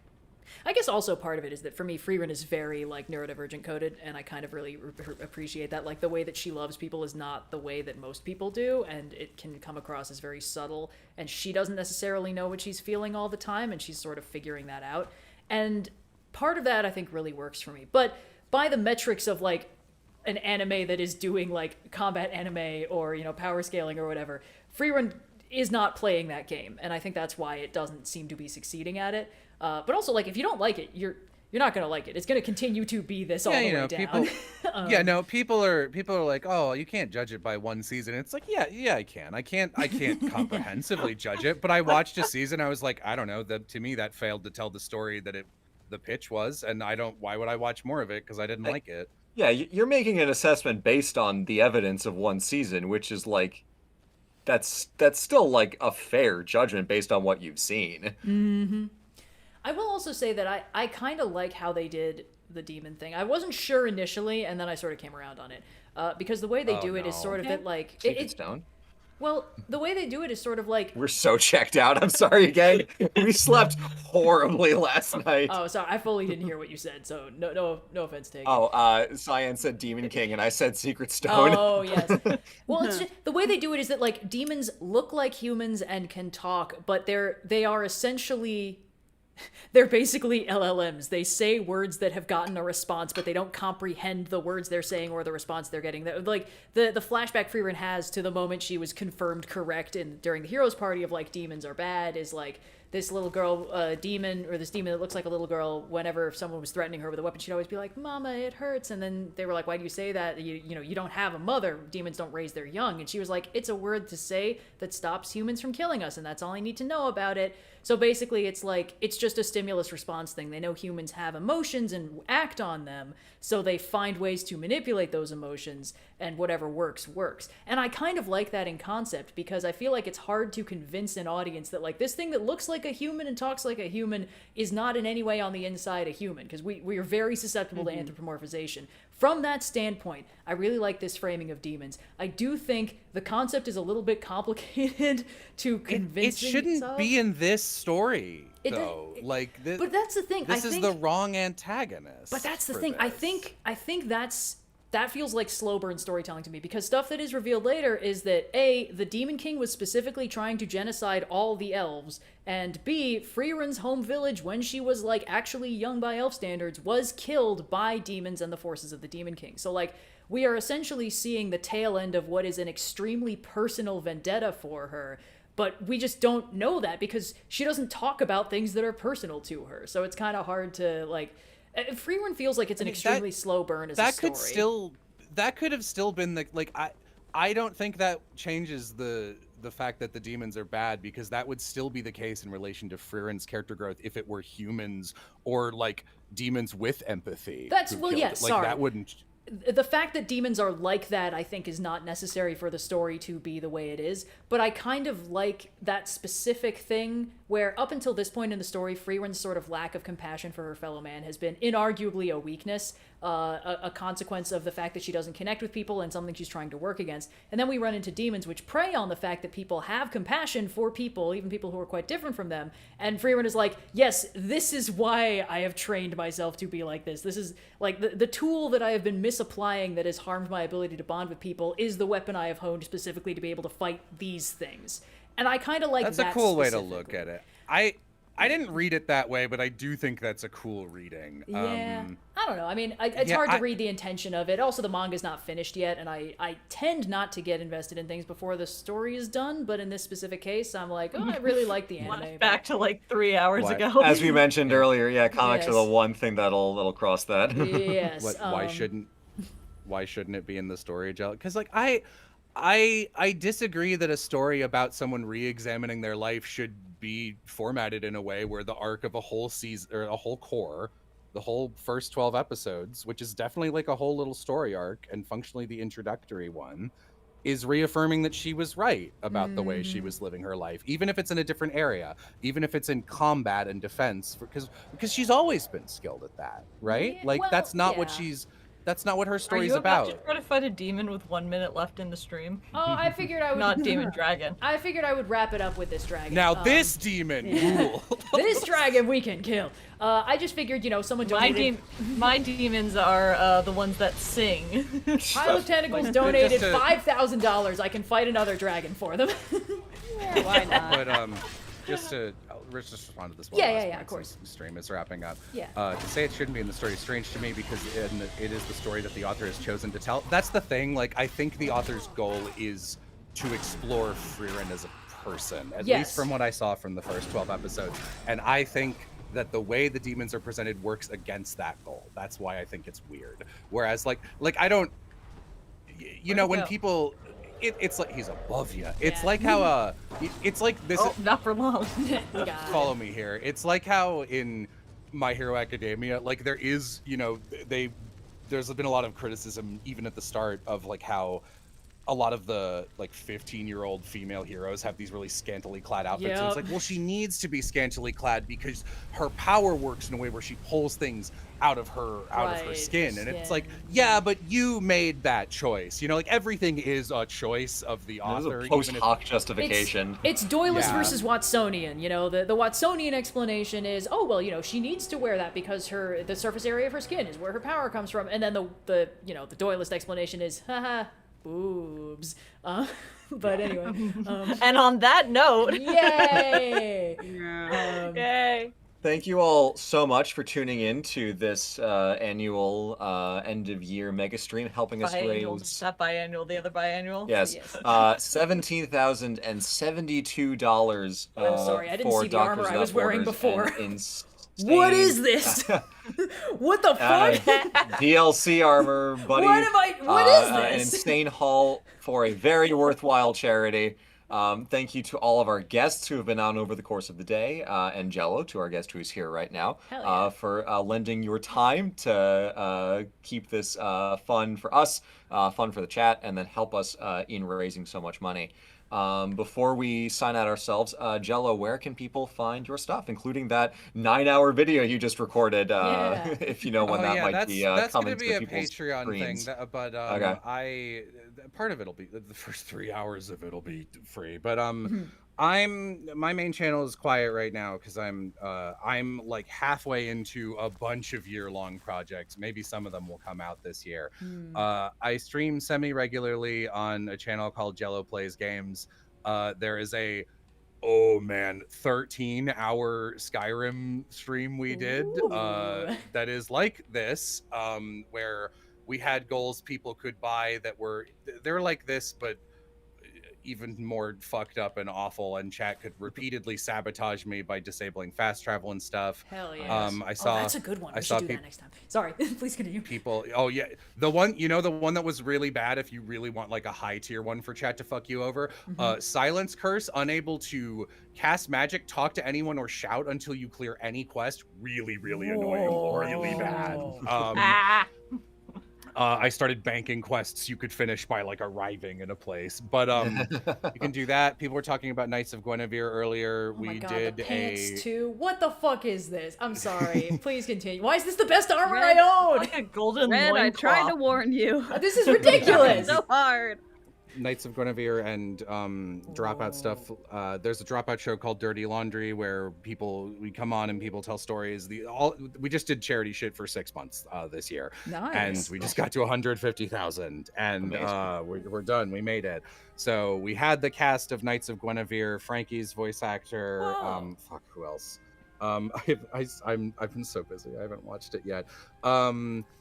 We had Kaylee McKee on there, who's also in there, and Erin Nicole Lundquist and Lauren was on there too, and they both play the villain, I think, young and old variant. So if you're into that, you can look at that. There's stuff like that. That's really cool. That's amazing. Heck yeah. Oh yeah. All right. Well, thank you all. Thank you everyone for joining, for raising money. The Doctors Without Borders is an amazing cause. Thank you to everyone who caused Red pain throughout. It's because of I'll both remember all of you. intentions that we were able to reach. No, you won't. These No, you the won't. heights of the stream. But yeah, Blue and Red. Anything to say before we head on out? Stay tuned for tomorrow. We've got a New Year's bonus podcast episode going up on the channel. Yeah. That Available should in be fun. shiny and new video as well. Yes. Yes, heck yeah. You guys have been outputting so much the last couple months. I'm paying for it, buddy. Yep. Yeah, no, I asked if you guys wanted to be on any of those, and you're like, I don't think we could do it. We're real busy, Chief. Yeah. I think you messaged me when I was like in the middle of the Journey to the West visuals. I was like, oh my god, that would be so fun. But also, if I move away from this for more than like an hour, I'm gonna just shrivel up into a raisin and die. I could tell you were dying. Yeah, but I really appreciated the invite, and thanks for joining us on this. I'm glad we can make it work, even though you had the airplane flight from hell. Yeah, I don't have time to get into that because you're wrapping up. Right? Yes. Oh boy. We can do that offline. We can do that Awesome. later. Yeah. All right. We can offline Bye, about that everybody. later. All right, bye everyone.